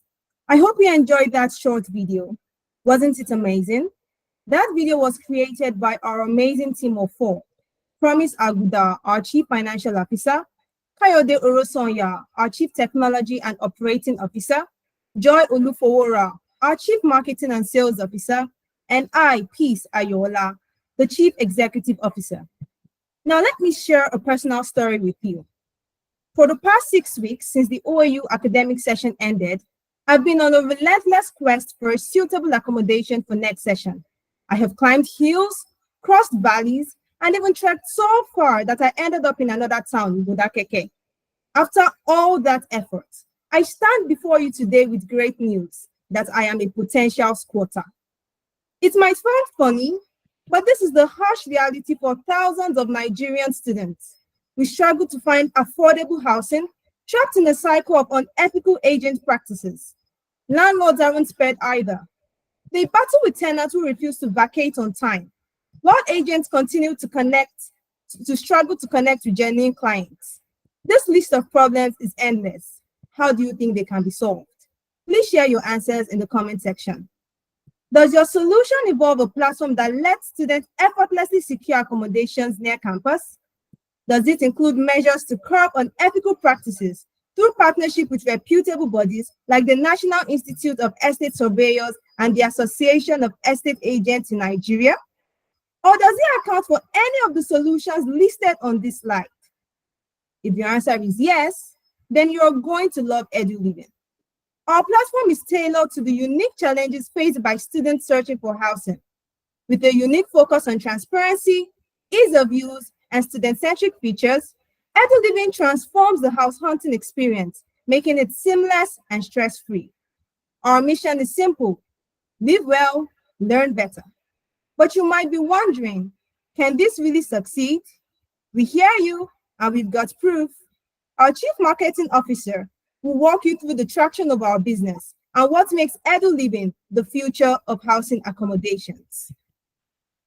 The first chart on our traction slide reveals a significant growth in Nigerian real estate e-commerce platforms from 2010 to 2021, indicating a shift towards digitalization in real estate management against traditional methods. The second chart presents a survey conducted by our team, which assessed students' interest in an online accommodation listing platform. The results show that 97.1% of respondents are interested in an online accommodation listing platform like EduLiving. The third chart highlights the limited options for student accommodations on existing real estate e-commerce platforms. Out of the top 10 real estate e-commerce platforms in Nigeria, only about 1/3 of them deal in property types relating to students. This is where EduLiving comes in. We are closing the gap between the student need for an online accommodation listing platform and the services provided by most real estate platforms. Now, here's a quick question. Is the growth rate of tertiary enrollment in Nigeria outpacing the growth of public hostels? You can answer the poll on the WhatsApp page or type your response in the comment section. If you said yes, you're right. The Nigerian University Commission reports that public hostels only house about 30% of students, forcing 70% of the estimated 1.3 million students to seek private accommodation. With a 12% growth rate in tertiary enrollment compared to a nearly stagnant public hostel supply, the demand for private hostels is rising. According to Statista, the Nigerian real estate sector is valued at about $2.8 trillion, with a 7.1% annual growth rate. This large market, growing student population, and expanding demand are opportunities we are ready to seize. However, our SWOT analysis also highlighted threats like established competitors and economic downturns. Now, our Chief Operation Officer will walk us through how our product works and an analysis of our competitors. Thank you, Joy. While I walk you through the basics of our platform, you could visit the mock-up site following the link sent to the chat section and our WhatsApp page. We have set out a draft landing site where you get to read about our service and how we work. There is a sign-up feature on the homepage where users can register to our website and subsequently log in upon their next visit. This will lead them to the main page.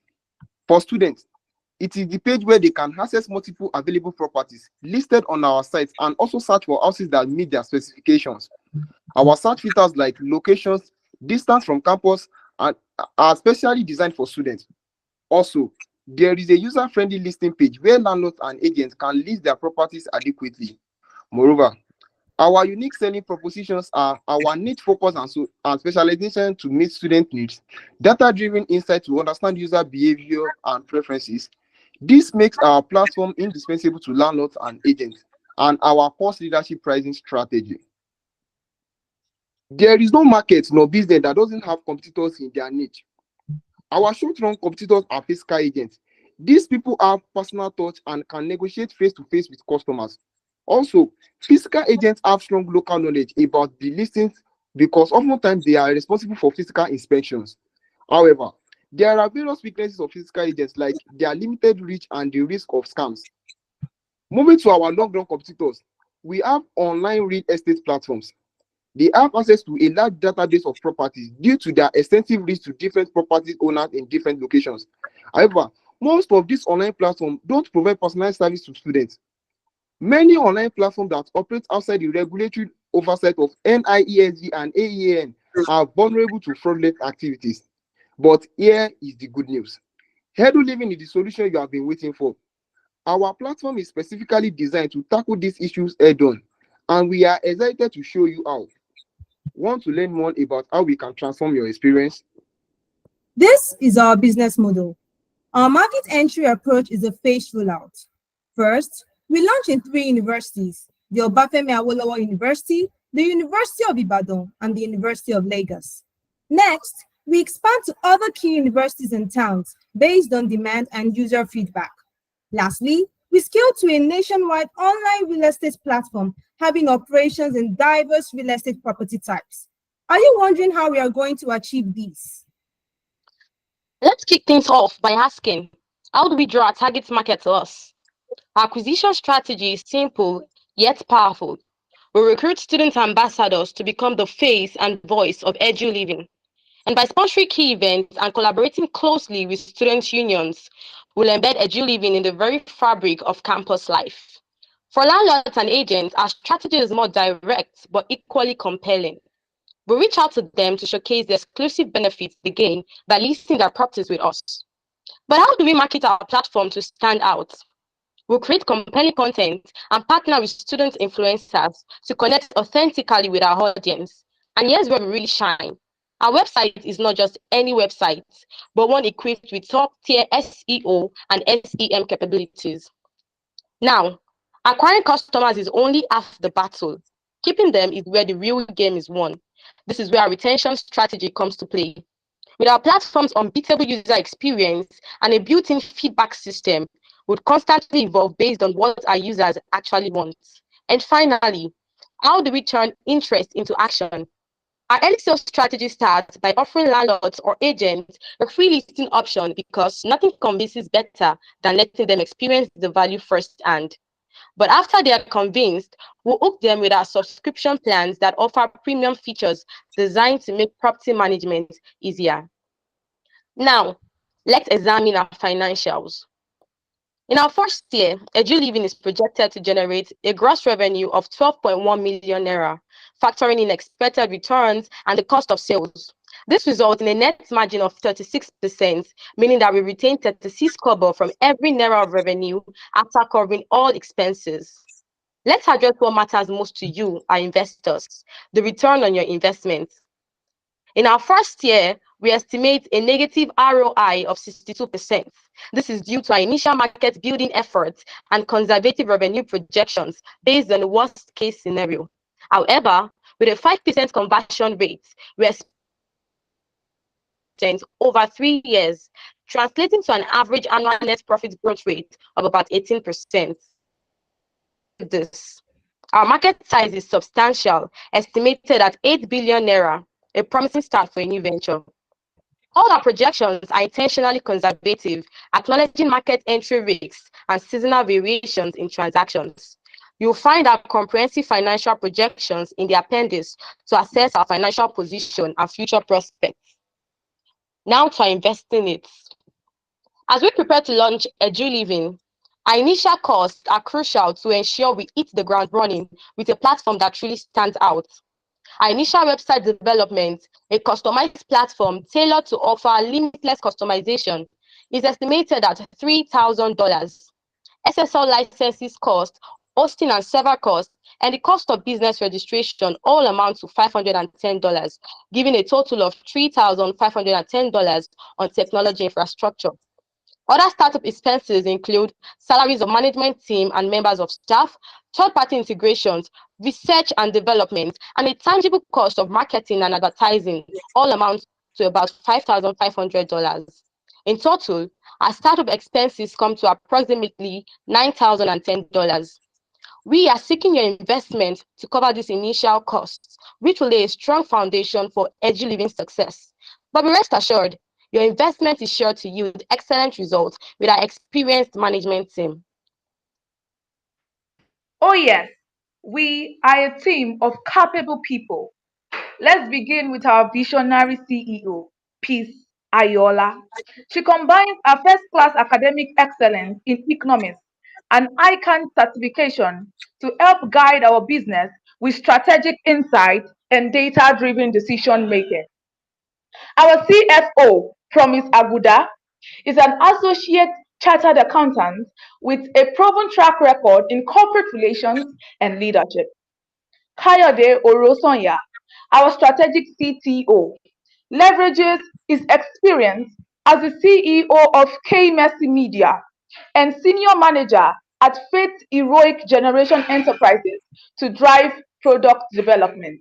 Lastly, I, Olufowora Joy, as an innovative CMO and CSO, bring my experience as a content creator and my involvement in entertainment law to craft powerful marketing strategies and protect our brand's integrity. Finally, let's walk through the impact of our business. Economically, EduLiving is a game changer for all students. We make housing more affordable so students can focus on their studies and personal growth. By creating jobs from tech support to customer service, we are boosting local economies and driving investment in student housing. As far as the society is concerned, EduLiving is about more than just finding a place to live. We enhance students' well-being by reducing the stress of house hunting, fostering supportive communities, and ensuring equitable access to housing for all students. And of course, the environment is not left out. By cutting down on the need for physical property visits, EduLiving lowers carbon emission. Plus, we are pushing for sustainable living by promoting green certified housing options, thereby reducing urban sprawl.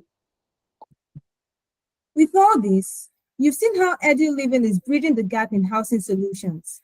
Think of us as the modern-day Moses parting the Red Sea of house hunting chaos, except this time, the promised land is just a click away. So don't just invest in a platform, invest in a revolution, and let's change students' lives together. Thank you. Well done, Team Judgment Achievers. I like the fact that despite the fact that you guys have been waiting all day and you're tired, you still brought in the energy and still delivered on your presentation. Well done. The only thing I would just say, or I would like to say, is that this is not a totally new idea, because I know Dr. Yusuf has a business a business model or strategy. I think it was launched already. That's quite very similar to this, although the one is involved in is based in the UK here. So I don't know, maybe there is none in Nigeria at the moment. Maybe that's your unique selling point. But well done, good idea. Bringing this together is good job. Okay, so before we go to your financials, which again, like I said, Dr. Yusuf or Dr. Ridwan will take care of that. I'll call on Mentor Grace just to give you a feedback. You have your website created already, right? Or is that just a demo? It's just a demo, ma'am. Okay, all right. Mentor Grace, do you have any feedback for this? Yeah, I think it's a really nice idea. I like the idea of trying to solve an actual problem, like, I mean, day-to-day problem. So it's good. I would have said that it would have been good if you have like a close enough prototype of what the app would look like, because when you say an unmatched, I think that was the word used, unmatched user experience. Um, it would be good to like see what that would have looked like even see the experience, not just the look, like somebody clicking on it, just a prototype. That would have been really good. But other than that, I think I liked your presentation. Yeah, well done. Thank you very much. Thank you very much. Mentor Ridwan, Mentor Yusuf, who wants to go through their financials? Can you put up your slides back? Thank you. So first of all, while you guys do that, so one general comment. So I see that lots of people have done this. You put your team details in the middle of your presentation. I don't know why. So why it's either you have it at the beginning or at the end, but I don't know why you put it in the middle of your presentation. So just put your team details at the end of your presentation or at the beginning, but not when. So you're telling me about your business, and then next thing is I'm seeing the profile of the team. That's not what I want to say when I'm still trying to figure out your business model. So that should either be at the beginning or at the end. So what is in the middle will be your business model, your financials, and everything. Then you can talk to me about your team, or do it at the beginning. But you cannot be talking about your business model and following you. Then in the middle, you are telling me about your team, and then you go back to the business. It's short. It doesn't align properly. So yeah, so you can go to your financial slide, and then so on the team slide, I see that some people are chartered accountants already. Is that a demo as well, or is that real? It's real, sir. Okay, well done. It's real. All right. Um,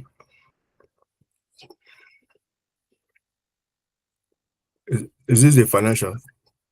Well, maybe I don't want to spend so much time on it. Yeah. So the question I was asking, I think you should just go to the slide. You can keep this for your own. You can look at this at the back end if you want, or you can present it. But just go back. Just go to the slide. Just want it to be really high level. Is this the projection?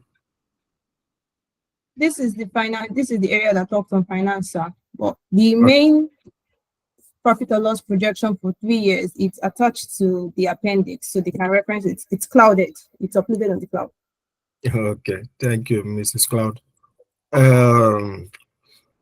So your projections, yeah, it would have been good to just see the whole thing. Yeah, but I understand that you have them in your appendix, or maybe you should have in your appendix and not on that Word document, right? You can have it in your appendix, but not on a Word document that's separate. Anyway, my question really is, just talk to me very quickly, yeah? Make me understand this.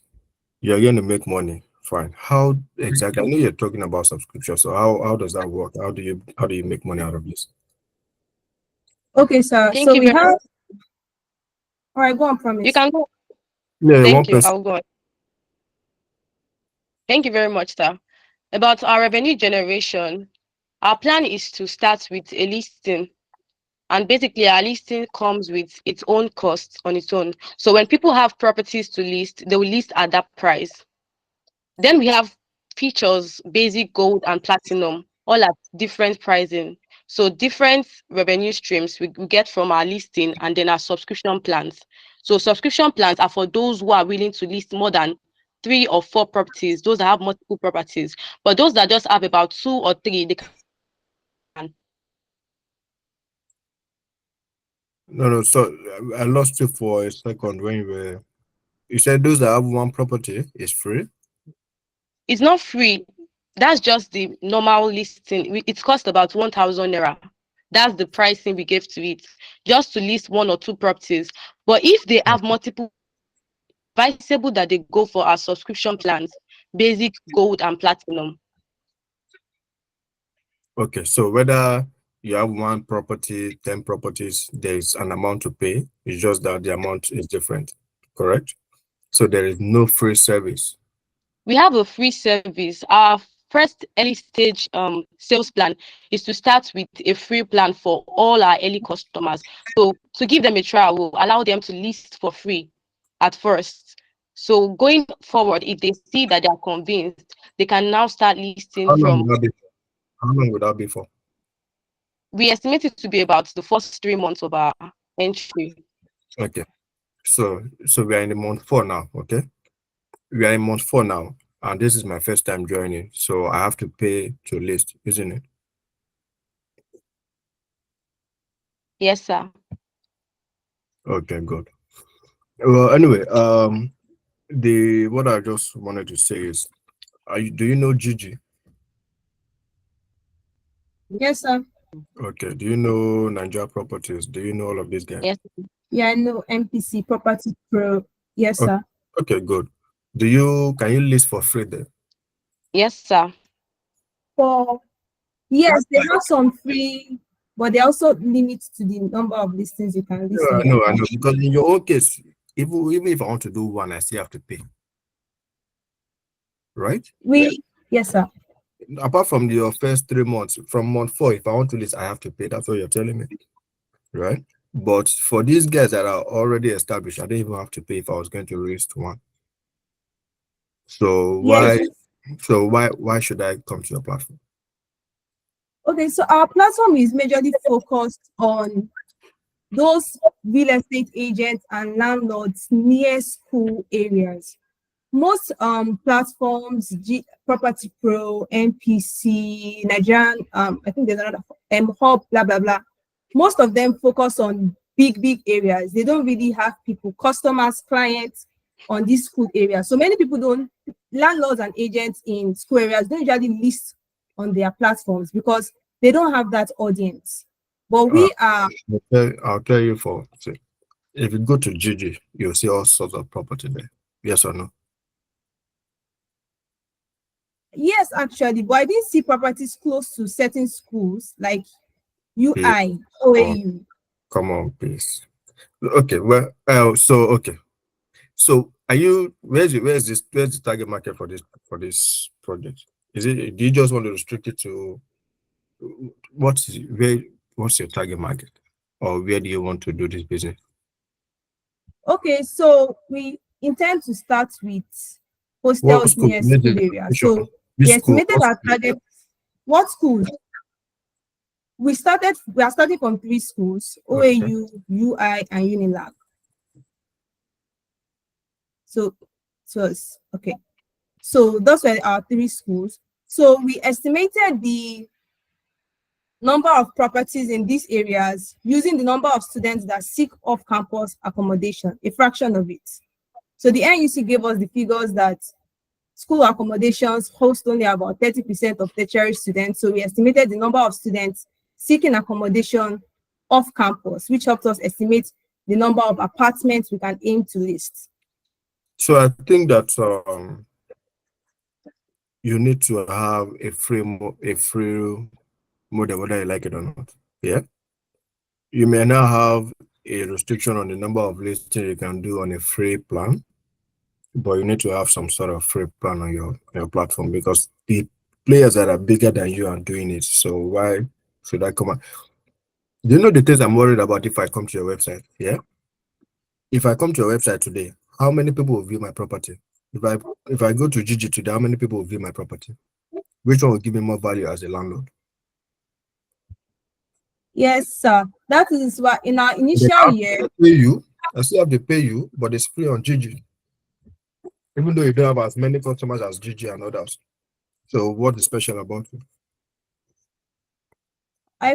our unique what is special again is our focus on students. In our initial year, we are investing heavily in marketing and advertising on school campuses. So we have a very strong presence of students so that when agents are coming here, they know they are meeting their target clients, which principally are students in a way.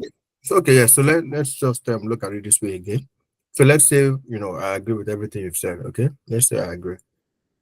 So the way it's going to work is, as a landlord, I will go to the website and upload my listing, right?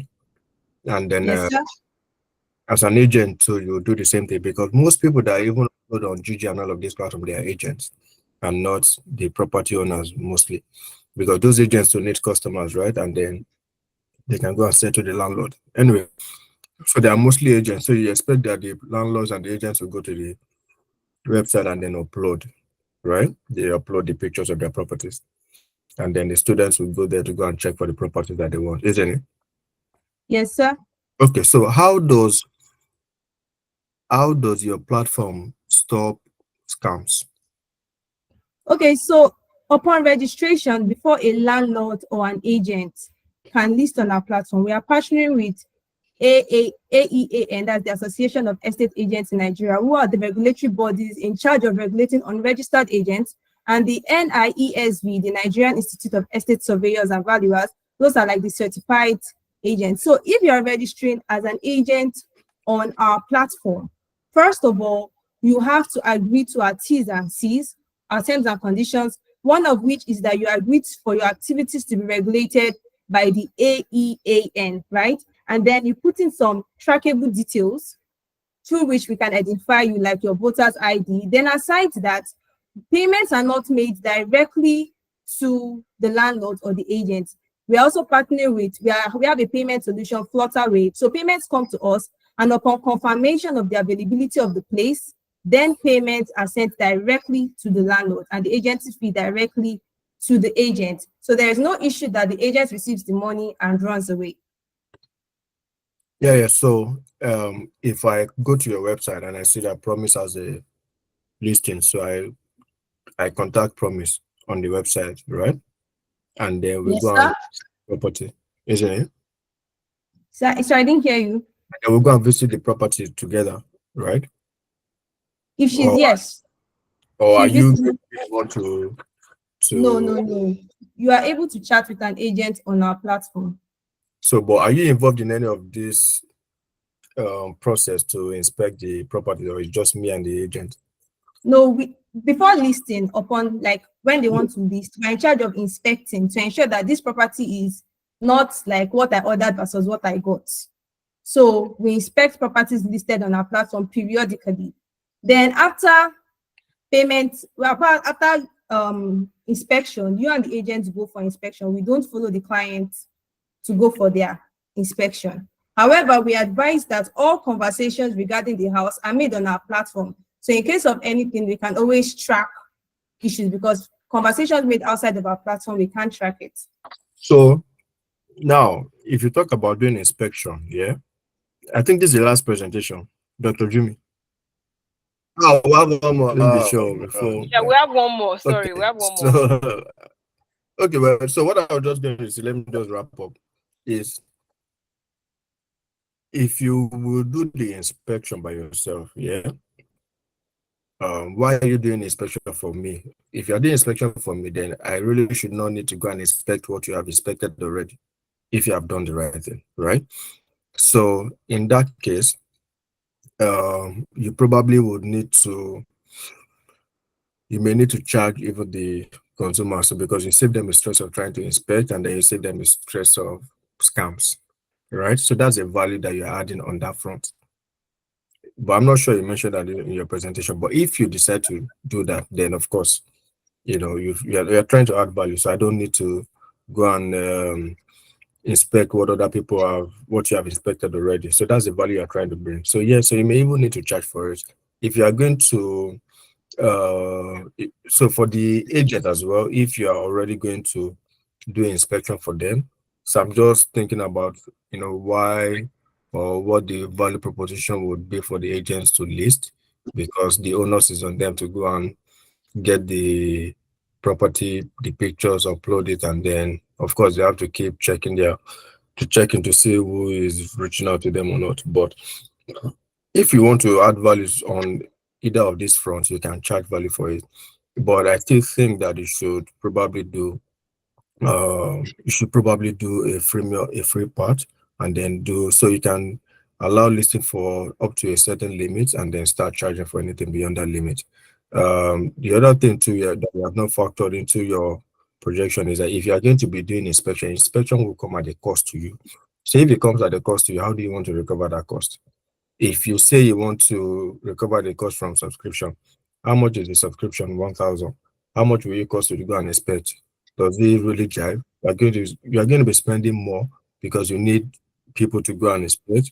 you're spending money to go and inspect. So your inspection cost too would probably be more than what you want to charge on subscription. So these are some of the things we need to think about. All right, thank you. Thank you very much. Thank you, Team Juggernaut Achievers. Dr. Yusuf, just 1 second, any final comment before we move to Team Thank Trailblazers? you very much. I want to first of all say well done. I like people that do the extra. So I can see you created the like a demo website to really explain it. While you were talking, I was looking at the website to get a better understanding. It's very, very similar to a business I have like Dr. Abudu. And I think the challenge is that people do not pay a lot of attention to you've said a lot about how you are going to get students on board, right? How you are going to use student ambassadors, aggressive marketing, but you said in your forecast that you're going to get 90 landlords or agents every month. No, sir, it's for Sorry. It's for the what? Is it every month? Yeah, that's what I have here. At least 90 landlords will list every month. Yes, that's true. 30 per each school. So 90 landlords every month. And you said they will have at least 4 listings, right? And that's times 12 for the 12 months. I think that's way too optimistic for a starting point. 90 landlords. Have you really? So you said while you were discussing with Mentor Ridwan that what attracts the landlords to you is that they know that they have their target market there. But what actually makes them? So let me rephrase the question. So why, if I'm a landlord, students are not really my top priority for my property. And the issue we're having is that because number one, students sometimes they are quite stressful to manage. So let's say, okay, let me just assume, okay, I'm okay to take students. Why do I want to come on your platform and still pay when there are other free so that is getting 90, in other words, would be a lot of work. So I wish you probably discussed that a bit more, or you focused on that a bit more, because without listing, you can't get students. So students will just come on the platform and then they will just go away, right? Because there are other platforms with a lot of listings. So if you don't have that list, or if you don't hit that target of 4,320 listings per annum, students might not be there. So it means that the business model is flawed, right? So putting a bit more attention on that part is very, very key. I also think that if you are considering students, subscription model again for students. Why am I subscribing again and again and again for housing? For instance, you said premium, or maybe I'm getting it wrong. Is this for the landlords that are listing? Is it subscription for the? It's the Is it for the agents and the landlords that are listing, not the students, sir. Okay, so the agents and landlords are the one paying the subscription. Yes, sir. So it's free for all the students that come on board, that come to the website. Yes, sir. Okay. However, Okay. Mr. Giver's idea is regarding charging the students for value added. Let's consider that later. Yeah, because what we do is, because the business, this is very similar to the business where we started with, but we had to change it. And you know why? Because the landlords are more important than the students, right? The students are the ones that we need the students on board, but we also need the landlords more. So we try as much as possible to see how we can sweeten the deal for the landlords, right? So making them look at, okay, you are going to pay 20,000 monthly, 10,000 monthly, it's going to chase them away. So rather than that, what we did, it's called Vacua. So what we did with Vacua is that we made it free. I think Mentoridon mentioned it already. We made it free for the landlord, right? Okay, come and list your properties. Students are happy that a lot of properties are there. We want to focus on getting lots of properties on the website.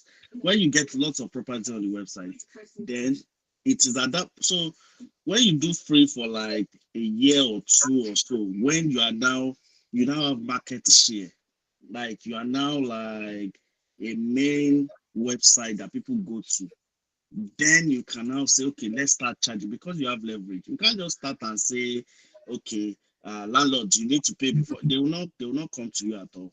And this is coming from experience. So sweetening the deal for the landlord, they are more important in your first year.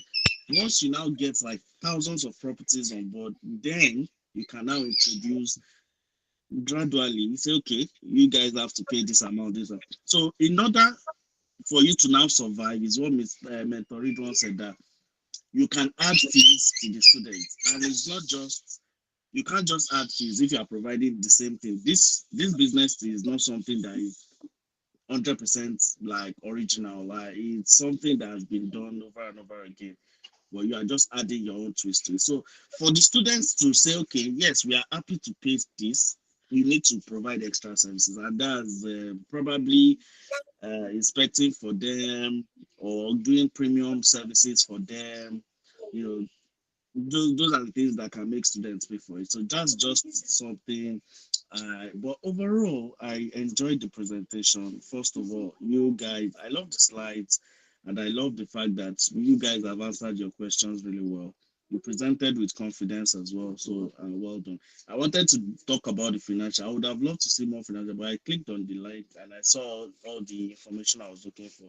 But just next time, try as much as possible. Just the income statement at least should be on your this, rather than making me go through the stress to go and click. I didn't even see it until you told us that the link is there, because the link is in blue, so I couldn't see it. But well done to you. Sorry, Dr. Edwin. Thank you very much. Thank you. All right. Thank you very much, Team Juggernaut Achievers. Thank you. I'm going to quickly go to the last team, and then we'll have a brief discussion, just summarizing everything that we've done. And I don't know, because it's too fast stretched. Maybe we would have another meeting sometimes just to discuss, to have a chit chat around general feedback for those that are interested. It's not a compulsory session, but yeah, this one we'll just talk about other things later on. Last team Trailblazers, are you guys ready? They've been waiting. Oh my goodness, they have been waiting.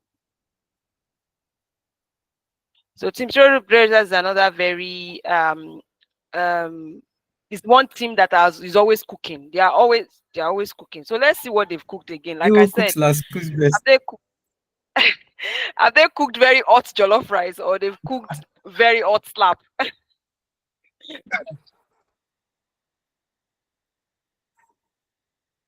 Okay. Are we up? Are we continue? Yes, you can when you're ready. Okay. Okay, I want to confirm. Please, are you here, Bukola Eniola?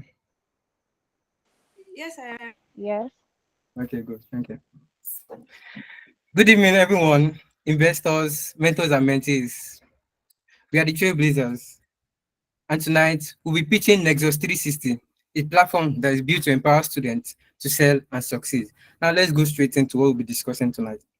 We'll be looking at the problem we want to solve, our solution, which is Nexus 360, our products, our financials.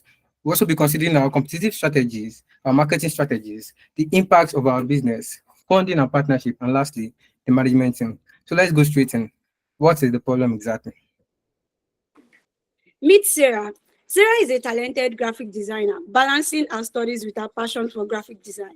Like many students, she wants to earn some extra money on the side, so she promotes her work on WhatsApp and Instagram. Despite her efforts, Sarah struggles with low visibility. In search of better opportunities, she decides to join international freelancing platforms like Fiverr and Upwork, hoping to reach more clients. However, even with her great skills, she finds it hard to compete with sellers from other countries who have more experience and feasibilities.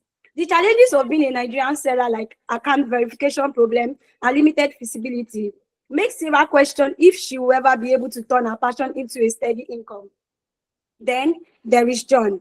John is a university student in Lagos with a passion for creating unique shoe designs. His dream is to turn his passion into a successful business, but he faced big barriers. The international platform gives him troubles like issues with account verification, payment problem, and even the risk of getting his account suspended just because he's Nigerian. John's talent is undeniable, but this barrier makes him feel like he's invisible in the global market. On the flip side, we have individuals who just want to buy a new gadget or custom-made outfit. And especially students who may not have so much time to go to the market. So they turn to local platforms, but they are met with slow delivery and high cost. They often wish there was a quicker and a more reliable way to get what they need. Now, let's move on to the statistics. And these are not just stories. We recently conducted a survey among Nigerian students, about 60 respondents, and the results were clear. Many students share the same frustrations. From the result, 64% complained of low visibility, 24% had issues with account suspension and other issues like tough competition on international platforms. Buyers too complained about high cost and slow deliveries on local platforms. It is clear that the current options, both local and international, don't really meet the needs of Nigerian students. In fact, a report by Pioneer found that 73 students of Nigerian freelancers struggle to find new clients on major platforms like Upwork and Fiverr. This shows how widespread these problems are, and it's clear that the current system is not supporting the potential of student entrepreneurs in Nigeria. The most telling part of our survey was that 74% of our respondents expressed a strong interest in a platform that could address these challenges, thus the need of our solution, Nexus 360.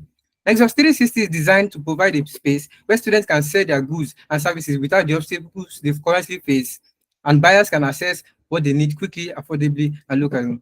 Solving the current problem students face in the marketplace, we are giving them a platform where they can connect directly with those who need their goods and services. For those that sell physical products like clothes, shoes, and all, our platform offers a space where they can showcase their wares to a broader audience. They no longer have to rely solely on traditional methods like sharing on WhatsApp, Instagram, or face struggles on international platforms. For those with digital and tech skills like web design, content writing, and other services, our platform is designed to connect them with buyers who need these services. The buy side includes students, entrepreneurs, small business owners, and yeah, the general public. Now, let me give you a quick tour on our website. On the left, you see the sign up page. Both buyers and sellers can easily sign up. Once they've logged in, as you can see on the main snap, they can navigate our platform where goods and services are clearly listed and easily accessible. To address the issue of slow delivery, we've incorporated a feature that allows buyers to find sellers close to them. When buyers log in, they will turn on their location on their devices. Our platform will help them find vendors that are nearby, ensuring faster and more efficient services. In essence, our solution is to empower students to succeed in their entrepreneurial endeavors while providing buyers with quick, convenient access to what they need. Now that you understand how our platform works, let's talk about how we plan to sustain and grow this business. I'll let our CFO handle that, our financial model and revenue model. Okay, thank you, Confidence. Looking at our financial projection, we expect to generate a total revenue of 128 million over 3 years. And how are we going to achieve this? Let's look at our revenue model. We have 3 income streams, which are goods-based revenue, services-based revenue, and arts-based revenue. And to the pricing model, for the goods stream, a subscription fee of 100 naira per month will be charged by student vendors for displaying their products. For the services streams, we will be charging 5% commission on every closed deals. And for the ad stream, we will be charging an amount of 1,000 per promotional ad every month. Now, let's move to our revenue breakdown. For the first year of operation, we'll be working with 5 schools, which are University of Ibadan, University of Lagos, Obafemi Awolowo University, Abu Zaria University, and University of Nigeria, Nsukka, having altogether a population of 207,000 students. We broke down our population using 70-30 buyers to seller ratios, which means 70% of these populations are buyers and 30% are sellers. Having 2 products, which are goods and services, we broke down our sellers into 2 divisions, allocating 40% of the sellers to service providers, giving us a total amount of 24,840 service vendors, and 60% to goods provider, totaling an amount of 37,260 goods vendors. Like we mentioned earlier, our revenue will be from 3 streams, which are goods, revenue, and ads. For every seller who wants to display their goods, an amount of 100 naira per month, which equals 1,200 naira per year, will be charged. Out of the 37,260 goods vendors that we estimated, we expect on an average to have 20,000 sellers subscribe to our page, generating a revenue of 24 million from the goods session. From the ad session, an amount of 1,000 will be charged per month, which will cost 12,000 per year. And on an average, we expect to get 50 ads so as to provide visibility for businesses, which will generate a total amount of 600,000. And for the services session, a 5% commission will be charged on every closed deal. And we expect an average charge per deal to be around 10,000 naira. And this is because services is a highly rated skill. And out of the 24,840 service providers that we estimated, we expect a total of 50,000 service sellers, generating a revenue of 7.5 million naira. And this three section gives us a total revenue of 32,100,000. Now, let's look at our cost breakdown. We have a one-time cost which consists of the software development and the business registration part, amounting to an amount of 20,250,000. And our cost of operation involved recurring costs, which include software maintenance, standby technical support, salaries, branding, and marketing. And for year 2025, we'll be incurring a cost of 8 million. And we project that our cost will increase by 5% every year due to expansions of other schools. So who are our competitors? Both local and international trading platforms like Jumia, Amazon, Didi require the use of shipping wraps that may be quite costly, and also have drop-off stations that are sometimes far to the homes of the sellers for shipping. For example, the distance between the seller home and Jumia outlet may be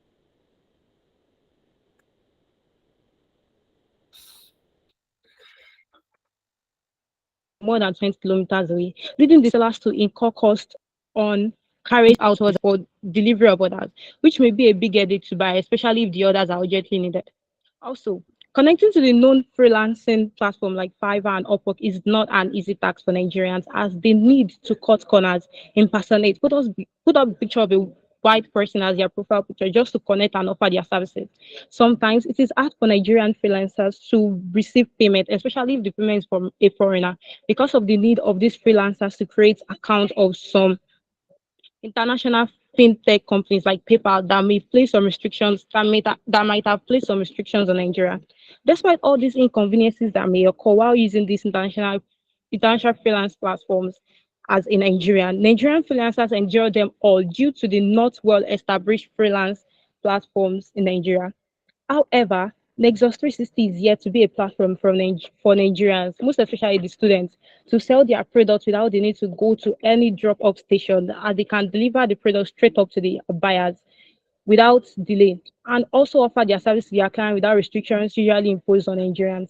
Also, Nexus 360 intends to incorporate using the accounts of Nigerian fintech companies like Flutterwave, InterSwitch for payment on the platform. Compared to companies like Jumia, Upwork, Fiverr, and Amazon, Nexus 360 has the following features that make it distinguished from others. Number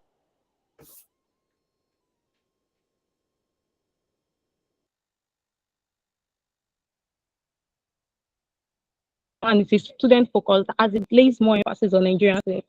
It is a platform that connects buyers and accessible. Number four, Nexus 360 is trying to overcome barriers in the sense that it's trying to help Nigeria with the restrictions placed on them when it comes to freelancing and trading on international platforms. Quick delivery, student employment, easy access to need, no stock out, and the founding teams are the strength of Nexus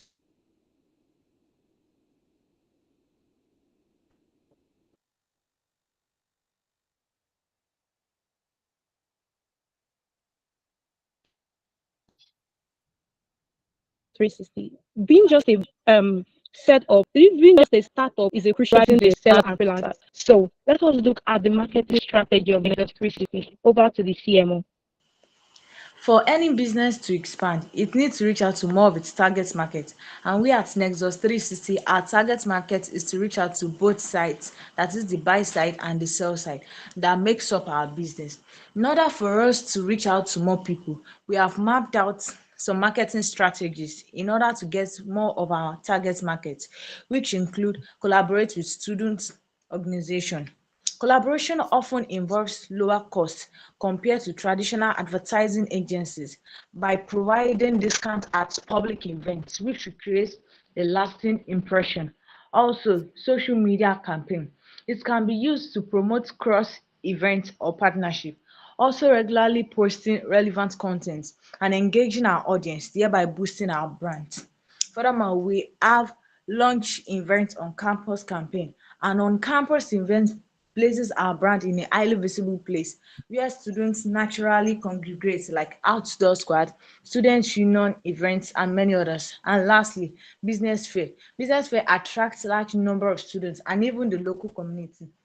This exposure allows us to showcase our product and service to a wide community in a short time. Now let's move to the our business goal on SDG. Out of all the 17 SDG programs, we have four that our business are related with. We have SDG 1, no poverty, and our impact is providing a platform for students to sell goods and offer services. Nexus 360 creates income generating opportunities. This can help reduce poverty among young people in Nigeria by enabling them to earn money while pursuing their education. SDG 8, decent work and economic growth. Our impact is to contribute by ensuring not only our business is profitable, but also socially responsible. SDG 9, industry, innovation and infrastructure by enhancing productivity and competitive contribution to the economic growth. And lastly, reduce SDG 10, reduce inequality. Our impact is to provide equal opportunity for local freelancers and business, thereby reducing digital vibe. Now we'll be talking about our funding and possible partnership. Now, what do we need? Here, we are requesting a funding of $10,000, which is approximately 15 million naira, which will be repaid on a installmental basis, half in the second year and the final payment in the third year. And here's how we plan to use this money. Developing the platform alone costs about 20 million naira, but with the requested seed fund, we could allocate part of it to the development of the basic features of the site. Also, a portion of the fund will be used to kickstart advertisements and social media campaigns about the platform. Also for test running and pilot launch. Why this $10,000 seed will be significantly helpful to kickstart our platform do not cover the entire cost. We plan to secure additional funding from the following sources like angel investors, venture capitalists, and philanthropic organizations like the Tony Elumelu Foundation. Our possible partnerships are with firms, governments, that is the Ministry of Labor and Employment, and also the Ministry of Youth and Sports. So now let's introduce the founding team. Meet the founding team. Confidence Akiyemi, the Chief Executive Officer and a co-founder, who is responsible for the overall business strategy, value proposition, and the funding and partnership. Adebukola Salami, the Chief Financial Officer and a co-founder, who is responsible for the financials and revenue model of Nexus 360. Eniolo Ebode, the Chief Operating Officer and a co-founder, who is responsible for the competitive strategies, scalability of Nexus 360, and the SWOT analysis of the business. Etuk Face, the Chief Marketing Officer and a co-founder, who is responsible for the marketing strategy and the impact on sustainable development goals. Together, this team is not trying to just provide a solution, but to fulfill their common dream of providing a better life as a platform where students can offer their services and products to people who are in need of them as a way of fulfilling Nigerian student dream and catering for their needs. Nexus 360, empowering students to sell and succeed. Thank you very much, everyone.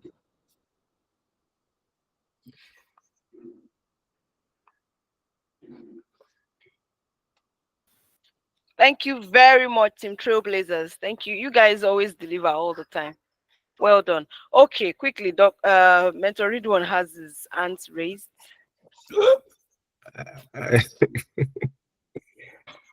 Are you sure they delivered the jollof rice or is it slap that?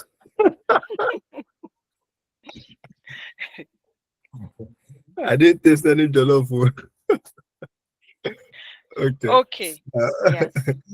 All right. Let's see why. Let's see why. No, I mean they did it. Okay, so let me so yeah, well done to you guys. So please, who took up the can you bring back the slides up?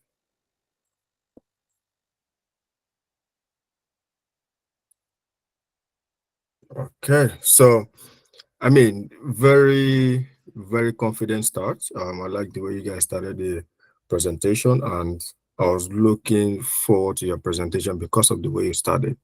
And I was hoping that the end would be very good. So In terms of your presentation, I thought your presentation was good. The content too. So yeah, I think you did well with the research for your content. So my concern was just this. So I struggled to really understand your business. And when you started, you were making comparison with Fiverr and Upwork. You know what? Before I give this comment, tell me what your business is. No, just tell me. So All much right. just Thank you so much, sir. Okay, so thank what are you you. trying to do? What are you trying to achieve with this business? Okay, I'm going on now. Okay, thank you, sir. So, having considered all of this problem, we've noticed that on international platforms like Fiverr and Upwork, Nigerians have not been, there have been a divide. Nigerians have not actually been given the opportunity to actually thrive there.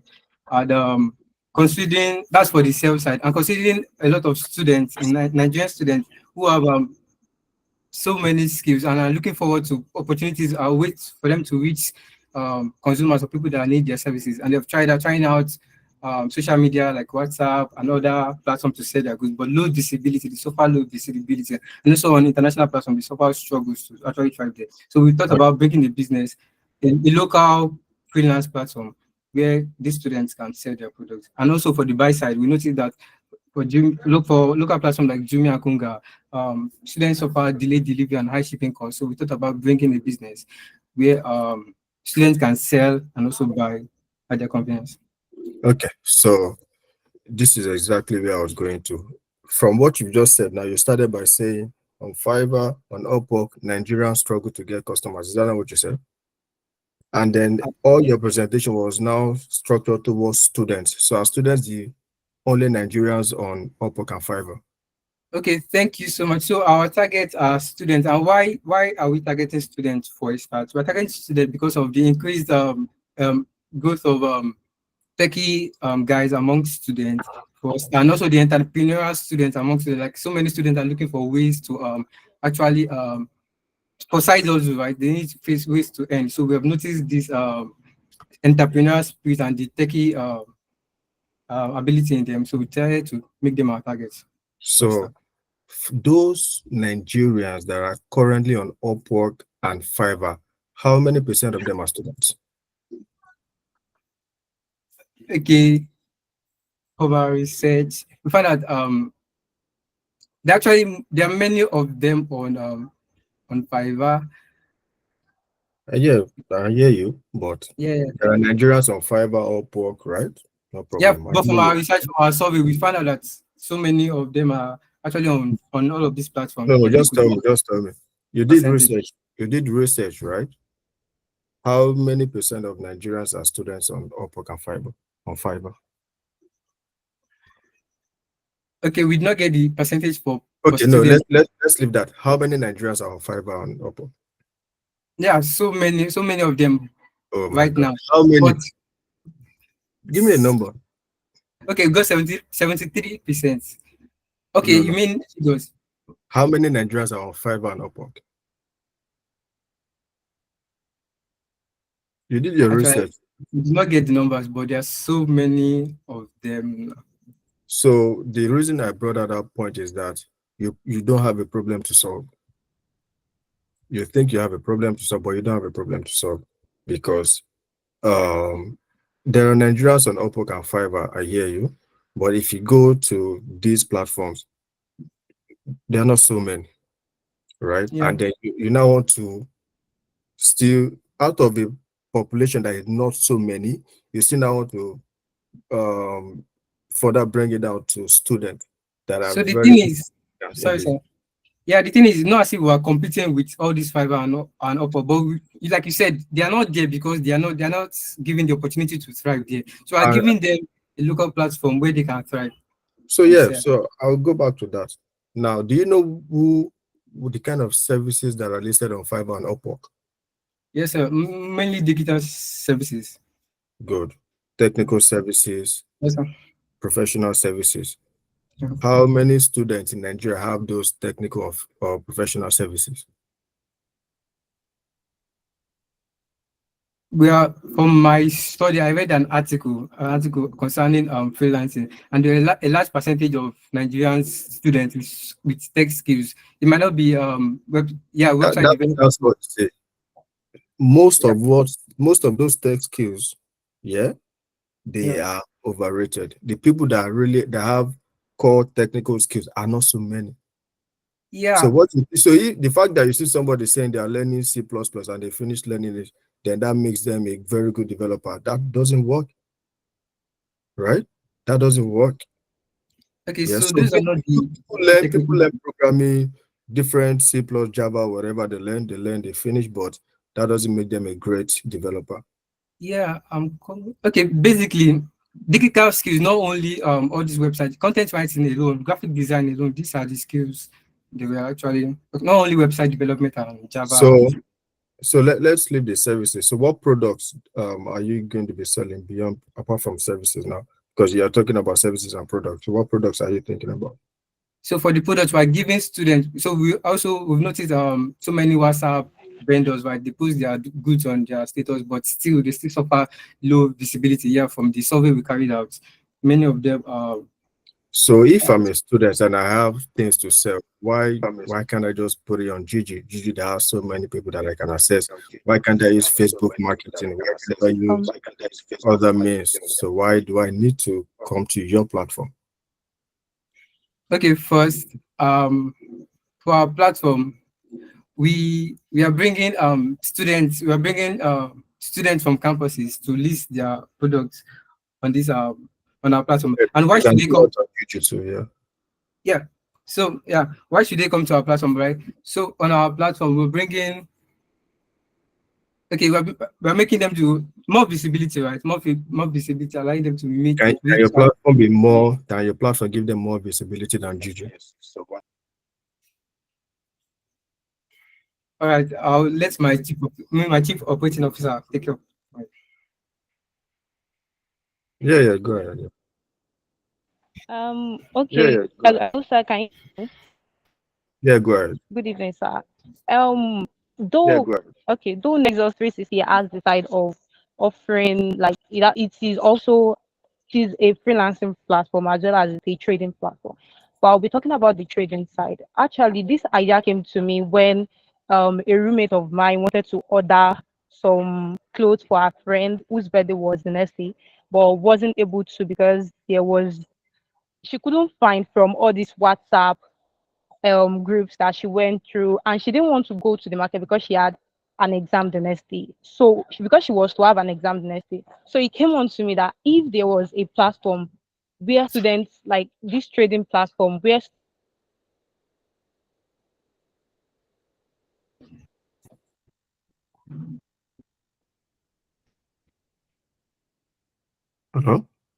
Is she still speaking? I think Eniola's Okay. network. So anyway, so what you are trying to students are the one like that sell on them. So we categorize the platform. Hello, sir, can you hear me? Okay, yeah, we lost you for a while, but go ahead.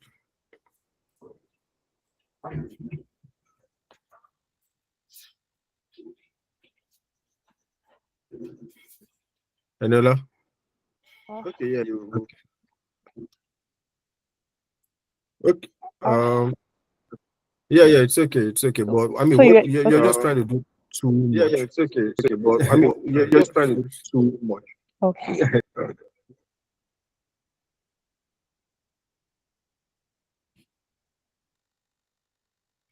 Confidence, can you hear me? Yeah, I can. Okay, I think she has delayed feedback. So I think you're just trying to do too much at the same time. You're trying to be the Fiverr, the GG, the Jumia, the EB at the same time. Yeah. You should narrow what you want because you're just entering into the market. Yeah. You need to find what exactly is the because I still don't see the problem because if you're going to do a business, you need to have at least a real problem that you're solving. But I still don't see the problem here, and I don't see how you really want to deal with it. And then in one of your slides, you had also said that 30% of students are sellers. I mean, where did that figure come from? How did it come about that? Because I do want to take that point. Okay, actually, we're actually okay.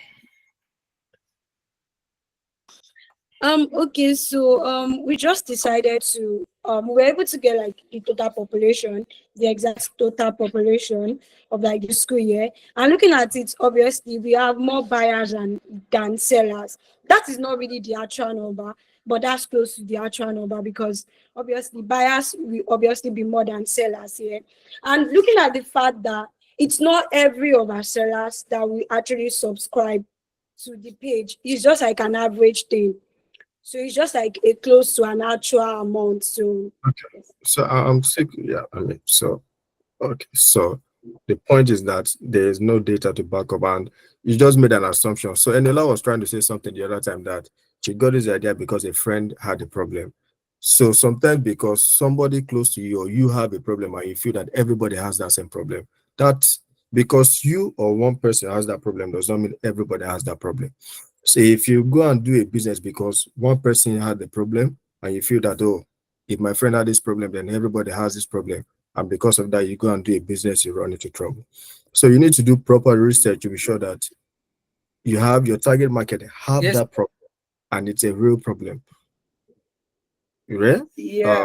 From the survey we carried out, it reflected this problem Yeah, that actually students are This survey, facing. how many people responded to this survey? We got about 60 respondents. How many students do we have in Nigeria? Okay, millions, about So 20. how is this significant? Are you going to, will you go and do a business because 60 people gave you feedback from your target market? Do you understand what I'm saying? So you need proper data to back up what you want to do. Okay, Yeah. but So it's actually it's real, right? Delayed delivery. Jumia does not deliver the next day, right? It takes weeks, a week max. oh, okay. So Oh, we so are, now yeah. this is getting interesting. So you are going to be delivering too. Is that what you want to be doing? What's it?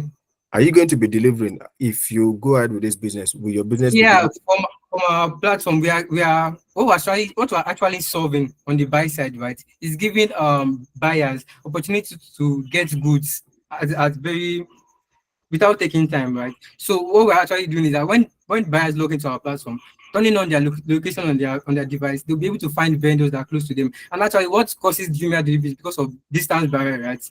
So when we're bringing the buyers close to the when we're bringing the sellers close to the buyers, there'll be no issues with delayed deliveries. So you are going to go with the capital expenditures on delivery. You will bear all No, we're the not taking up delivery. We're not taking up delivery. Like what I said is what causes late deliveries because of distance barrier. And from our side, buyers can easily get sellers that are very close to them to the from the location. They'll put on their location and they'll be able to find sellers that are close to them, and that will So I mean, reduce. okay, it's good that you're thinking like this, yeah, but to be honest, you still don't have a problem to solve, and if you just go and start a problem because of, or if you think you can start a business because of this, you might run into problems. So you need to, your statistics to be way very unrealistic. 30% of Nigerian students are sellers. Really? Really? Think about that. 70% are buyers. So if 70% are buyers, the remaining 30% they don't buy. No, So, just try to be realistic and yeah, not to be too I much get what you mean, optimistic. but everybody buys Yeah. something. But the point I'm making is you need proper data and research before you proceed with things like this. Yeah. Then I think finally you were trying to talk about subscription. I wanted to see your pricing model. Can you go back to that, the subscriptions slide or the pricing slide?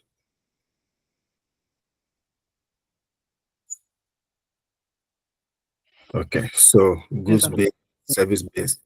So goods based, from vendors, that's the sellers, right? The seller will subscribe with 100 naira per month. Or how do Yes, you sir. intend to do it? Because I think in one of your Yeah, that's it presentations, exactly. yeah, you said in 3 years, if I give you an investment of $10,000 in 3 years, you pay me back, right? Um, hold on, go back. Yes, sir. No, yeah. So you pay me back Yes, 50. Okay. No, before no, let's go back to the pricing before we go back to revenue. So 100 naira per vendor. You cannot get so many vendors, right? Because like I said, you have so many competitors that are way bigger than you, way more rich than you. But give me an estimate of how many vendors you expect in a year. Just rough estimate. Okay, you have these figures are really not it. So, but so the point is this: the 100 naira, while it's the subscription amount is small and realistic, but you're not going to get so many people that will pay for it, or so many people that will pay for it. So that's going to affect your revenue projection. The other what's the second pricing again? Let me see what that is. No, go back. So 5% commission on deals closed, on closed deals. What's the average value of all the deals that will be closed on your platform in a year? For And because services are why high paying, so we why are say you on charging that average 5%? Why are you it charging that give 5%? what The vendors or the buyer? Why are you charging the 5%? from the vendors, yeah, those that are giving out You are still taking discounts. 5% off my money as a seller. Really? Yeah,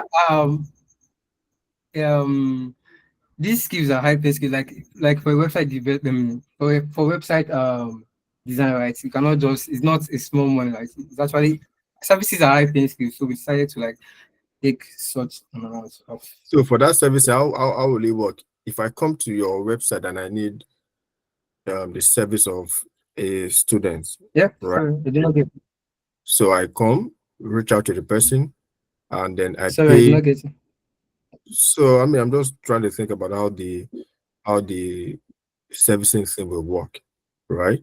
Because what you wrote there, that 5%, is it for both services and products?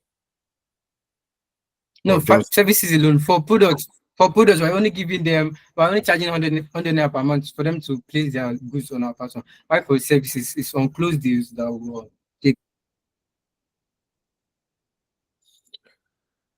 okay. So let's go back to your revenue, the two slides before this one. So I think I'll just round up with that. Two slides before this.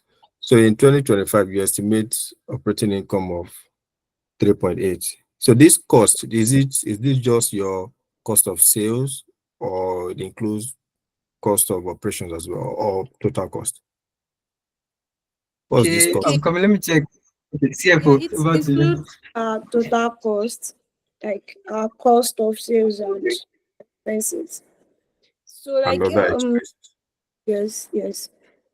We broke down the cost into the one-time cost, in which we have 20,250,000, then 8 million from our expenses. So yes. Okay, no problem. But so in 3 years, if you are to be realistic with your business, you will not be able to pay me back my money in 3 years. If I were to give you 10 million, that's 15 million naira, right? Because the way you have to think about it is you have to pay me back my money, you have to pay me interest, you need more money to run your operations, you are raising money in dollars, so clearly exchange rate would also increase. How do you want to survive as a business? Okay, I think I'll Already, just take. if I also want to do a realistic guess on your numbers, I will take like an 80% haircut on all these numbers, because the figures that you have used are not really well researched, and so it just doesn't. But the point is, I mean, the essence of all this conversation today and all of these presentations today is, I know you guys will definitely not. Or okay, let me ask you, confidence. Can you invest in this business? In your church mind, can you invest in this business? Yeah. I definitely will, considering the problems they are trying to solve. Yeah. Okay. All right. Thank you very much. I wish you guys all the best. Dr. Jimmy, I'm done. Thank you very much. Okay, I would say this. I think I see the business. Again, this is because I've used a very similar service here in the UK before. So I see the business. Yeah, many things could be um, brushed out or better envisioned in your presentation or in your business model. We see that, but it's not totally a bad idea. The only thing I just feel is like maybe you could have done better. To be honest, let me tell you something, and I will tell you the truth. Confidence. Yeah, ma'am. Your question, the answer to the question at the beginning when Mentored One asked you a question made the whole your made everything go down. Like I feel like, and that's where good research comes into play, where before you start throwing out names and saying things, at least do your research around it. You already know that your target audience are the students, but you've also mentioned other platforms. So I would have expected, if you had just answered Mentored One like with a very solid response at that question, to be honest, it would have helped the whole trajectory of your questioning a bit more. So that's just what I felt. I feel like the research could be stronger with your business model. It could have been better, a little bit better. All right, I'll keep my mouth shut and just. Do I have any other mentor that want to give Team Trailblazers a feedback?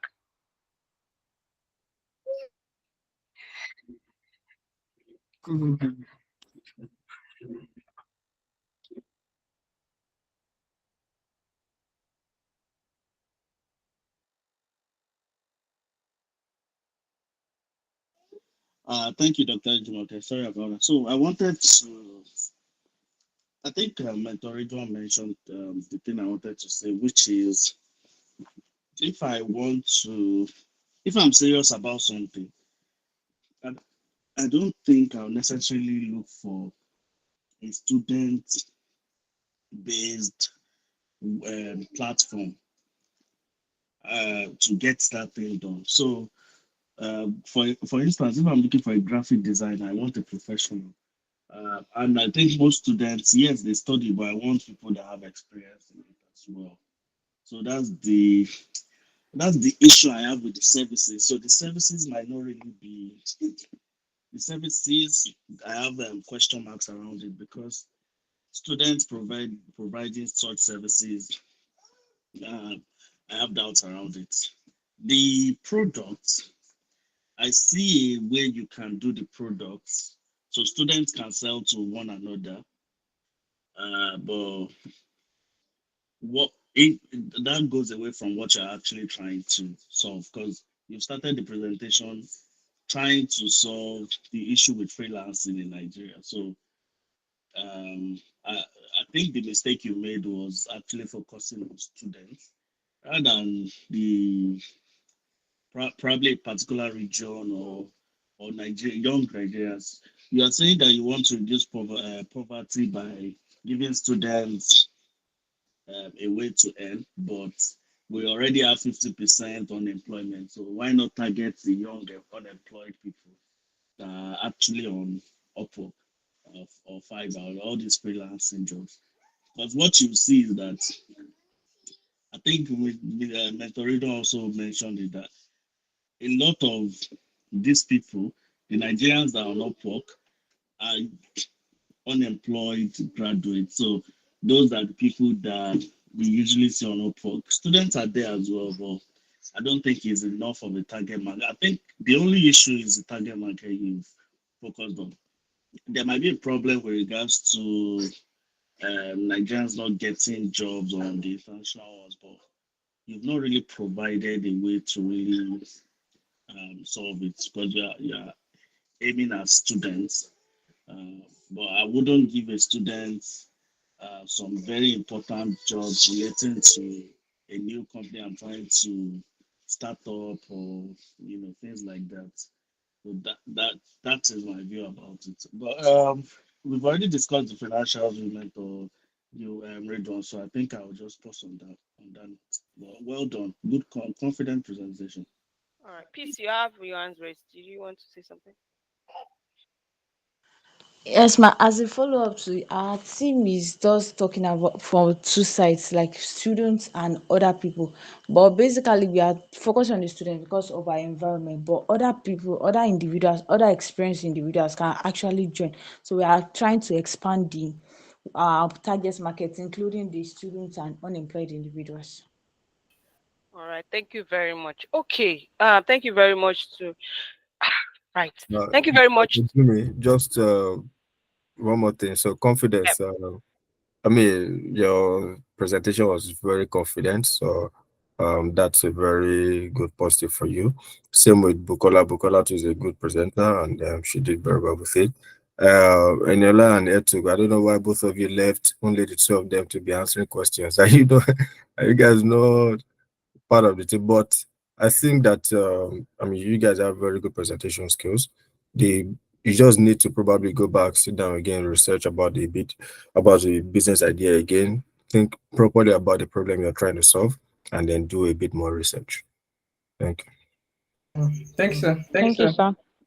All right. Thank you very much. So the thing is, I've had a quick meeting with the team, and because it's 9:30 already, I'm going to end the call now. So what we're going to do is we're going to meet tomorrow. For those that can join, we would have a meeting because we can't even collect any results anymore. It's late.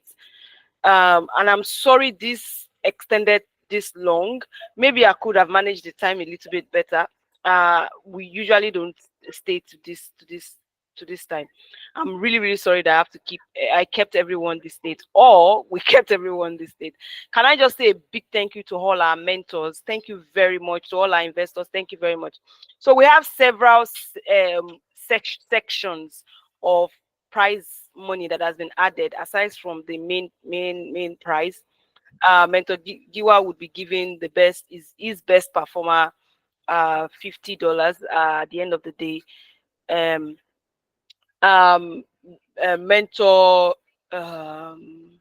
Shubomi also added money to the award money, so we'll be adding that as well. There's also going to be a category for best business that was presented this night. We'll communicate how much that would be tomorrow when we speak tomorrow, and then we have the Daytopia champion as well. So there's a lot of other categories that has been added to the presentation, to the award prize. So I don't want to keep anybody else. I don't want to keep anybody else tonight. But what we'll do is that we'll send out a meeting tomorrow for 2 o'clock. Or maybe 3 o'clock is better for those that will be going to church. But you don't have to talk, even if you are just finishing church. You don't have to talk. Just keep yourself muted and just listen to what we have to say. We'll be giving general feedback about everything that you guys did today. We would also go into the boards and disseminate who the final winner is as well. Now, for those that want to really talk about their business plan, their business idea, who want to refine it better, please reach out to myself or Dr. Yusuf, and we can organize a meeting with the mentors, and they can help you have a better, proper model. We've got depending on what you need. If you need IT development, Mentor Grace is she's a specialist as that. She's worked with several banks in their IT department, developed several apps over the years. So she's good at what she does. So she can help you out with that. We also have Mentor Read1 and Mentor Yusuf that can help you with your financials as well, if that is the issue. If you're thinking of myself too, for those that want to develop a fitness app, I can help be the model for your for your fitness app. All right, so I don't want to keep anybody waiting. Please, guys, I'm so sorry that we will not, like I said, we don't want to rush anything and make mistakes, because we have to calculate the scores, and I'm already feeling sleepy already. So we don't want to rush anything this night, but we would meet the Chisom, you have your hands raised. Did you want to say something? Okay, so like I said, we'll meet here again 2 o'clock. and then we'll have a proper discussion around everything that I've said. All right. Thank you very much, Mentor Ridwan. Thank you very much, Mentor Grace. Thank you very much, Mentor Paul. Thank you very much, my co-host, Dr. Yusuf, Mentor Yusuf. Thank you so much, Mentor Blessing, to all the mentors and to our investors and our supporters, Professor Bolajoko, Mommy Teniola, Mommy Aosonya, Ife, all those investors that have supported and contributed to the prize money or supported us with organizing this. We just want to say a big thank you to you. The mentors don't have to join tomorrow, but if they want to, they can come along as well to just support us with giving you general feedbacks as well. All right. Okay. Thank you very much, guys. Have a nice evening. Bye-bye.